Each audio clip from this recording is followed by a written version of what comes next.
everyone is going to be trying to bring us down for taking out the coordinator. If they're not too busy trying to fight for the specific person that they believe should be the new coordinator, that is. I said as I looked over the map. We just took out Takashi, Subash Indrahar, and were able to take the immediate successors to the Combine as hostages. This, along with us making sure that Marcus Kurita was taken out, means that there's almost certain to be a succession crisis. That may wait until after the Steiners and Davians are done with their invasions though. Godbolt said after processing everything. There's nothing more unifying than an external threat. Unless we manage to feed those flames. I said while stroking my beard. What if we allow Samsonov to retreat and leave New Samarkand in order to head back to Luthien? We know from out intelligence reports that he's a power-hungry man, and that the 5th Galdan and the 19th Galdan regulars are likely going to be loyal to him. Engineer this in a way that we get to hit the ISF HQ and set off a chain reaction. Mathis said as he rubbed his hands together with a grin. We'll have to make several separate operational plans for this based on the reactions that we get. Better to have backup plans and be willing to improvise than to be caught by surprise. I agreed. While on New Samarkand, I'm going to need someone to get news reports from the rest of the inner sphere. I shrugged when I got several questioning looks. We've been in the dark for far too long, and we're going to need more intel before we return to Kent Ares 4. New Avalon, September 25, 3031. Almost a year ago today I stepped in as regent while my brother First Prince Ian Davian went on a tour of the Outback in order to survey and check on the improvements that the realm as a whole has been investing in. Hansa began the press release. When Ian returned from his travels, he told me to remain as regent for a short time while he went on a short vacation before returning to New Avalon in order to resume his duties. Hansa inhaled and looked at the gathered media presence. A short period of time later, during the standard requalifications for Mech Warrior certification, my brother was harmed by a Draconis Combine plot to remove him from the head of the realm. Our experts at MIIO and DMI have explained to me that this was likely a plot to try and prevent Duke Hull of Kent Ares from moving on the Combine immediately. Hansa smiled sadly. That obviously didn't work out very well for them. He along with several members of the press chuckled. Seeing as the sack of Luthien happened last month and they still don't know where Hull will hit next. What happened to the first prince? A reporter stood up and asked while Hansa paused. The details on that will be released shortly. Hansa replied. But believe me when I say that the truth will not only set you free, but will shock you to the core. Is there anything you can tell us now? A separate reporter asked. Just that we are moving forward with an invasion of the Draconis Combine, and that our allies the Taurian Concordat and the Lyran Commonwealth have been extremely helpful in supporting us during this time of crisis. Chapter 134, Status Report. October 31, 3031. Quintus, why didn't you show me the recording before? Hansa asked as he doubled over in laughter while watching the battle ROM showing the capture of one of the spies. Because I knew that you wouldn't take it seriously if I showed you this. Quintus replied with a sigh. The only reason that we didn't lose any of our people is because they were wearing mithril. I know. Hansa struggled to breath without bursting into laughter again. Just watch it from a comedic angle this time. Recording date/time, 1900 hours New Avalon Standard Time 21/09/3031. The Blakist infiltrator sighed with relief as he collapsed into the office chair of his penthouse apartment and turned on the swivel to look out upon Avalon City. Being a part of the Palace Guard paid really well, and even if he was just an infiltrator he might as well enjoy the money while he could. Incoming call from Julia, his caller ID said from his slate. Julia. He answered while thumbing his electrified baton and spinning it in his fingers. I thought we weren't supposed to contact each other. They're at the door, she said, and then her voice just cut off. The Blakist said as he shrugged and continued spinning his baton. Putting his hood up he queued up the security feeds to his apartment building. So they're on to us. He muttered as the feeds started going out one by one. I guess I'll get ready then. He grabbed 3 gyrojet pistols and set them into holsters as he also prepped the suicide tooth that he had. He then used a stim patch and readied himself for when they came through the door. The door didn't stand up to a towering 2-meter-tall man clad in mithril. And the Blakist flinched backwards at first before bringing the first of the gyrojet pistols up to fire. You think you can face us? He taunted. We will have unlimited power when we seize Terra and your home worlds. He fired the pistol cursing as he missed the power-armored man moving through his apartment. You will fail. The Blakist yelled as a different trooper moved in closer to engage him. You know what wasn't reinforced in my apartment? He asked as he moved out of the way of the Davian trooper. The windows, bitch. He laughed maniacally as the trooper fell down from the penthouse before the trooper that first came into his apartment reached him. Trying to activate his suicide capsule, he moved his tongue around only for the Davian soldier to force his mouth open, nearly breaking his jaw in th process and yanking out the suicide tooth. You are under arrest. By committing treason and being a foreign agent you have temporarily forfeited all of your rights until a proper investigation and interrogation is performed. Don't remain silent, Being vocal may save your life. The Davian soldier said as he restrained the hooded man. Okay, maybe it's not as funny the second time around. Hansa said after they finished watching the recording. It is admittedly funny in some parts. Quintus said. And we'll have to use some of it for training, but aside from that it just goes to show that whoever accomplished this was no amateur. They were well trained, and if we didn't have the mithril and extremely professional personnel this could have been a disaster. We're finished with interrogation and cross-checking the information, correct? Hansa asked. Yes Hansa, Quintus replied. They're a significant force based out of the Outworlds Alliance. The remnants of the radical faction of Comster that we thought had been eliminated. The switch was made on Delos 4 and they had other agents on the planet to assist with the switch of the real Ian and this duplicate. Quintus showed the details that they had uncovered on his slate. The switch had to have been made in a 3-week window. Quintus paused. And if I were in charge I would have made sure to do the swap early on in order to get as much information out of the real Ian in order to make the fake as convincing as possible. Do we have a name? Hansa asked bluntly after looking through the files in silence. Because we're about to go on the warpath. Vassar Christopher, former Prekenteram of Comster according to the records that Hull seized all those years ago. Quintus replied. And you know just as well as I do that we don't have the resources to move on the Outworlds Alliance yet. When Hull gets back we'll have him boost production of the clan tech, and start to get the swordsman and other mechs royal grade refits in production. I want to be able to utterly destroy the ones who did this to Ian, and I want them able to know that they were outmatched from the beginning. We'll get on it right away. Quintus said. I'll send Dana and Jonathan your way before you have an explosive chain reaction. Altair, October 31st, 3031. We made them retreat from here, but I'm not certain that it's a good thing. Stone said as he climbed out of his marauder. We're going to be stuck here until we can get relief from Archon Steiner. He looked at the pockmarked and slightly melted armor of his mech. I'm just glad we made it out of here alive, sir. Vance climbed up to meet him. That was the hardest fight we've ever been in. I still don't know why Wolf left though. Stone said as he took a sip of water from his canteen.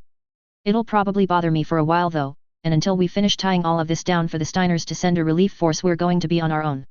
I'll start getting the list of our people who speak Japanese together. Vance agreed. We've got the hardest job ahead of us now, pacification. Kessel, November 2nd, 3031. It's good to see someone here to take over. Colonel Zoe Carter greeted the CO of the 2nd Sky Rangers. We nailed down and fought off a significant amount of forces over the last 6 months or so. We got your reports. The CO of the 2nd Sky responded. We'll take it from here, and the Archon wants your unit to report to their CAD for some rest and recovery before pushing into Combine space even further. Thanks, Carter replied. My unit will be happy to hear it. New Avalon, November 4th, 3031. We're never getting deployed. David Hull Kerensky complained to his drinking partner Morgan Hosek Davian. 'Tis the life of being the only heir. He agreed as he knocked back his own shot. Until we're able to convince the higher-ups that we're responsible enough to not expose ourselves in front-line combat. The downsides of being nobles. David agreed. We should probably head back to the palace though. He looked around. The detail that Mathis has assigned to me don't like me staying in one place for too long. Same. Morgan jerked his head back towards the area where his own bodyguard detail was attempting to remain hidden. Mine are a little more obnoxious than yours though. Mathis just emphasizes stealth a little bit more. But, I all but guarantee that I've got some plain clothes guards as well as mithril clothes and on standby. David said as he stood up. I've got a feeling that something bad is about to happen. The two heirs had barely gotten into their armored vehicles before an explosion and fireball erupted from the bar they had just left. Get down! The head of David's bodyguard detail yelled. And stay down, the windows are armored, but you're not in mithril. The vehicle peeled off and moved aggressively back to the Davian Palace as fast as it could navigate the traffic. Chapter 135, Power. New Samarkand, November 29th, 3031. We've got 7 days before we make landfall on New Samarkand. I told the assembled officers. I fully expect them to send all of their ASF at us in order to prevent us from doing what we came here to do. We're ready, sir. Blaze said. They can't have more aerospace assets than we faced at Luthien. That's not a good attitude to have. I said bluntly. We can't get overconfident here. This is the headquarters of the ISF, and if we want the data that's going to be stored here, then we need to approach this with the utmost caution. I pointed at the holographic representation of the planet that we were heading towards. Mathis is dropping with nearly all of our infantry onto the HQ from orbit along with Natasha's Marauders as cover. I looked at Yvonne Hazen and Mathis. I need you to coordinate and get Tech Specialist Jones into a place where we can get as much data as possible. Yes, sir. Mathis said. Anything specific we need to have Jones look for? Mathis asked. No, I shook my head. Just rip as much data as we can, we'll have Dunham and his crew go over the intel later. I've got an operational plan. Godbolt said as she inserted a data stick into the holographic table. Assuming you're okay with me going forward as lead, sir. She looked at me. You can act as lead. I said with a shrug. As long as we manage to accomplish our main objectives, that is. Well, here's the overall plan that I have. Thurcad, December 15th, 3031. Colonel Carter. Archon Katrina Steiner greeted the mercenary CO. You've done some incredible work on Kessel. You diverted enough forces that it allowed us to push and take a great deal more than we originally planned for Operation Blitzkrieg. We were just fulfilling our contract obligations, ma'am. Carter replied with a smirk.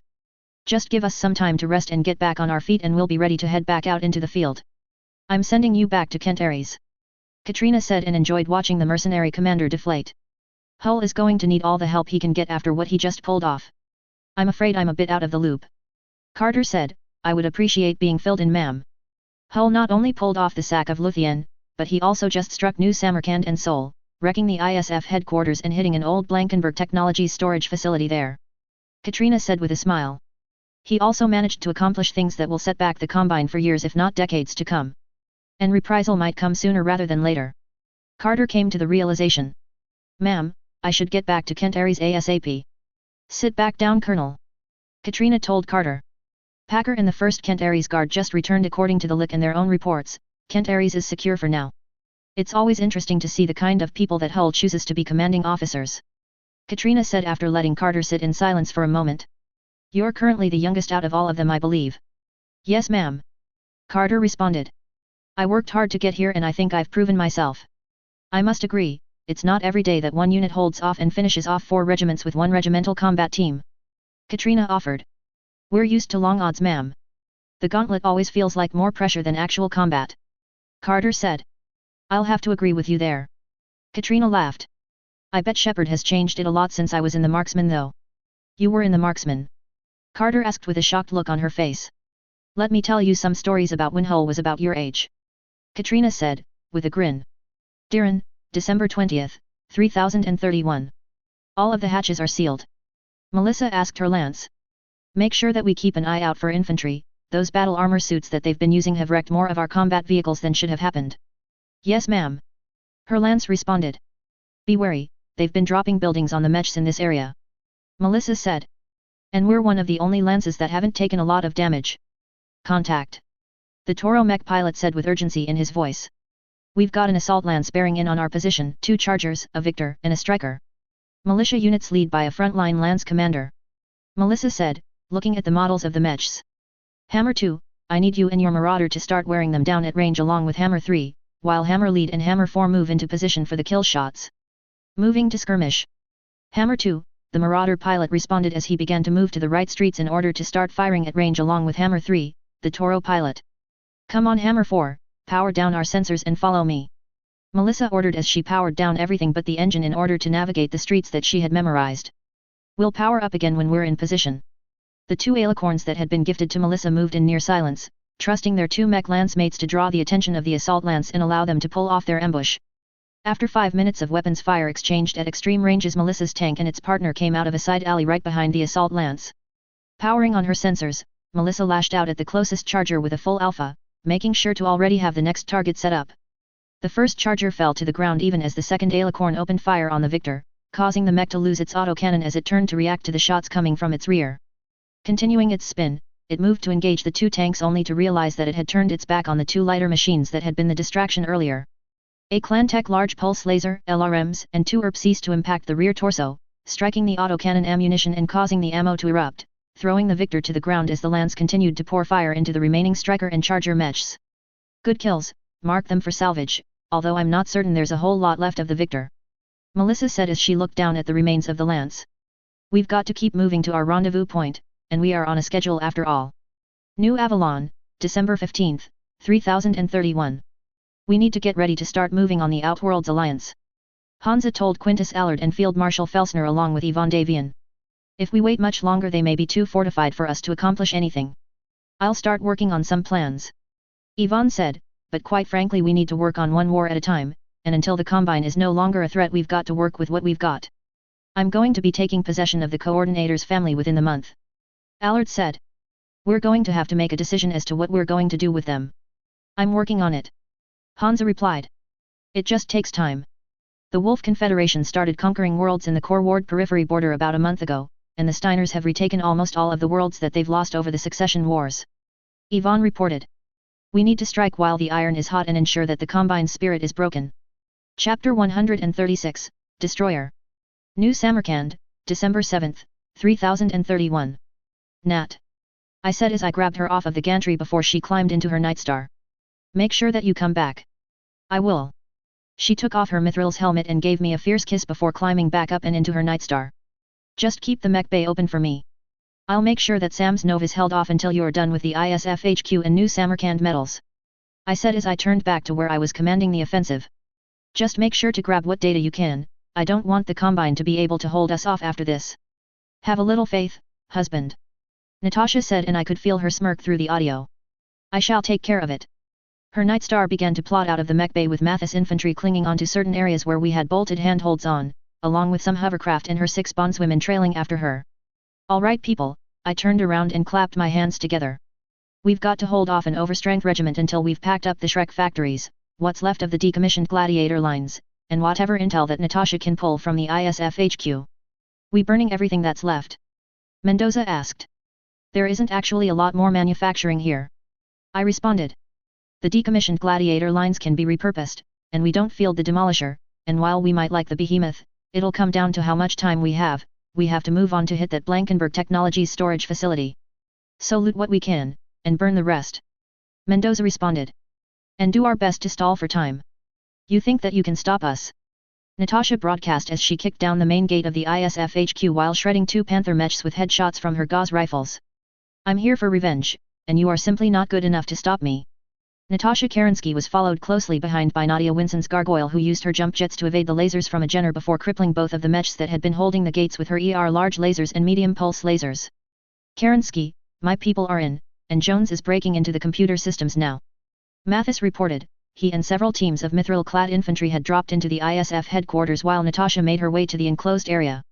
Jones says that they've already begun to wipe the systems clean, and that he has a limited window to pull data. Be wary Mathis, Natasha states. I fear that given the chance to loot at Mithril and Elementals the DEST teams may have been given upgraded gear.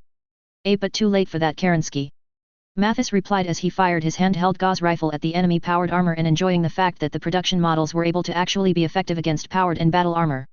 We've already encountered some of those teams and we're going to be pinned down here until Jones is done with the computers. Just stay alive Mathis.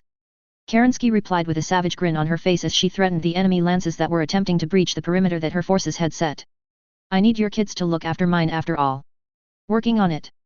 Mathis responded as he sidestepped a Vibro-Katana and snapped the DEST commando's arm in two despite the armor and double-tapping the neck joints with his rifle before sweeping the leg of the next commando and drawing his sidearm to finish that enemy off. Kinda busy down here though. He nodded at his fire team as they finished off the remaining 3 commandos from this wave with a hellish crossfire. Just let me know when you are finished. Kerensky cut the channel to allow the infantryman to focus on his job. Jones, it's been a half hour and they're not slowing down any. Mathis said as he fought yet another commando in CQC with a stolen Vibro-Katana. We're running out of ammo here. I'm done. Jones responded. I only got a little over half of their overall data because they had started wiping it, but half is better than none. Protect the VIP. Mathis ordered as he stepped over the bodies littering the floor. Jones, pass out your ammunition, we may need it in order to get out of here.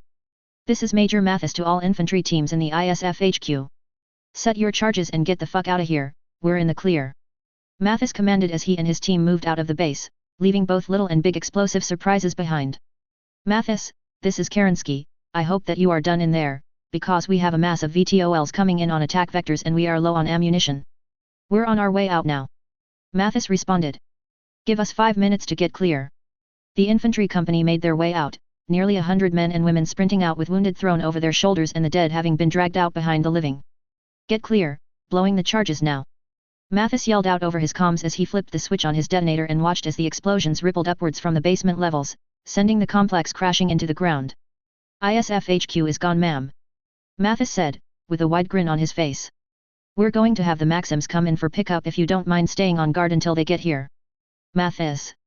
Natasha laughed. We've got you covered until the end of time. The comms channel cut off as she focused on eliminating yet another enemy in her sights. Jones, Mathis said as he sagged against a piece of rubble. I'm starting to feel a little old for this shit. I thought you were 49, Major. Jones asked. I am, but even longevity treatments don't make your mind feel younger. He replied. Don't get me wrong, I love my job, but it's not always easy, especially after a day like today. The boss just doesn't like the fact that he's gonna get another medal on his chest. A member of Mathis' hand-picked fire team chuckled. Takes on 30 desk commands by himself and says he's tired. Yeah, you should hear what Packer used to complain about. Back in his day it would have been 50, and all of them in hand-to-hand combat. Fuck off. Mathis flipped his fire team off. You're just jealous that I pay for all the extra training. No, we're just not quite at your skill level, boss. One of them made a gesture that meant she was smiling behind her helmet. Mathis, Jones said after a moment. What do I have to do in order to join the Ducal Guard? I'll tell you once we're back safe and sound. Mathis responded as their Maxim transports showed up. But let's just say that we're a bit more fanatical in our loyalty to Hull than most of the people you typically serve with. Pull back to grid Bravo 4. I commanded a mixed fire team of mechs and vehicles. I've got infantry with tag gear moving to paint those targets for you. Copy that, Delta Hotel, pulling back to grid Bravo 4. The fire team leader responded while I turned my attention to the other areas where we were battling the 5th Gaelden Regular. Delta Hotel, we are Oscar Mike to LZ. Mathis' voice echoed in my ears. That's good to hear, we're just waiting on the factory teams to finish up and then we're lifting off. I replied. Did you think I would just allow you to leave? Taisho Samsonov said into my ears. Yeah, I kind of figured you would. I replied as I climbed into my warmer. I figured you'd be more interested in battling it out for the throne on Luthien. How can I seek said throne if I have not made the effort to avenge the coordinator's death? Samsonov replied as his atlas made its presence on the battlefield known. Why is it always an atlas? I muttered angrily under my breath. I'm really sick of fighting assault mechs with my warmer. Then upgrade already. Natasha and Mathis said simultaneously. I said that on the command circuit, didn't I? I asked sheepishly. Yes sir, and if you had upgraded to an assault mech already I wouldn't keep riding you like this. Mathis said. Now go stonewall this guy while we finish loading up the gear so we can leave. Slave drivers. I said as I rolled my mech forward to meet Samsonov. Edging into the maximum range of my ERPPCs, I snapped off twin bolts of man-made lightning towards the lumbering assault mech facing me and watched as they carved away armor on the center torso. Twitching my controls, I spun my torso around to avoid the flurry of LRMs that were sent my way and crouched to avoid the Gauss rifle that was sent along with it. Someone has a fancy mech. I muttered to myself as I double-checked to make sure that my comms channels were closed this time. Now let's work on giving you some knee surgery. I began to walk backwards and alternate my PPC fire into the torso and legs of the mech that was attempting to break me into 2 pieces. Tag, you're it. I said after a moment when I painted Samsonov's mech. Watching with glee as the Arrow 4 missiles from my artillery impacted the enemy assault mech and caused it to first stumble, and then fall to the ground as its reactor stopped functioning due to a breach. Samsonov, I hope you're able to make it out of here, it'll be interesting to see what you do next. I said over the open channel as we loaded up our loot and got ready to leave New Samarkand. Enjoy fighting for being coordinator now. I said with a cruel twist to my voice. I moved my warmer back to its bay and powered it down before moving over to assist in loading everything that we had stolen up and helping lash things down for liftoff. Seoul, December 10, 3031. I want this place stripped down to the bedrock. Godbolt ordered as they entered the complex. And below it if there's anything down there. She looked around. And make sure to find an inventory list. I know we have the data we ripped from Comster that led us to this place, but we need verification. Yes ma'am. A staff officer responded. Moving to locate it now. We need to triple check and make sure that we're secure before we take anything out of the facility, and have some of our tech specialists make sure that there's no self-destruct that may be triggered. If I get buried here I swear to God that I will come back in my alicorn and fire you out of the Gauss rifles. Godbolt threatened with a hint of a smile. And speed it up, we're on a time crunch here. Chapter 137, The Rules of Engagement. New Avalon, January 15, 3032. Theodore Kurita, Hansa Davian greeted. I see that you and your family have made the trip to New Avalon safely. Your dog Hull has no honor. Theodore spat on the ground. He denied me every opportunity to redeem my own honor and establish my son as coordinator. Hull is something we can discuss later. Hansa said with a touch of a fox-like grin on his face. For now, let's get you and your family settled into their quarters in the Davian Palace. I will obey as a captive and hostage, but I will never be your puppet. Theodore replied. My father was murdered by your dog's bitch Kerensky and not even given the illusion of a fair fight. I am not my brother Ian. Hansa finally said after a moment. I believe war is not an honorable thing. Instead, it's something that we must strive to avoid, but, when we must engage in war, then we must crush the enemy so totally that there is not a chance that they are able to fight back. Hansa then glanced backwards. Lady Jasmine, Lady Tomo, I hope the trip here was pleasant. It was satisfactory. Jasmine Kurita replied, answering for both herself and her daughter-in-law. Hull, while rough in his handling of matters of war, has a delicate touch when it comes to matters such as this. I am glad to hear of it. Hansa responded. My lovely wife Dana has been arranging the quarters for you and your family. I hope that you find them to your liking. I am certain that our exile will be one of comfort. Theodore responded harshly. That or torture in order to find the secrets that I may hold. We're not concerned with your secrets. Hansa chuckled. According to everything I have seen recently, Hull just demolished the ISF headquarters on New Samarkand, and even if they didn't manage to pull all of the data stored there, we shall be fine. Hansa grinned. The Combine is on the chopping board, Theodore, and this may be your very last chance to try and save a piece of it. Thurcad, February 15, 3032. It is with great pleasure that I announce the recapture of every single world that the Combine has taken from us over the entirety of the Succession Wars. Katrina said before the gathered press in front of her. We have accomplished something that has not been accomplished in the history of the Commonwealth before, and have proven that not only is our military capable, but that we are able to do our part in this alliance. The assembled nobles began to clap and cheer before Katrina waved them down. We have accomplished a great victory, but we still have much work to do. I am moving garrison forces forward in order to free up our logistics, and with our allies the Wolf Confederation and the Federated Sons pressing in on the Draconis Combine, we will continue our advance until we are not able to move forward anymore. Do you have any comments on the sack of Luthien? A reporter asked. I was pleasantly shocked to find that the leadership of the Combine had been removed at the same time that we were in some critical moments of our campaign. Katrina said diplomatically. And Duke Hull of Kent Ares has been a close friend of the Steiners for many years, and so we celebrated greatly when we heard of the victory that he had achieved. What is your stance on Hull burning down areas on New Samarkand? Another reporter asked. Every stellar nation should be grateful that the tool of tyrants has been burned to the ground. Katrina said firmly. The ISF has been a thorn in the side of every nation to some extent for hundreds of years, and while I am not naive enough to believe that the threat is totally ended, the ISF has been brought to the lowest point it has ever been in history. What about the rumors of First Prince Hansa Davian holding the Coordinator's family hostage on New Avalon? Hansa Davian is not called the Fox for nothing. She smiled mysteriously. We'll just have to wait and see what happens. Why did we hire Davian mercenaries to assist in Operation Blitzkrieg? Because they are our allies, and the marksmen have an excellent reputation for accomplishing nigh impossible tasks. She gestures to the world of Kessel highlighted in Steiner blue on the hologram. This was proven by the first marksman not only taking Kessel from 2 regiments of veterans, but also managing to hold it against reinforcements from the 18th Diran Regulars and another battle mech regiment. Now, if you will direct any further questions to the press department, Katrina said. I have some other duties and responsibilities to handle. Kent Ares 4, May 31, 3032. We're back home. I told Natasha as we finally jumped into the Kent Ares 4 system. After nearly a year of combat and making sure that the Combine won't be able to hit us back, we're finally home. Indeed we are. Natasha responded while wrapped in my arms. Now all that is left is to unload our equipment and maybe see what the future has in store. She smirked at me. And I may have something to show you. Let's make sure that we get everything unloaded first, and Dunham will need all of the data that we pulled from the ISF HQ. I said as we boosted towards the planet that we called home. June 10, 3032. This was supposed to be ready 6 months ago, Natasha said with a smirk as she led my blindfolded self around. But we were a little busy back then. Is it a cheesecake? I asked. You know that my weakness is cheesecake. No, keep guessing, Natasha laughed. Or you can wait until we get there. I'll wait. I replied. I'll wait. We continued walking and I remained almost literally in the dark until we finally reached the area that Natasha had set apart for this. Now, behold what an excellent wife I am. Natasha said proudly as she ripped my blindfold off, revealing a new mech.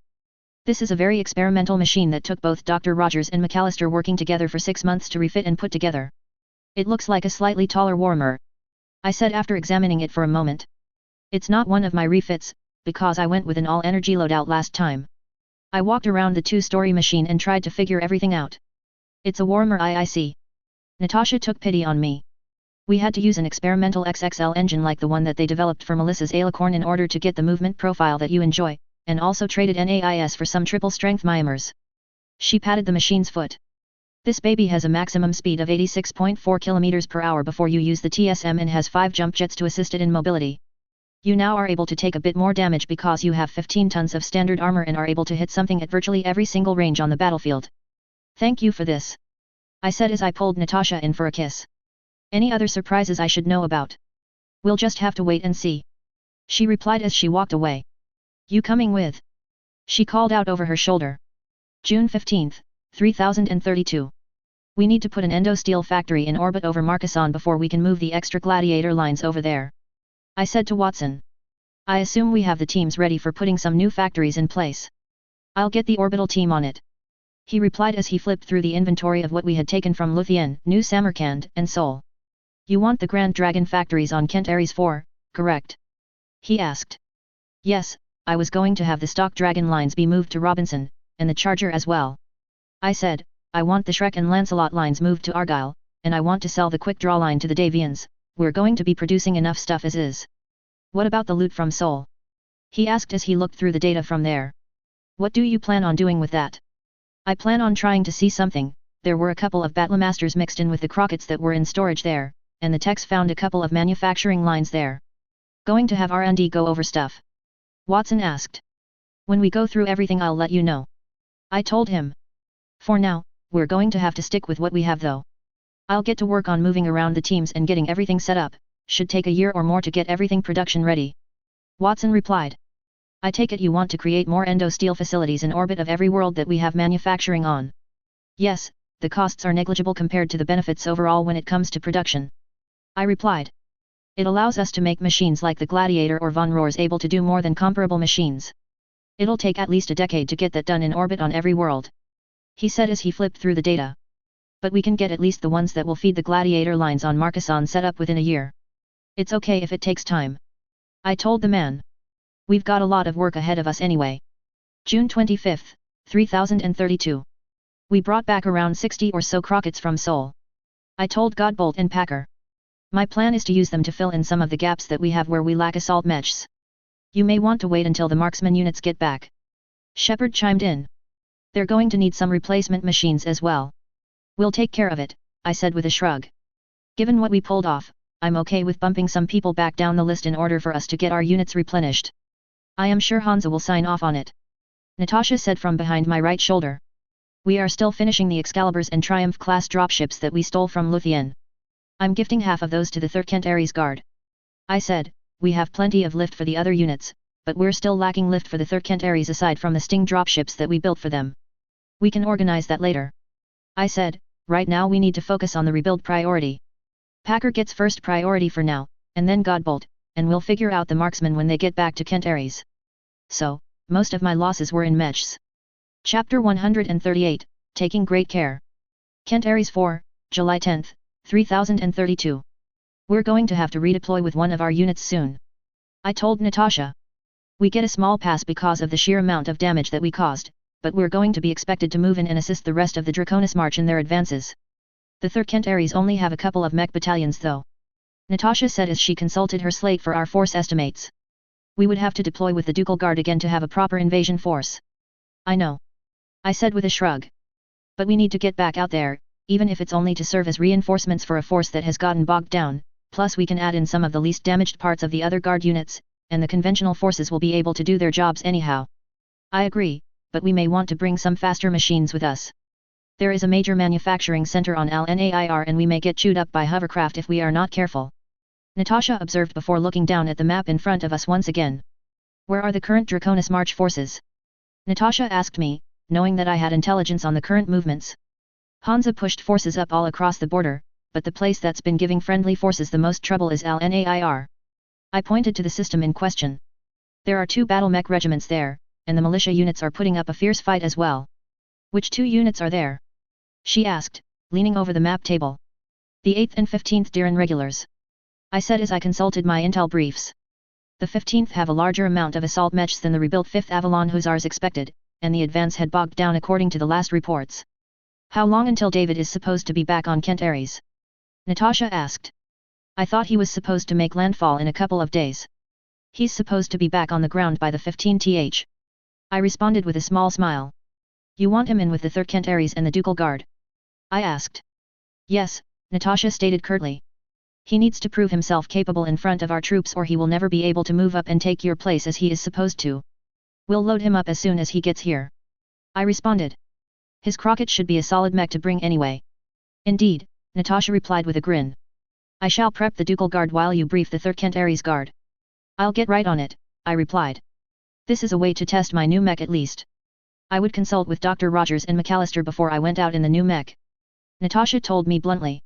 I am uncertain as to how it will respond, or what the new weak points that might be present. I merely gave them the basics of what you would like, and they did the remainder. I'll clear things up with Mac and Dr. Rogers before we deploy. I replied. I'm assuming that there's more to it than there was to my WHM-6RK. I would not know. Natasha shrugged with a grin. While I am good at doing what the technicians tell me, I am not a fusion engine expert. At least you're able to help out with repairs now. I replied. Mithril certainly helps out with the heavy lifting though. True, now let us go prepare for war once again. She said as she stalked out with the walk of a predator. Looks like we're back to it once again. I said to myself as I looked at the map table. Let's finish this, before we get hammered in the back from some remnants of the RWR or something. Kent Ares 4, July 15, 3032. Lieutenant Hull Kerensky, I have your orders here. A fire team corporal saluted the uniformed young nobleman as he exited the Pueblo-class dropship that he had been on. Here sir. He passed the folder containing said orders to the 19-year-old. I'm assigned as XO to a mixed fire team with the 3rd Kent Ares Guard. David muttered to himself as he read over the documents. The CO of the battalion is Catherine Sandoval, and I'm attached to the command fire team. You're supposed to report by the end of the day sir. The corporal said as he continued walking behind the lieutenant. The 3rd Kent Ares is shipping out by the end of the week. I'll get my mech moved over in an hour and report by the time listed. David assured the young non-com. I'm sure you have other duties to take care of. Actually sir, I've been assigned as the introduction between you and the rest of the fire team. Fire Team Corporal Travis Perez at your service. I'm a crab pilot and will be your battle buddy for the rest of the time that you're assigned to us. The corporal replied with a smile on his face. But, you can call me Scooter, it's my call sign and what everyone calls me anyway. Okay. David Hull responded with a questioning look on his face. Imitating the eyebrow raise that he had seen his father so many times. Why are you called Scooter? On account of the fact that I once locked up the treads on our training Scorpion and we scooted off down the side of a mountain. The young non-com sheepishly rubbed the back of his head. Later we found out that maintenance had forgotten to do some stuff, but I was driving and the name stuck. Well, I don't have a call sign yet, but I'm sure it'll be just as embarrassing. David replied with a chuckle. And, I will be getting the full story later. Fair enough, Scooter replied with a shrug, let's get everything squared away so we can get some training done before deployment. We've got a decent veteran corps, and we're deploying with the Ducal Guard so even though most of us are a little green the first think we'll be okay. Any clue on where we're going to be deploying? David asked as he coomed into the truck that Scooter gestured to. I'd like to get some research done if nothing else, can't be too sure of what the actually situation is until we're there, but you can still get data on the topography and any areas of critical importance. We're deploying to assist the 5th Avalon Hussars on Al-Nair. Scooter replied as he helped David throw his away bags into the back of the truck. From what I know, there's 2 regiments of the Diran regulars on the planet, and they've got plenty of backup due to a major hovercraft industrial center on the planet. The militia are outfitted with enough hovercraft to make our faster units green with envy, and they're hard-hitting too. Our latest reports were that the 5th Avalon Hussars were pinned down to their LZ and unable to make any major advances due to the hit-and-run tactics of the militia combined with the assault mechs of the 15th Diran regulars. Damn. David shook his head at the thought. We bringing enough forces to force them to back off and let us advance. The Duke just cut us off of the leash as far as some of the truly advanced tech is concerned. The corporal replied. We're being augmented by an entire battalion of the advanced Toros from the 1st Kent Ares Guard, along with some of the Omni-Mechs that Kerensky brought back with her. That'll have to be enough combined with the Arrow 4 systems and cluster munitions. David said. We're going to want to take looks at the latest maps. If we can figure out where to deploy our RD we might be able to nail the hovercraft in order to force a close-range engagement. That's above my pay grade sir. Scooter said as he pulled up to the barracks. Now we need to get you sorted and introduced to the rest of the fire team and the company that we're a part of as a whole. Yay! David weakly pumped his fist. Introductions are my favorite, not. Just get in there. Scooter replied. I've got to go pick up a couple of other latecomers who were on leave. Fine, but when you get back, remember to bury me at the family farm. David replied deadpan. It's a big farm, you can't miss it. I've been on the ducal estate sir. Scooter replied. And that's not just a farm, that's the whole shebang. Just get going. David grabbed his bags, sling them over his shoulder and patted the side of the truck a couple of times, signaling that it was all right for him to move on. Now I get to introduce myself. What fun! July 20th, 3032. We're loaded up and ready to roll. General Robert Frost told me. I've got operational plans in place, and as soon as we get our supplies loaded up we can move to LNAIR. We just topped off the Ducal Guard's load of supplies. Natasha weighed in, and we are at around 85% force readiness after the campaigns that we were on. Then we'll hit with around 70% of an RCT and a regiment plus a battalion of vehicles. Frost asked as a clarification question. That's right. I finally spoke up. We hammer the interior of the main drac areas, but we're a little on the weak side until we can get all of the wounded treated and the machines replaced. I hope it's enough, sir.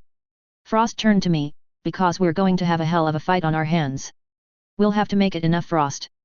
I replied with a shake of my head. Both of our marksman units are working for the Lyrans right now, and the 1st and 2nd Kent Aries are in need of some R&R. We're lucky that the Toros and the pilots of them were among the least damaged out of the 1st Kent Aries. I know, sir, but we can't wait another month in order to get more people rotated into my unit. Frost asked. I've got a lot of green in my unit, sir, and while they're all good kids I'm worried that they might not be ready for this kind of fight. I understand your concern, Frost. I replied with a sad expression on my face.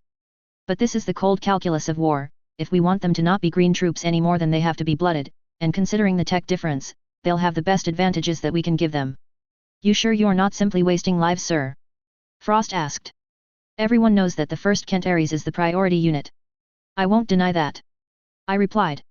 The 1st Kent Aries has the greatest concentration of people that I've directly served with over the last 30 years than the other unit. But, my son is in your unit, if I really intended to just feed y'all into a meat grinder then I wouldn't be entrusting my son to you, would I? We'll just have to wait and see, sir, Frost replied with a chilling expression on his face. Frost, if you have an issue with me then tell me now before we get out in the field. I said with a raised eyebrow. There's no issue, sir. Frost said after a moment. We'll see what happens when we get onto the field. I met Natasha's eyes and her body language basically said what I was feeling. You're dismissed, Frost. I said, go rest up before liftoff tomorrow. He is going to be a problem. Natasha said after General Frost had left. He has avoided deployment since we made Kent Aries 4 our home. She said as she reviewed Frost's CSV. He managed to get promoted because he was an excellent logistician, but we haven't had to test his skills in real combat since he was a junior officer. That's what I get for signing off on the promotion recommendations without looking over them in their entirety. I muttered to Natasha and myself. Can you have Dunham double check his XO and make sure that they're competent? If they're not then we could run into some major issues if we're not extremely careful here. How is it that this is more complicated than attacking Luthien and New Samarkand? Natasha asked. We did not seem to have these problems with Packer and Godbolt. People, I replied with a shrug. Packer and Godbolt are very good at what they do, we had to hit average personnel, and normal problems eventually. I chuckled to myself. I should tell you about some of the old World War II stories about Marine and Army generals having issues when they were against the Japanese. Maybe later, Natasha replied. We need to get some alternate plans ready if we need to relieve Frost of command. I'll have Mathis and Dunham coordinate with us on that. I replied. 2 days should be plenty of time to get everything sorted. Are we going to pay David a visit? Natasha asked. I was hoping that we could at least attempt it. Let's let him settle in with his new unit. I replied. This is his first deployment, and the last thing he needs is for us to show up and remind everyone of whose son he is. Chapter 139, Proving Ground.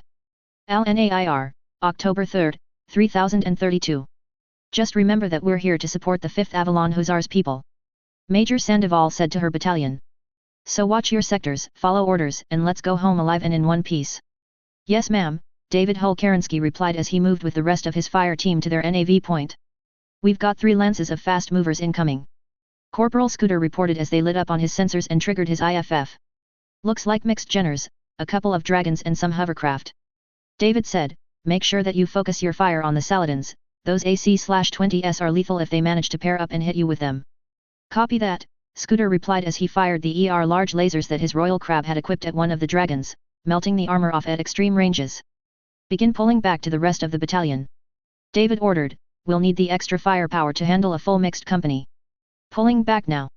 Scooter replied as he continued firing his ER large lasers at the dragon that was leading the pack.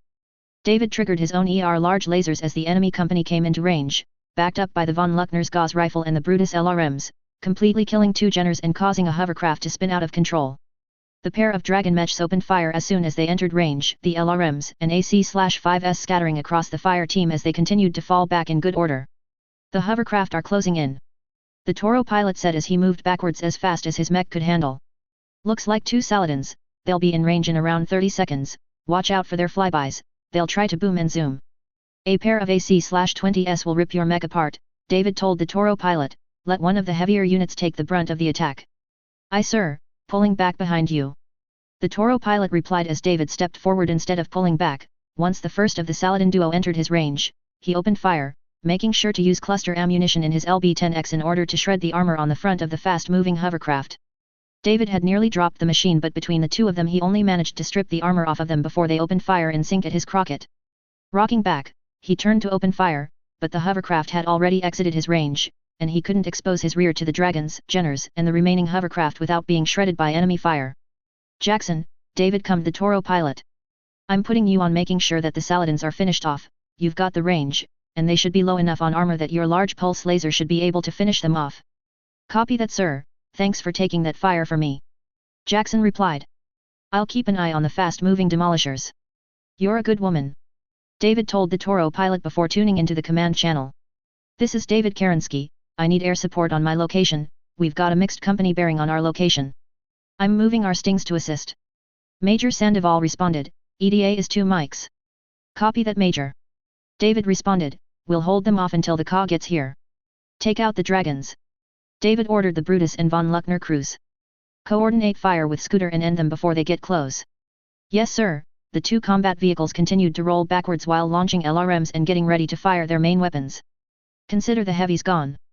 The von Luckner fired a brace of LRMs several seconds before they fired their Gauss rifle at the closest dragon, timing it so that the flurry of missiles and the Gauss round struck at the same time, sending the heavy mech careening into the ground as it lost its balance temporarily. Meanwhile, the Brutus linked its computers up with Scooter's Crab and fired its own set of LRMs before also using its twin Clantech large pulse lasers to destroy armor at ranges that were typically reserved for PPCs. This caused the Dragon pilot to flinch back into the laser Scooter's Crab, where a lucky headshot ended the unlucky samurai's life. Scratch 1. Scooter reported as they heard the sound of massive fusion engines gracing the battlefield. The Ka has arrived. I didn't know you made house calls, Fee Hammer. Scooter said to the lead Sting crew. You know our motto, we deliver. The pilot responded with a wide grin and laughter in her voice as the gunship made quick work of the hovercraft and remaining mechs. But you'll have to handle the cleanup. We can take it from here. David replied as he moved his crocket forward. We lost track of a couple of Saladins, we need to make sure that they don't hit us from behind while we hold this area down. Lieutenant Kerensky, I'm diverting 2 companies of infantry to your position, Captain Kent will be acting CO of your area. Major Sandoval's voice broke in over the command circuit. Copy that ma'am. David replied, we'll hold down the fort until they arrive. LNAIR, October 5, 3032. Duke Hull, Lieutenant General Baker, the CO of the rebuilt 5th Avalon Hussars, greeted me. I'm damn glad to see some assistance here. Happy to help, General. I replied. Where do you need us? I need your fast units to help pin down the hovercraft. The 15th Diran don't engage until the militia units and the 8th Diran regulars have whittled our armor down, and then they're only doing pinpricks, a mech here, a combat vehicle there, but we're slowly bleeding to death here. And you're mainly an assault regiment, right? I asked with a raised eyebrow. I heard you got assigned a battalion of combat vehicles though. The dropship containing most of our combat vehicles was brought down by enemy ASFs on entry, and we tied in taking out ASF assets. There's not much left but conventional fighters on LNAIR, but they did enough damage on our way down that there's not way we're lifting off of this rock without your help. Damn, they've really been tearing into you. I said as I reviewed the reports that he showed me. Yes sir, that's why I'm glad that you're here. I'm no fool, I know your track record and I need the kind of miracles that you and your people produce on the battlefield here. No promises, I looked up with a grin. We used up most of our miracles on Luthien and New Samarkand. I then lost my smile as I looked over the holographic table of the battlefield. I do have a lot of artillery with me though, both conventional and Arrow 4 systems, along with enough ammunition to make it rain for days on them. If you can pin down the fast movers then we'll be able to do something about the 2 battle mech regiments, but until then my unit is going to be stuck on the defensive. The general shrugged, we just don't have the faster units to pin down the hovercraft. We'll handle the hovercraft, but I want you to start getting set up to drop the hammer on the 15th Diran regulars once we take the hovercraft out. I said as I looked over the map. Give me 2 days to get a better picture of the local topography and I'll have a trap set up after that. Natasha, we're probably going to have to use us as bait in order to get them to push like we want. I said as I looked at the data we had on the forces we brought with us and the data collected on the enemies on the planet. They're going to be ticked off and rearing to avenge their coordinator, we can use that against them for now. And we bring the best fights to ourselves. Natasha joked with a hint of seriousness in her voice. I love this plan. She then pointed at the map. You need to make sure we pick the right location for this, if we get overwhelmed then it will be hard to pull back from some areas. We've got the mapping data, now to just pick the right place. I agreed. Location is indeed everything after all. This canyon may work, Natasha said. Yvonne, Mathis, come check and make sure that we are not making a mistake here. The canyon is an interesting choice. Mathis said as he surveyed the maps. I'd be careful of this area though, if it looks like a perfect area to lay a trap then they may have already done so. Indeed. Yvonne replied. I would actually recommend this area. She pointed out an area that Natasha and I had discarded as being too open previously. I believe that this area will work better, you can hide several units in the river and as long as they are powered off then you can time the enemy approach properly. By simulating fleeing across the river we can trap them between two sets of forces and destroy the majority of the enemy hovercraft. I like that plan, I said, turning to Natasha. Let's start the implementation process. We are the anvil. Natasha agreed, but who will be the hammer? I figure a mix of the 3rd Kent Ares Guards and the 5th Avalon Hussars, the Hussars need the win, and the 3rd Kent Ares need to be blooded. I hate to say it boss, Mathis chimed in. But it'll almost have to be Mithril Infantry and Mechs doing the ambushing and locking down. None of our combat vehicles are rated for the water like that, but our Mechs and powered armor are. We'll pitch the idea to Baker and Frost in the morning. I said as I yawned. We should get some rack time though, I don't trust that these guys aren't being sneaky, the generals here aren't fighting like traditional Dracs, and that seriously worries me. Agreed. Everyone around me said at once. We'll have our patrols on high alert. Mathis said, and we've got several units assisting in the 3rd Kent Ares with guard duty due to the importance of the succession after all. Good to hear. I nodded at Mathis. I'm going to hit the sack and get that briefing ready early tomorrow morning. Get some rest, boss, Mathis replied. We've got you covered. Chapter 140, An Ambushed Ambush. LNAIR, October 8, 3032. Well, that's a touch unsettling. David said to himself as he looked at the water resting on the top of his crocket. I hope that this actually works. He looked at his laser comms array, hoping that he wouldn't have to wait underneath the water for much longer. Whoa, David gasped as the water shifted over him as 2 lances of hovercraft moved over the river. Now I just wait for the command and then we're in business. David looked out at the murky water as he started getting ready to power his mech back up and took a deep breath to steady his nerves. Just remember to let the mithril get clear before you open fire. He reminded himself. There's a lot of targets out there after all. Alright necromancers, time to wake the dead. Major Sandoval's voice was relayed through the laser comms arrays set up. Power up and give 'em hell. Going through a quick systems check David then powered up his crocket and once his gyro had synced rose from the crouch that his assault mech had been doing in order to hide properly. You clear Captain Kent. We're attached to the handholds, you're clear to engage. The infantry company CO responded. Just remember that there's a couple of us on here now. I'll let you know before I do any crazy stunts. David chuckled in response. Your MPPC's ready to roll. We're solid, Kent replied with a grin on his face underneath his mithril. Just keep it steady so that we can aim properly. Stow the chatter. Major Sandoval ordered from her upteshed grasshopper. We've got work to do. I ma'am. David replied. Engaging targets now. He fired his autocannon and lasers at what his computer told him were a pair of Saladins, bringing them down and causing him to smile broadly as the fire team of powered armor attached to handholds on his armor disabled another hovercraft with their MPPCs as they entered range. Then, the hovercraft turned around. Major. We have trouble, none of the hovercraft are the right designations, there's not even weapons mounted on them. Fuck. Sandoval replied before swinging around and looking around for where the enemy would be coming from. Duke Hull, they somehow knew that we were planning an ambush. I hear you, Major. David's father's voice came back over the comm systems. I've got Mathis in my ear telling me that they're assaulting our LZ as well. Sir, do we have the VTOLs for a recon pass? Sandoval asked, her voice seemingly a touch calmer now. I'm sure we're about to be hit by some of the enemy forces. I'm afraid that we're already showing enemies on our scopes. Hull replied.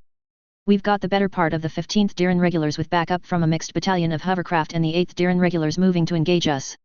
Damn. David muttered to himself. And here we are with a little over a battalion of mainly mechs and infantry. Any chance of air support? Sandoval asked, her grasshopper spreading its hands out like she was asking the question in person. NEG, Yvonne Hazen cut in. All of our stings are tasked with keeping the hovercraft away from our dropships at the moment, and we are limited to 3 volleys of artillery before they have to move. Then I guess it's time to give them hell. Sandoval said as she turned her grasshopper around to face the area that the Draconis combined forces were going to be emerging from. I've got your back, Major. David said as he stepped up along with a Highlander to cover Sandoval's flanks. It's going to be a bit dicey out here. Copy that, Catherine Sandoval responded. We're going to have to coordinate our fire and make sure that we drop each unit before we move on. Captain Kent, I'm going to need you dug into the riverbank and aiming at the cockpits of the enemy mechs in order to disorient and distract them. Aye ma'am. Captain Kent replied as he and his company used their jump jets to float down to the riverbank. Digging in now. ETA on enemy being in range is 5 mics. The lone VTOL that they had in the air reported. Get ready for them, because they're on their way. David simply relaxed his shoulders and breathed deeply for a few moments, easing himself into the mindset that he needed to be in for the engagement up ahead. Then, opening his eyes, he used his communications systems to open a private channel directly to his parents. Mom, Dad, there's a leak or a traitor somewhere. He told his parents the thought that had flashed through his head. We're aware of that, son. David's father chuckled a bit. Good job on catching it though, it'll help you out later in life. Now pay attention, this could end up really badly for us if we do the wrong thing or if our estimates are off. Aye sir. David replied, knowing that even though Mark Hull was his father, right now he was also the ranking officer on the field. Shutting down comms now. He reached forward and toggled the private channel off. Nothing to be nervous about, Dave. He told himself. You weren't nervous when we dealt with that company before, so settle down. He glared at his stomach area that roiled and rumbled a bit. Christ almighty, where did they come up with the sheer amount of assault mechs?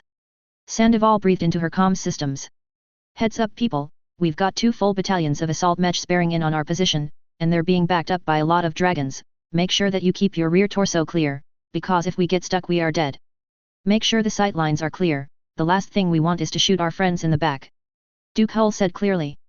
The Ducal Guard will be the first line, and will rotate as necessary. The Duke's shiny new warmer moved forward in formation with his wife Natasha and the 6 women known as her Marauders. The LZ is being attacked by a large amount of hovercraft and the 8th Darren regulars. We have to hold out until the stings are clear to come and give us some caw. Yes sir. Sandoval replied as she moved to the second line behind the 2 battalions of the Ducal Guard. David just watched as his mother's Nightstar triggered its twin Gauss rifles at extreme range, nailing one of the approaching Battlemasters and causing it to slow down in order to evade. This was followed by the rest of the Ducal Guard units using the weapons they had that outranged the enemies, making sure to peel armor off before it turned into a knife fight. Just as the battle lines began to converge, David watched in awe as his mother flat-out destroyed 2 assault mechs in rapid succession, followed by her Marauders as they tore into the Combine's battle lines. His dad, on the other hand, was a fast-moving machine of death. His warhammer blazed with heat on the scanners, but the Duke just used the extra heat to move faster, using his jump jets to hop around and avoid fire while using his lasers and SRMs to carve away massive chunks of enemy armor, not killing any one particular enemy machines, but instead leaving them open for other units to take advantage of. We're pulling back. David's father said over the command circuit. Rotate out on my mark.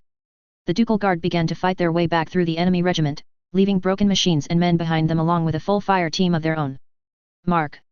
No sooner had the command left Duke Hull's lips than the machines of the 3rd Kent Ares Guard surged forward, the infantry that were dug in remaining where they were to catch any stragglers. I've got the Atlas. David called out as he fired his lasers and autocannon at the same time, enjoying the fact that his machine ran ice cold due to the freezers. The Atlas responded with SRM fire that splashed across David's armor, causing his chest to itch for a moment as he retaliated with his own lasers and SRMs. Triggering his jump jets, David artfully avoided the AC-20 round that was headed for him and began to carve away the side armor of the heavier enemy machine. Watch out, Kerensky! Sandoval yelled as David ducked underneath a sudden hail of missiles. We can't get bogged down, they've got a lance of longbows on the ridge. Yes ma'am. David responded as he reined in his touch of bloodlust, using his jump jets to avoid yet another AC-20 shot in order to get back to the trio that he was a part of. Something is off about the Banshees over there. The Highlander pilot said, firing his LRMs and Gauss rifle at the longbows in order to make them back off a touch. You're right, their movement profile is wrong. Sandoval said as she used her mainly energy armament in order to make a dragon try to take on somewhere else. They're not moving as fast as they should be. Pull back to the river. Yvonne Hazen commanded from her Atlas. We need to regroup. Almost as if it were agreed upon beforehand, the 2 formations split apart, the broken mech slittering the ground of the valley that they were fighting in. We can't afford to take many more losses like that. David muttered to himself as he looked over the losses. They've got more numbers and heavier machines than we do. He looked around. How many of our pilots are going to make it out, ma'am? He asked Major Sandoval. Most of our mech pilots will be fine. Sandoval replied. Even the ones that don't punch out are safer than the rest of the units in the inner sphere, but this is a disaster. What do you mean, ma'am? The Kent Ares Guard and the marksmen aren't trained for straight mech-on-mech warfare, the Ducal Guard is more trained in it, but we focused so much on combined arms that we don't train in mech-on-mech warfare without conventional support as much. And now we're stuck in a slugfest with a bunch of big stompy robots. David's father broke in on the channel. We're going to have our infantry tag the longbows, if we can take out their fire support then it'll help us level the playing field, we're outnumbered 2-1 here, and outmissed by a significant portion. No fancy tricks this time? Sandoval asked, hoping that Dolhull had a trick to pull out of his hat or sleeve. Most of said fancy tricks were done because I had time and space to prepare. Duke Hull replied, firing his PPCs at an enemy mech across the river. This time, we were the ones ambushed and we've got 3 choices before us. And those are? Sandoval asked, not seeing them. 1. We stay here and fight, hopefully cause enough damage that the 15th Diran regulars pull back and let us have the field. Hull almost casually jumped out of the way of a Gauss rifle round. 2. We break through and make a push for the LZ, and hope they don't steal all of the salvage here before we get back. And the third option, sir? We hold out until our close air support gets here and pray that they don't get bogged down. The Duke replied. All of the options are bad, but we've got to pick one. And I pick option 4. Natasha said as her Night Star stepped back in the front of the friendly formation. We attack them, and clear them from the field, they have chosen death, so let us give it to them. She killed a dragon with a careful headshot from her ERP-C. Does anyone care to challenge me to single combat? She broadcast on an open channel. Your coordinator was weak in combat, let us see if you can do any better. Or, we can go with option 4. Duke Hull said as he followed his wife's assault mech. Cause chaos and make them angry enough at the 2 of us that it allows the rest of y'all to pick them off. The married couple then proceeded to move at a moderate pace towards the enemy, seemingly unflinching in the danger in front of them. They are so cool. David said to himself. One day, I'm going to be just like them. I hope not. Sandoval tapped his Crockett on the shoulder, drawing him out of his thoughts. Those 2 are absolutely crazy. They're the good kind of crazy, but there's this little thing I like to call reality, and while they seem to be ignoring it for now, it'll catch up to them eventually. But they're heroes, Major. The Highlander pilot chimed in. Big damn heroes always die. Sandoval stated matter-of-factly as she took a large laser to the chest, melting a large swath of armor off of her grasshopper. Maybe they make it to old age, but when they die it's never pretty. We'll just have to see about that. David replied as he once again faced the Atlas that he had tangoed with earlier. We'll just have to see. Chapter 141, Green as Grass. His ears rang, he didn't quite know where he was, and why were people shouting at him. He just needed to take a break. Yeah, a nap sounded really nice right about now. The young man stumbled out of the wreckage, being halfway pulled and carried along into a natural fork in the river. The infantry continued to drag the mech pilot to the destroyed hovercraft they were using for cover.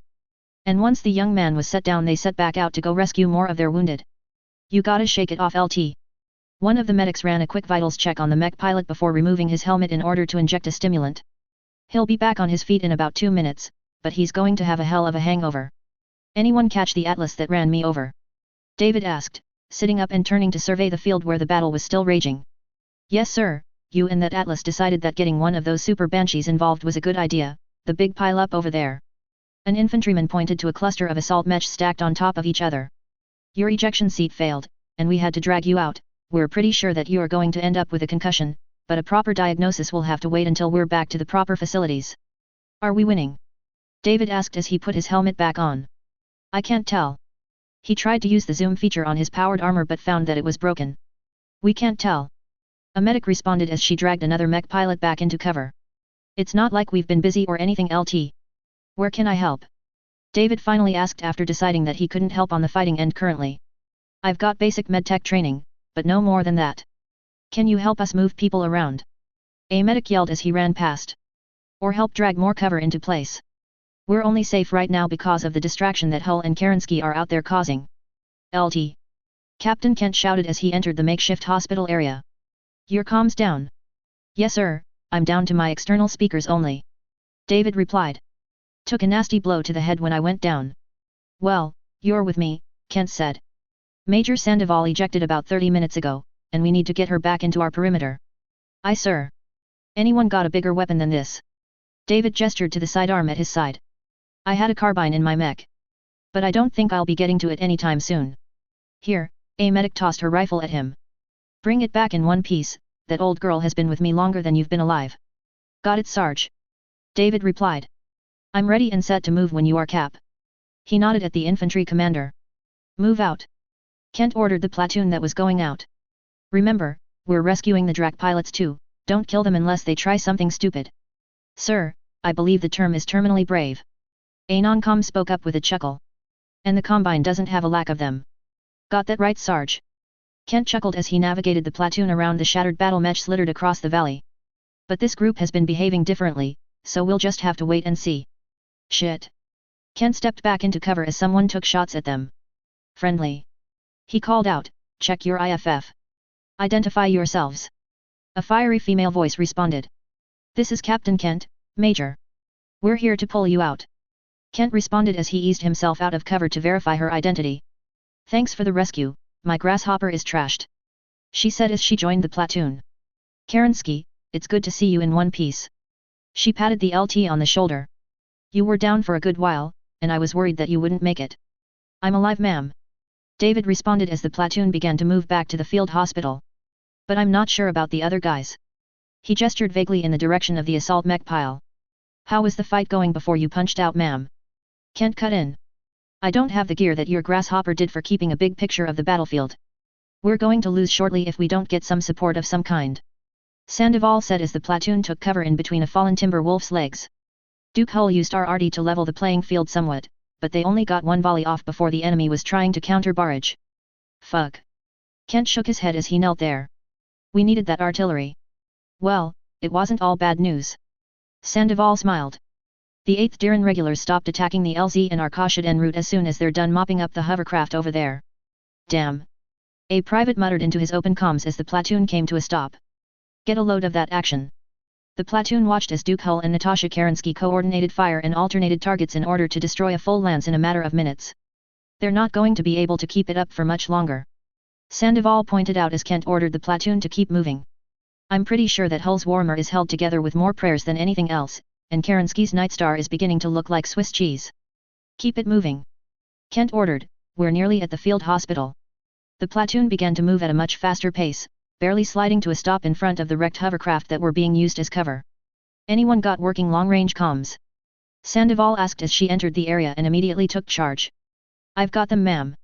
A mech pilot with a broken foot raised his hand. I snagged the extra gear that I keep in my Highlander before I bailed out. Good man. Sandoval clapped the pilot on the shoulder. I'll be borrowing these. She synced up the device with her own suit of mithril, and then patched it into her external speakers so that everyone could hear what was being said. This is Duke Hull, they heard. Where the fuck is our gore-aimed close air support? They're about to wipe us off the map. There was nothing, no response for what felt like an eternity before a voice responded. This is Echo 419, we apologize for the late delivery, we had to deal with some hitchhikers. A trio of Sting dropships cast shadows on the valley to the cheers of the 3rd Kent Ares Guard and the Ducal Guards. And trust me, they brought jetpacks. We're just happy to have you here, Fee Hammer. Captain Kent replied. They are pulling back. Yvonne Hazen said over the command circuit, her Atlas II limping along at a much slower pace than it typically had. Hold your positions. Immediately the Ducal Guard members that had been about to give chase stopped in their tracks. Duke Hull, Sandoval used the long-range gear. We're going to need salvage and recovery teams here ASAP. Already have Mathis working on it, Major. Hull replied. You just make sure that the wounded are stabilized for transport. What do you mean by transport? David asked before he looked up and saw a Sting landing in an open space next to the valley they had been fighting in. Load the wounded and recovered pilots onto Bravo 22 and get them back to the LZ. Duke Hull ordered. The rest of us will stick around in case the 15th decide to come back for seconds. LNAIR, October 9th, 3032. Mark, I hate to wake you and Natasha, but this is urgent. Mathis led them to a side room on the messenger. We figured out where our leak was, and you're going to be pissed. One of ours? I asked tiredly, still exhausted from the battle yesterday. It gets worse, both General Frost and his XO are in on it. Mathis handed over the documentation. Seems they've been feeding intel to the ISF since just before the ceasefire. And we didn't track this before. I asked, struggling to process everything when I was still half asleep. They didn't make any unusual purchases, sir. Mathis replied. And I'm sure they picked him out because they thought he would never be a CO. A logistics officer can be just as effective a source of information. Fair point. I said. We thrown the two of them into the brig yet? I asked as I drew my sidearm and double-checked the chamber. To make sure that it was loaded. Not yet, sir, but we did give the evidence to the Field Marshal and to Major Sandoval. Mathis replied. That's good enough for me. I said as I stalked into the briefing room. Robert Frost, I sentence you to death for treason. I said as I drew my handgun. Any last words you'd like to share with the class before I off you? You killed our chance at lasting peace. He sobbed quietly. We were balanced, and the Draconis Combine wouldn't have invaded. He continued to blubber while the command staff just ignored him. You have zero options here, Frost. I stated coldly and bluntly. You're going to die anyway, it's just a different time frame. I watched as the slightly older man reached for something hidden in his desk. My weapon was already raised with my finger on the trigger, and so I waited for Frost to make a move. When his hand moved above the top of the desk, showing a small laser pistol, I fired without hesitation, drilling the CO of the 3rd Kent Ares guard with a bullet right between the eyes. Someone carry this body out of here. I ordered. And tell Sandoval that she's in full command of the 3rd Kent Ares now, due to her previous cause being guilty of treason. Copy that, sir, I'll relay the message. Mathis responded. Good work, Mathis, we've got our work cut out for us in this campaign. Chapter 142, Moving Forward. LNAIR, October 15, 3032. All right, Colonel, previously Major Catherine Sandoval said as she slapped the hollow table in front of her. We got pushed and hit hard by the 8th and 15th Diran regulars, and they're going to be coming back for more. She paused for a minute as she looked at the people in front of her. Your job is to go and hit them where it hurts. She pointed at the location where the Scarborough manufacturing plant was. We need them unable to manufacture more of their hovercraft while we're here on this rock, and y'all are being voluntold. She glanced up before running through the actual mission. You're going to be boarding Maxims at dawn and taking the long route, we'll be making probing runs throughout the day in order to throw them off their game. You'll disembark short of their normal scouting runs, and make your way the last 50 clicks on foot. She then gestured towards Kent in order for him to take over from there. Our satellite passed over the manufacturing center a little over 12 hours ago. Kent said, so we've got a decent view of the layout, but no certain ways of telling where the critical manufacturing areas are. That being said, we're bringing a hell of a lot of combat engineers, and every second man will be bringing a spare det pack. Kent shrugged, I know that it's not our normal MO, but we're going to level the place if we have to. He then shut down the hollow table for a second and had the lights brought back up to full. Make sure to get some rack time, and pray that your battle buddy doesn't get carsick, you're going to be in for a hell of a long ride. You heard the man. Sandoval said as the briefing ended. I wish that I was coming with you, but I'm going to be here dealing with my new paperwork and making sure that the 5th Avalon Hussars don't fuck us while we're here bailing them out. The group of soldiers chuckled at that before they started to file out of the briefing room. Kerensky, Kent, stay behind a minute, I need to talk to the two of you. Colonel Sandoval said before the two men managed to leave. There were some jeers and jokes thrown at David and Kent, but soon they had all filed out. You wanted to speak to us, ma'am? David asked as he took a seat at the front of the room, spinning his chair around so he could rest his hands on the back of it. Yeah, you and Kent are getting field promotions, along with a couple of other blokes. She said as she pulled a small box out from behind the hollow table. Enjoy your new rank pins, Major. She tossed the new pins to Kent, and then turned to look at David. You'll have to make do without the actual rank pins unless Kent here hands his over, but considering we don't wear them on campaign anyway, they just sit here on the dropships. Congrats on getting away from the butter bars. Kent said with a chuckle before his face got a little serious. You sure you want in on this, OP? He asked while looking David in the eye. I know you're down a ride right now, but this entire OP could be blown and us all die in a split second. I'm sure. David said with a grin, clapping the other two officers on the back. I'm a part of the 3rd Kent Ares Guard, we're going to pull this off and come back with big enough balls that the 1st and 2nd Kent Ares are going to be envious. Not the Ducal Guard? Catherine asked with a mischievous smile. Them? David asked. No way, my mom has stones like no one else. Not going to talk about the Duke? Kent asked. He's got bigger stones than she does, he married her after all. David chuckled. In all seriousness though, don't tell them I said that, I've still got bruises from the last time I talked trash to Mom and a headache from the last time I did the same thing to Dad. A headache? Catherine mouthed to Kent only to receive a shrug in response. You're all right for a green kid, your secret is safe with us. Thanks. David replied as a weight seemingly lifted off of his shoulders. I'm gonna go catch some rack time and make sure that my new mithril suit's set up properly. See y'all tomorrow. They're insane. Catherine said once David was out of earshot. That family is full of crazy people. No, Kent shook his head. They just deal in cold hard reality, and most people can't face too much of reality without a stiff drink before or afterwards. October 16, 3032. Hey Vickers, you good man? David asked the man who was doubled over against the off-ramp of the Maxis. I'm good captain, the man replied. I'm normally on the outside of a mech when I do this, and the Maxims make me a bit motion sick. Well, we can weaponize that vomit if need be, but I'd rather you keep your insides where they are. David joked as he pulled the man back into the Maxim. We're about to be at the drop-off point and don't want you to miss out on all of the fun. Marching 50 clicks isn't my idea of fun, captain. The private moaned. But I'll do it anyway. All right, approaching the drop-off point in 5 mics. The Maxim drivers called out over the closed comms. We'll hold here for refuel and for a quick rescue when you give us the signal. Hopefully we won't need it, but we'll keep you on speed dial. Kent replied over the comms. Check your gear, people, the last thing we need is for some of our explosives to go off before we want them to. Aye, sir. David responded as he went over each of the individuals on his Maxim and had the lieutenants from each of the platoons he was in charge of doing the same. We're here, now get off of my ride. David's Maxim driver said. And give the Drax hell for me. Will do. David replied. Let's settle down here. We've got to wait until it's a hell of a lot darker out before we start doing our jobs. Drink your water.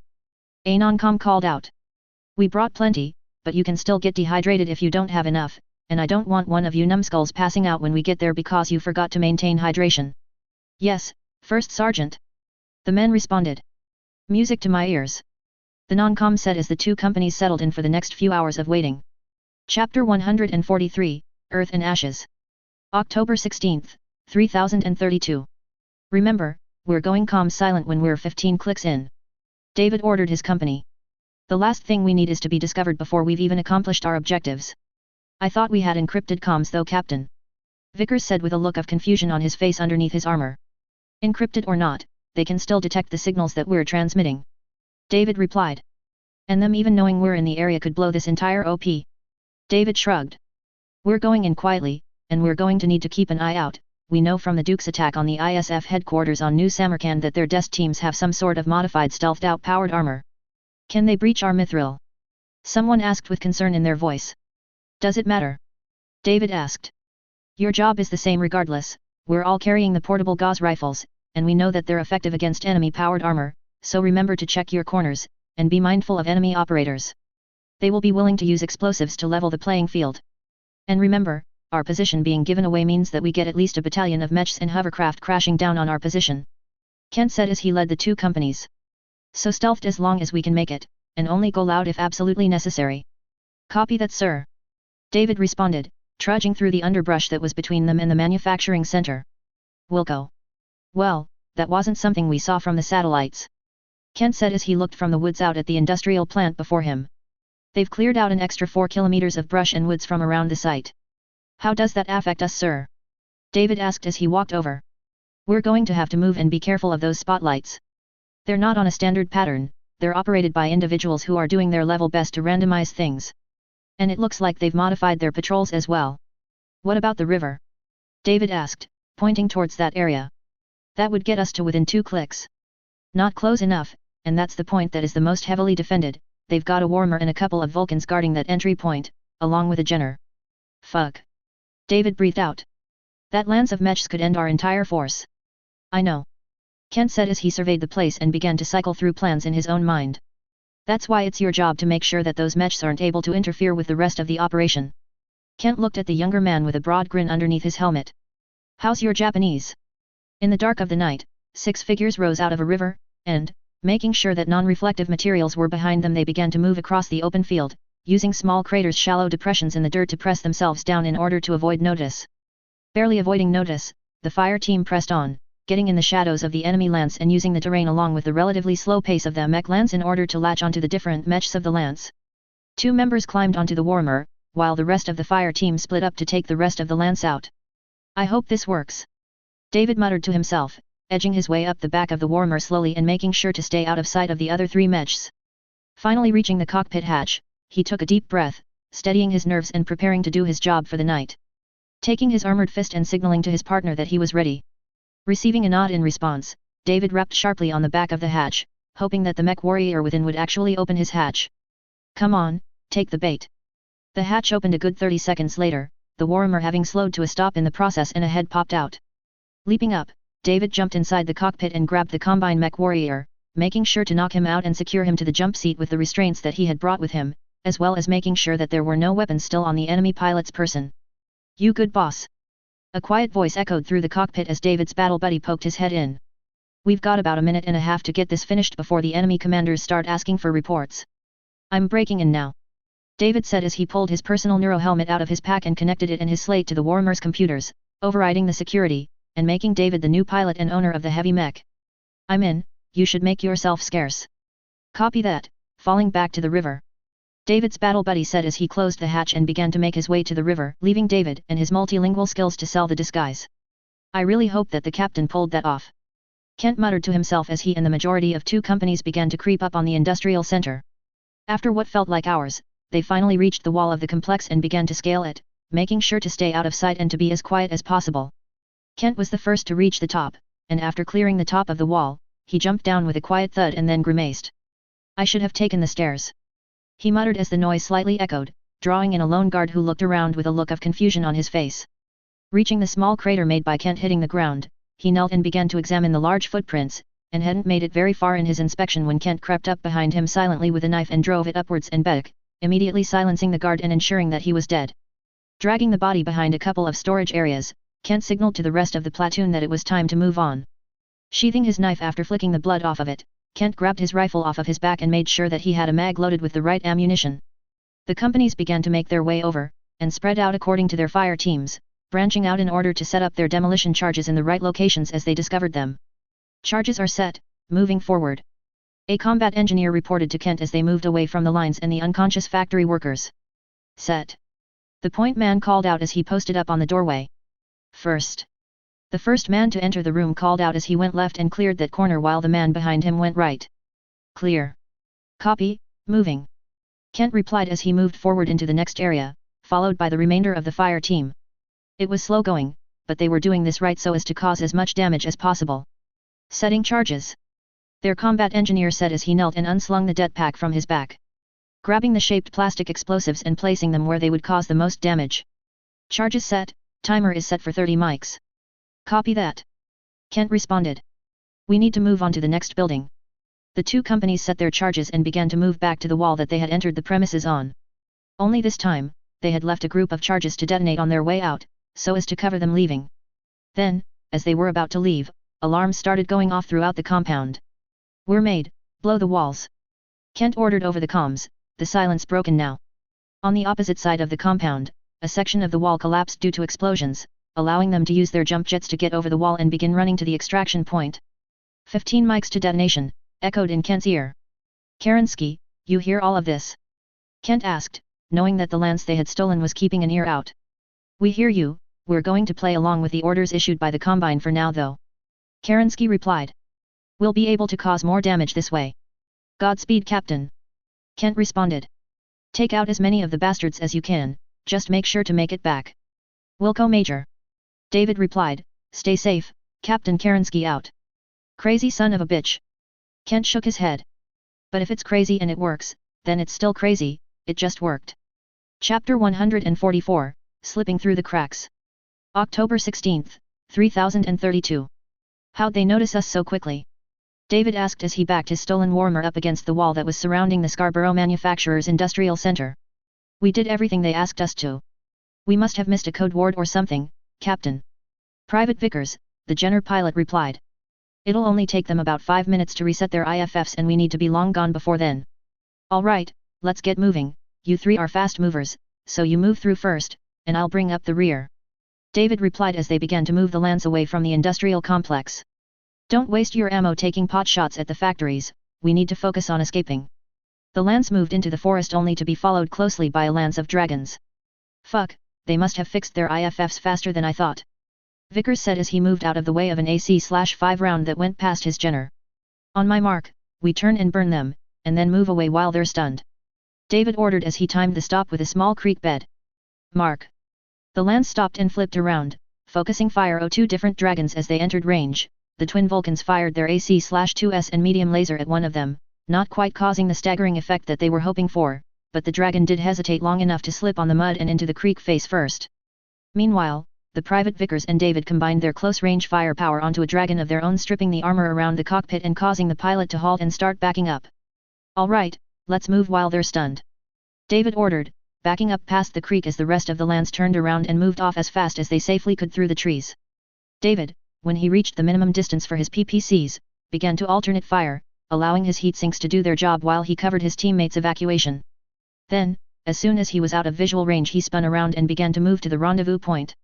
"Shit," David said as the trio of lighter mechs moved much faster.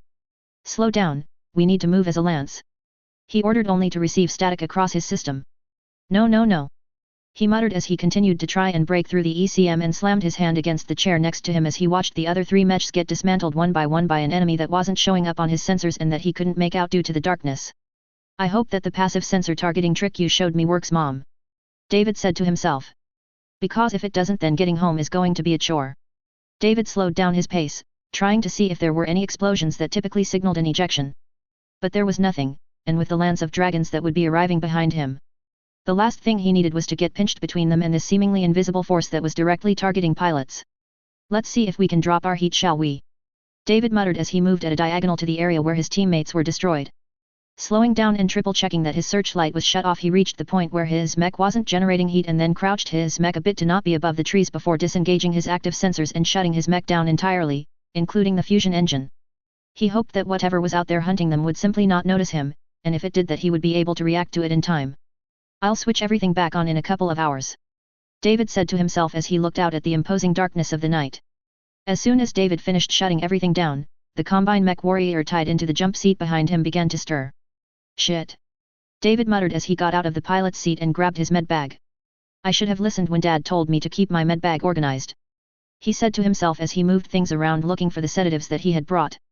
After a minute or so of shoving the things in his med bag around, he finally found the group of sedatives. Grabbing the injector, he shoved a dose that was specifically designed to keep enemy captives under into the injector and held the struggling pilot down while he injected it. He then waited until the mech warrior stopped moving before he sat back down in the pilot's chair of the warmer. No sooner had he sat down than he saw a couple of trees around 500 meters away start to bend from something moving between them. "Must be null SIG," David muttered to himself, "and given I have no visual aside from the effects, I'd say that they've got a chameleon light polarization shield as well." The invisible mech continued through the forest, the only evidence of its passing being the trees bending and cracking as it moved through. "I need to rapid start this, I know where it is right now, and if I can break the cloaking I can take it," David muttered as he bypassed several safety protocols in order to get the fusion engine started quickly. "We'll take care of your fusion engine later." David patted the side of the chair as he ran through an abbreviated check and stayed on passive sensors, relying on the signs of the forest to tell him exactly where the enemy mech was. "I got you now, bitch," David said to himself as he triggered his SRM-6 and medium lasers across the general area where the trees were being shoved out of the way by the enemy mech. "I really hope that this works." The lasers missed, but half of the SRM scattered across the enemy mech, breaking up the profile enough that David could finally see what he was up against. The exterminator tried to back off in order to get its stealth systems back up and running, fired its lasers at David's stolen warmer, but only a couple of the medium lasers connected, the rest hitting a series of trees and starting fires.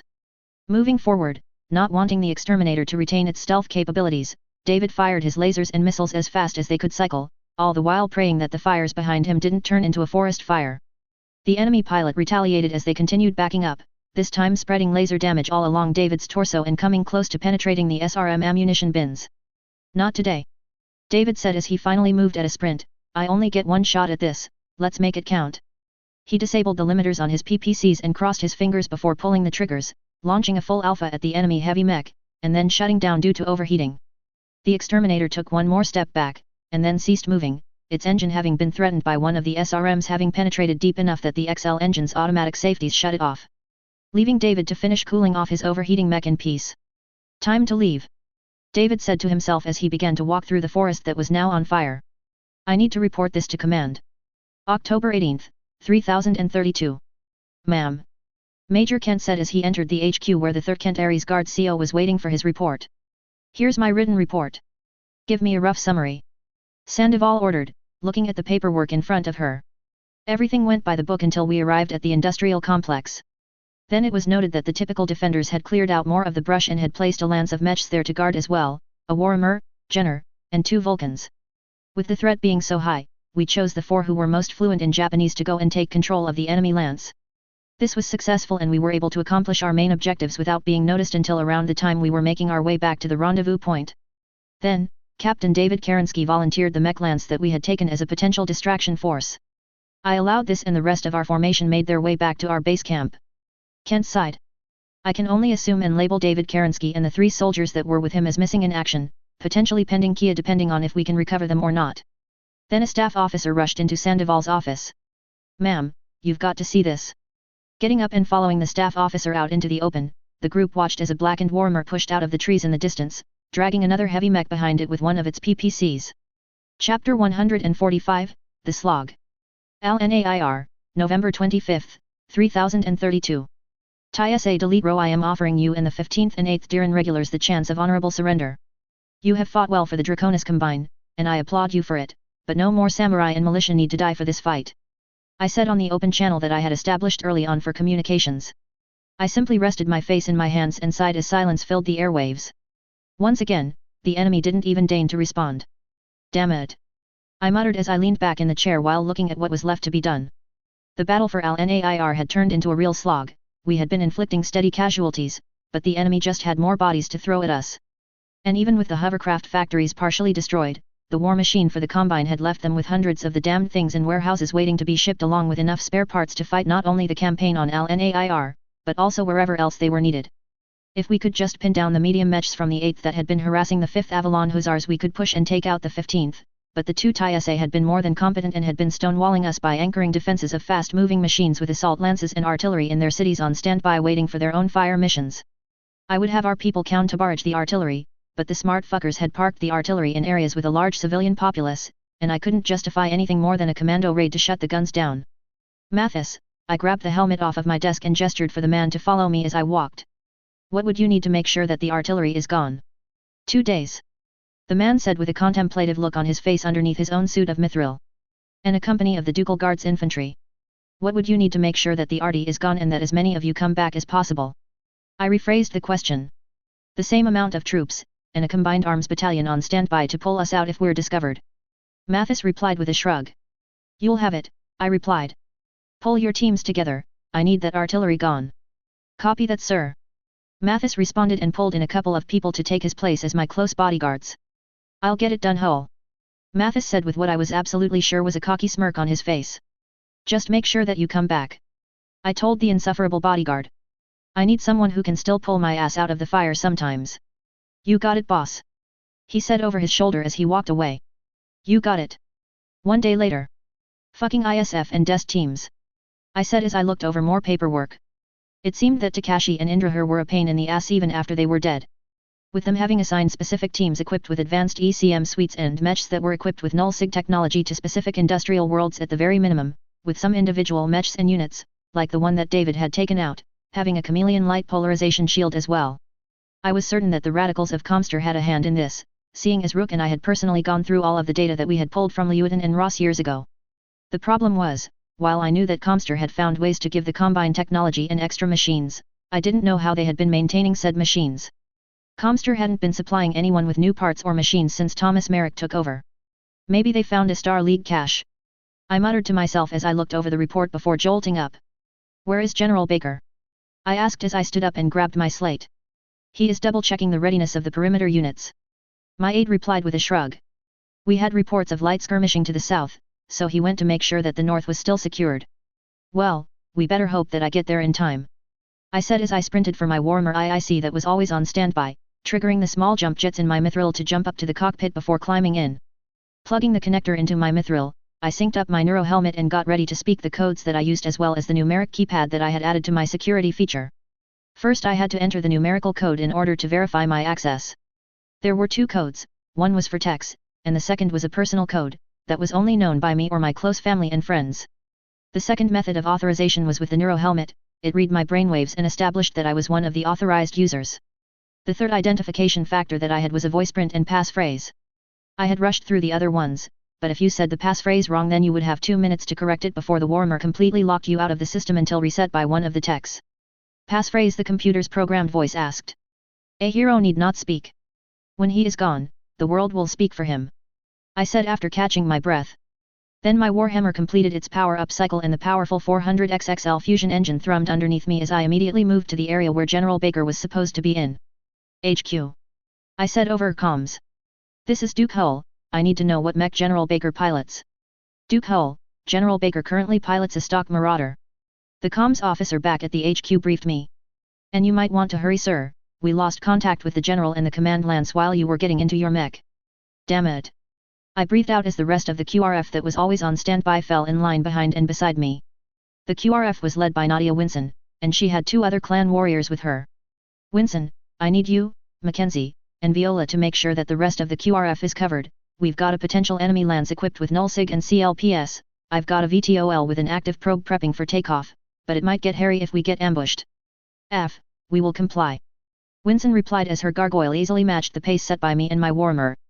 EDA is 5 mics, I said as I looked at the maps that we had been given. It's a heavily wooded area, so make sure that you don't leave your back exposed to the enemy.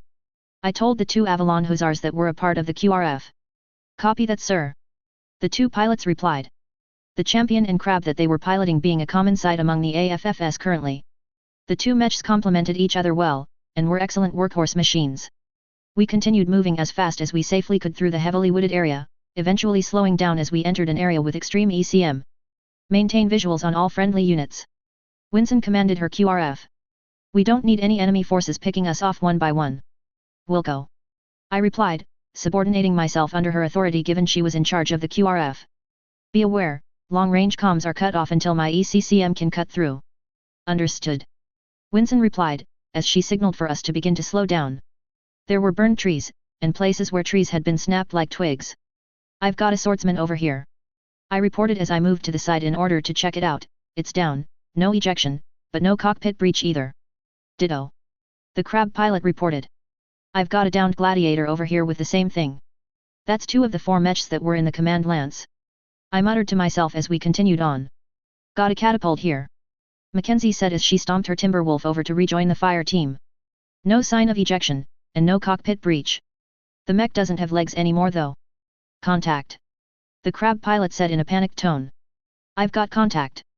The medium mech began to fire its lasers into the trees. Soldier, get your act together. I snapped, moving my Warhammer closer to the allied mech. You've got enemy-powered armor on you, we need to get out of the trees. I said, backing my Warhammer up and out of the trees as fast as I could. Get em off of me. Get em off.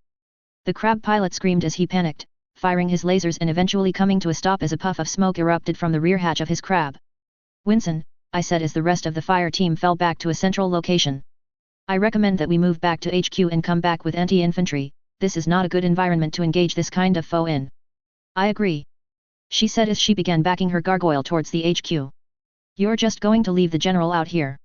The Champion pilot asked incredulously. You can't do that. The heavy mech broke off from the rest of us as he pushed forward. The mech warrior in the Champion began to move at flank speed, tearing through trees and eventually turning around. I found General Baker's mech. He said. It's heavily damaged, but there's clearly not been an ejection. While the Champion was off doing his own stunts, the rest of us had been grouped up in a way that we wouldn't get hammered by any potential enemy-powered armor. My ECCM is through. I reported to Winson as the static began to clear up. This is Duke Hull, we need immediate support, we've got enemy-powered armor in the vicinity, and suspect enemy null-sig is out here. Copy that, Duke Hull. The comms officer replied. We've got a Sting and a company of Mithril on standby. We are moving to an open position so we don't get hit from a place where we cannot see. Winson began to take over. I need some combat vehicle support as well, I suspect the enemy numbers are greater than we fear. We'll go. The comms officer replied.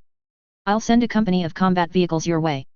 Meanwhile, the Champion pilot was still locked in the ECM and growing steadily more paranoid as he looked General Baker's Marauder, trying to see if he could find any sign of his CO. Then, he felt a thud behind him, and spinning around, he saw an exterminator uncloak right in front of him. The AFFS pilot tried to aim manually, but his mech refused to even see the enemy standing in front of him. I need backup here. He yelled, trying to get the attention of the rest of the QRF, but they weren't able to hear him. The mech warrior, now slightly panicking, began to go through override procedures and was about to manually trigger his LB-10X at the enemy when his cockpit was bored through by a series of lasers. Chapter 146, Fire in the Night Sky. November 27, 3032. Mathis and his fire team crept along, checking every corner and making sure that no dest teams were lying in wait using one of their suits of stealth power armor. Their objective was to destroy the artillery guns that were keeping the rest of their forces at bay. Holding up his fist in the motion that signaled stop to his forces, they came to the wall and took cover so that they could use a fiber optic snake to peer around the corner. Double-checking that the path was clear, the fire team continued through the buildings until they reached an overlook of where the artillery was. Clear visual on the artillery. Mathis whispered to his team. They left the ammo trucks right next to the guns. Sloppy work if you ask me. He shook his head. Prep the SRMs and anti-material rifles, we're only going to get one shot at this. Reaching behind him, Mathis unslung a BFG and unfolded the bipod, linking the scope to his HUD and laying down his position being mirrored by the rest of the two companies of elite infantry. We fire on my mark, rifles first, and then SRMs with Inferno Gel. Copy. The entire company broke calm silence. Mark. Mathis ordered as he pulled the trigger, the kick being eased by the powerful mithril. His first shot broke the glass of the massive building and tore a small part out of the artillery piece that he was targeting, but the real damage came when the Inferno Gel SRMs began to launch from the buildings that surrounded the park that the enemy artillery was parked in. The gel covered the enemy artillery and caused the stored ammunition beside it to cook off as well. Time to get out of here. Mathis ordered as he picked up his anti-material rifle. Let's get to the roof. The various platoons of the two companies of infantry had a series of ways to be picked up by the stings that were hanging out in the area just above the AA envelope. We're all set, Major. A lieutenant said as he distributed out the packs. We just need to make sure that we're all strapped in properly or we'll have some major injuries to account for. Copy. Mathis replied as he fastened his own harness to his mithril. Send up the flares. 3 sets of flares lit up the dark of the night, causing some of the people battling the flames of the Inferno Gel below to lose their lives as the sudden brightness blinded them. Then, after the flares had fallen below the buildings, just out of sight of the ground a series of small balloons went up. All of said balloons were attached to tethers and had cable that went to the infantry below. The trio of stings immediately began their approach, opening their bomb bays and extending the experimental hook out to catch the cables and snatch their people off of the ground. Ugh, we've got to work on improving that. Mathis muttered to himself as he violently pulled into the air. That hurts like a motherfucker. The original prototype for these were built in the 20th century. A tech sergeant spoke up. The reason they failed the first time was because humans are too squishy to survive those kinds of maneuvers for long periods of time. Well, we're still squishy even if our mithril isn't. So let's not have R&D claim this as a success just yet. Mathis groaned. Detaching pickups in 2 mics. Hammer told the platoons attached to her Sting gunship. We'll be over friendly ground, so make sure your IFFs are up and running. Understood, Hammer. Mathis responded. Preparing to detach. After the 2 minutes had passed, the series of tethers detached and the mithril-clad infantry began to fall to the ground below. Remember to trigger your jump jets at the right time, otherwise you'll be paste cleaned up off of the ground. Mathis reminded his infantry. The 2 companies of infantry, nearly 100 people in all, lit up their jump jets at the same time, slowing their speed and lighting up the HQ for a split second. Nailed it. Mathis laughed at himself as he rolled when he hit the ground. I want a head count. He said as he came up with everything still intact on his body. Roberts and Smith didn't make it, those are the only 2 missing. Came the report after the platoon leaders did their head counts. I'll get the report later. Mathis replied. We all need to report to the medbay just in case the extraction caused any injuries. Mathis looked around at the 2 companies. I want you all to get at least 6 hours of rack time, debrief is in 8, I expect your reports by then as well. Yes sir. The 2 companies replied before filing away to go and report to the medtechs. How did they get behind our lines in order to accomplish this? Tysa Joseph Isuzu asked the assembled officers. Tysa Delitro and myself have managed to hold off the advance of the Davians, but that artillery was the only thing preventing them from moving into the city proper. Sir, we found 2 dead dest teams in the buildings that they fired their SRMs from. A Show SA spoke up. We believe that they used the river and infiltrated as close as possible before moving through the city. The Show SA sighed. We also found many civilian families tied up and gagged. They reported the incident as soon as they freed themselves, but by then the damage had already been done. We shall see how long our reserves will last. Tysa Delitro spoke up. Then we may need to make an attempt at surrendering or retreat. The woman spoke after thinking about it. We know that the coordinator is dead, but the rest of the Combine may need us and our forces intact so as to ensure the survival of our nation. 3 days. Isuzu said. We have to hold out for 3 days and then leave with everything that we can take with us from the hovercraft stores. Chapter 147, Fighting Retreat. November 30th, 3032. TIE SA Isuzu, they are breaking through our perimeter lines. A major reported as the TIE SA moved his Cyclops around the rear of the battlefield. Continue to fall back to the spaceport as planned. Isuzu ordered. Delatro and myself are covering our retreat, we may be leaving, but we shall leave our enemies broken at our feet as we do so. He turned to the restored command console in his Cyclops and continued to coordinate the 15th Diran regulars as they began to fall back to the spaceport. Most of the critical infrastructure had already been loaded up, as well as any spare ammunition. Isuzu, Delatiro's voice came across the command circuit. I have the bombardiers ready and waiting for fire missions. I will coordinate the fire support missions. Isuzu responded. I take it the Lance has the missiles ready to go. Affirmative. The other TIE SA responded. I have taken fairly severe damage, and am falling back to the spaceport in order to ensure that as many of us are able to escape the Davians as possible. I will maintain our position as long as necessary. Isuzu replied. Copy that, we leave as soon as our dropships are loaded up, make sure that you are on one of them, TIE SA. Keep moving people. David commanded his fire team as he moved forward in his Crockett. We've got to keep up the pressure. Copy that. Scooter replied as he walked his crab forwards, exchanging fire with an enemy Jenner, melting armor off of the lighter machine. Captain, one of the missiles just stuck to my scatter. David ordered as a flurry of LRMs began to come down around his fire team. I really hope that those were standard LRMs. He muttered as waves of missiles began to come down around his fire team and others scattered throughout the city. They're a mix of swarm and thunder missiles, Captain. Scooter reported as he narrowly avoided one of the smaller missiles. As long as that narc beacon is active she's going to be a sitting duck. Looks like the 8th and 15th Diran regulars got all of the fun toys. David snarked. First ninja mechs, now artillery mechs, I wonder what else they have up their sleeves. No clue Captain, but we've got too many mines around us to move properly. The von Luckner tank commander reported. We're effectively trapped here until we can get teams out to clear out the ordnance. Narc beacon is expired Captain. Hammer reported, her Toro finally stepping out from underneath the building that she had taken shelter underneath. We're clear of any narc-capable missiles for now. But now, we're effectively trapped until we get some demo crews in to bail us out. David sighed. I hope that they're not swinging around in order to finish us off. Command, this is Captain Kerensky, we're pinned down and unable to advance due to enemy minefields, please advise. David went up his chain of command. I hear you Kerensky, we've got a lot of reports saying the same thing, our advance has currently stopped until we get our engineers to clear out the mines, remain on standby until we have the time to clear out the minefields. Copy that Major, standing by. David responded. We'll hold here until engineers are available. Looks like we're stuck here for now. David told his fire team. Dig in, and get ready for a counterattack, the last thing we need is to be hammered while we're here. Yes sir. Scooter and the rest of the fire team responded. Getting ready for enemy attacks. Everyone, make sure that you're clear. Duke Hull's voice came over every channel. We've got enemy dropships taking off, and aerospace fighters launching in order to cover them. Keep your heads down and make sure that you are not visible from the skies. Where'd they dig up more aerospace fighters from? Blaze asked as he turned his Stuka towards the stars, making an effort to reach the enemy dropships before they made it out of his range. Must have dug some of them out of storage, I'm seeing some really old Centurions and Hellcats here, along with even some samurai. Edge responded. Is that a typhoon? Yeah, that's a typhoon, looks like they're digging into the deep reserves in order to make sure that they make it off of this rock. Blaze said. We've got orders for force preservation, which means that if you take armor damage, you pull back. Copy that lead. The rest of the aerospace fighters responded as they began to burn towards the enemy dropships and fighters.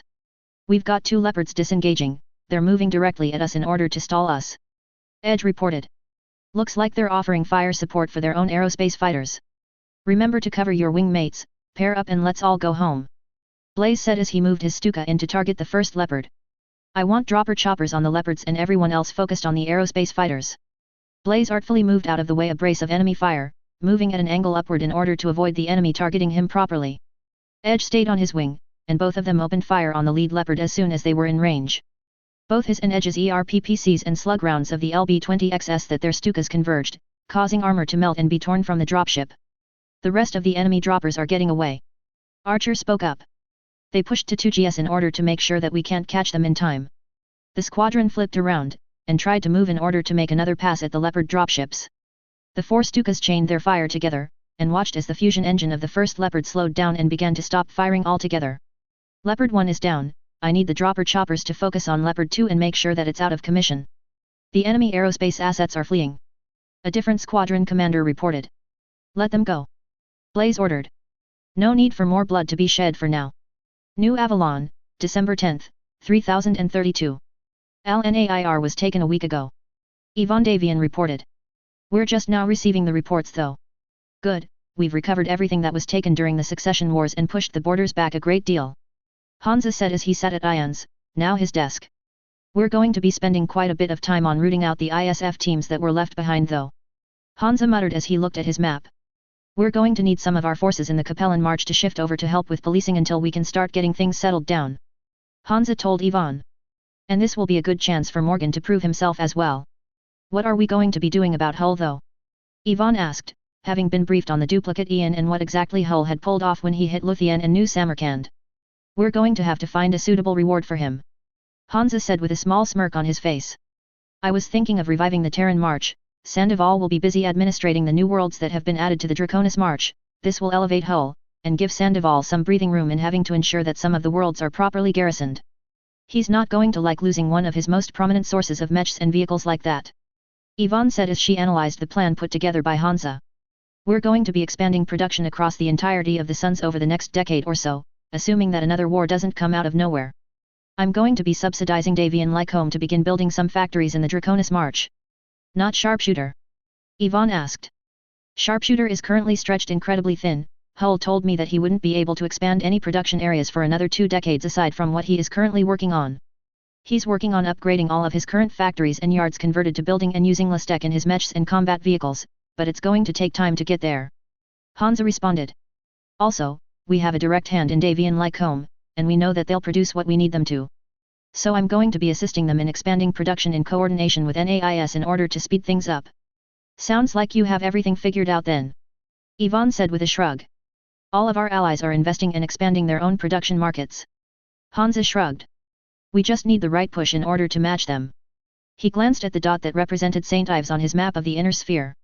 Romano has started production of the Pillager and Emperor thanks to the engineers that both the SLC and NAIS lent her. So we've got more assault mechs coming our way once the kinks are worked out of the restored lines. It is always surprising to me the way that the Liaos turned out.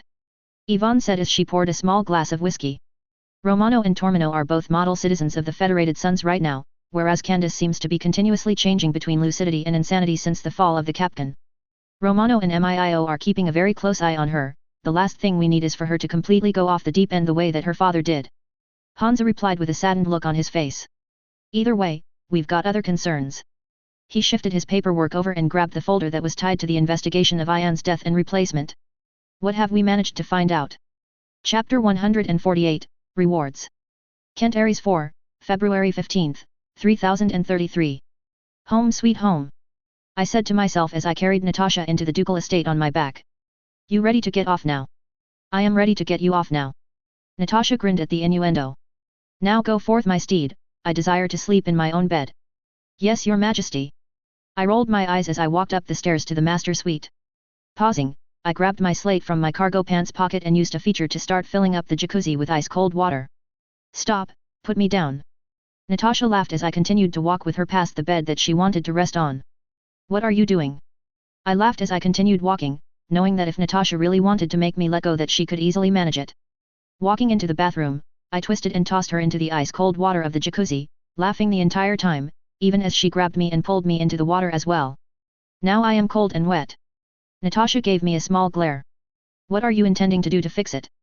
Her shirt pulled in tight over certain parts of her anatomy. I have some ideas.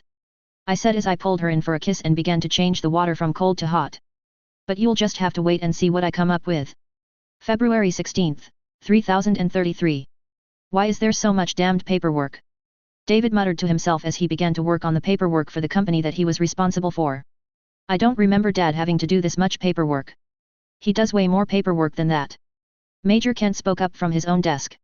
He just bears it down to the essentials and then delegates what he can to people he trusts. Kent shrugged. It's something you learn over time as an officer and even as an NCO, delegation is the one true superpower. Can I delegate someone to do this yet? David asked as he flipped through more after-action reviews of the Battle of Al-Nair. Nope, rite of passage, everyone has to do their own paperwork first, think of it as a learning experience, you don't know what can be delegated properly until you've already done that sort of paperwork before. Kent said with a chuckle. Now knuckle down and get the paperwork done, we're going to be here until all of it is done after all. February 20th, 3033. Watson. I stood up and greeted the man. It's good to see you again. I stood up and shook his hand before gesturing for him to take a seat. How is everything going? Your family doing well? Everything is good for now, boss. Watson smiled. I'm just getting a little too old for this. I forwarded you the current reports, but I felt that I should do this in person. The older man handed me a letter. I'm retiring, I've worked at doing this kind of work all my life, and I think it's time to settle down and enjoy my grandchildren for a while. My daughter is my recommendation for taking over my role, she's got a good head on her shoulders and has learned everything that I had to teach her. I sat there for a second mulling over this as I read the letter that he had given me. I'm sorry to see you go, Watson, but it has been an absolute pleasure working with you, and if you or your family ever need anything, you let me know. I met his eyes, letting him know how serious I was. You've gone above and beyond in making sure that we were able to get things done, and I thank you for that. I looked over his employment records. Do you mind if we keep you on the payroll as an advisor for the next 2 years? I asked. I'm not looking to keep you in charge of anything, I just want you on hand if we have any questions while we're getting things set up with the factories that we pulled from Luthien. I can do that. Watson agreed. I'll remain on the payroll for a little while as an advisor. And I'm signing over a 5% stake in Sharpshooter over to you as well. I told him bluntly. You're a large part of the reason why we have been able to expand as large as we are, and I think that deserves to be rewarded. I handed him a brand new slate with the information on the shares that I had given him. You're a good man, Watson, and I know that you and your family will go on to do great things. The other man just teared up for a moment and I remained silent while he regained his composure. I don't know what to say. He struggled for a moment. Thank you. He just sat there for a minute, still stunned. Thank you is all you need to say. I told the other man. I just want you to go and enjoy spending time with your grandchildren. I laughed. I expect pictures of the beautiful beaches that we have here on Kent Aries, and reports on the daily spoiling of said grandchildren. I think I can manage that. The other man responded with a small smile. Now go on and enjoy your vacation. I smiled as the man responsible for training and supervising most of our factory's engineers walked away with a dramatic change in his step. A good man is hard to find, and when you find one, you ensure that he is used to produce more like him. I thought to myself. And when it comes time for them to retire, you reward him richly, thus demonstrating that it is better to be honest and wise, than a liar and a fool. I then wrote it down and left it in the notebook I kept in my desk. Said notebook was full of things that were silly, true, and helpful to whoever would end up replacing me as Duke of Kent Aries.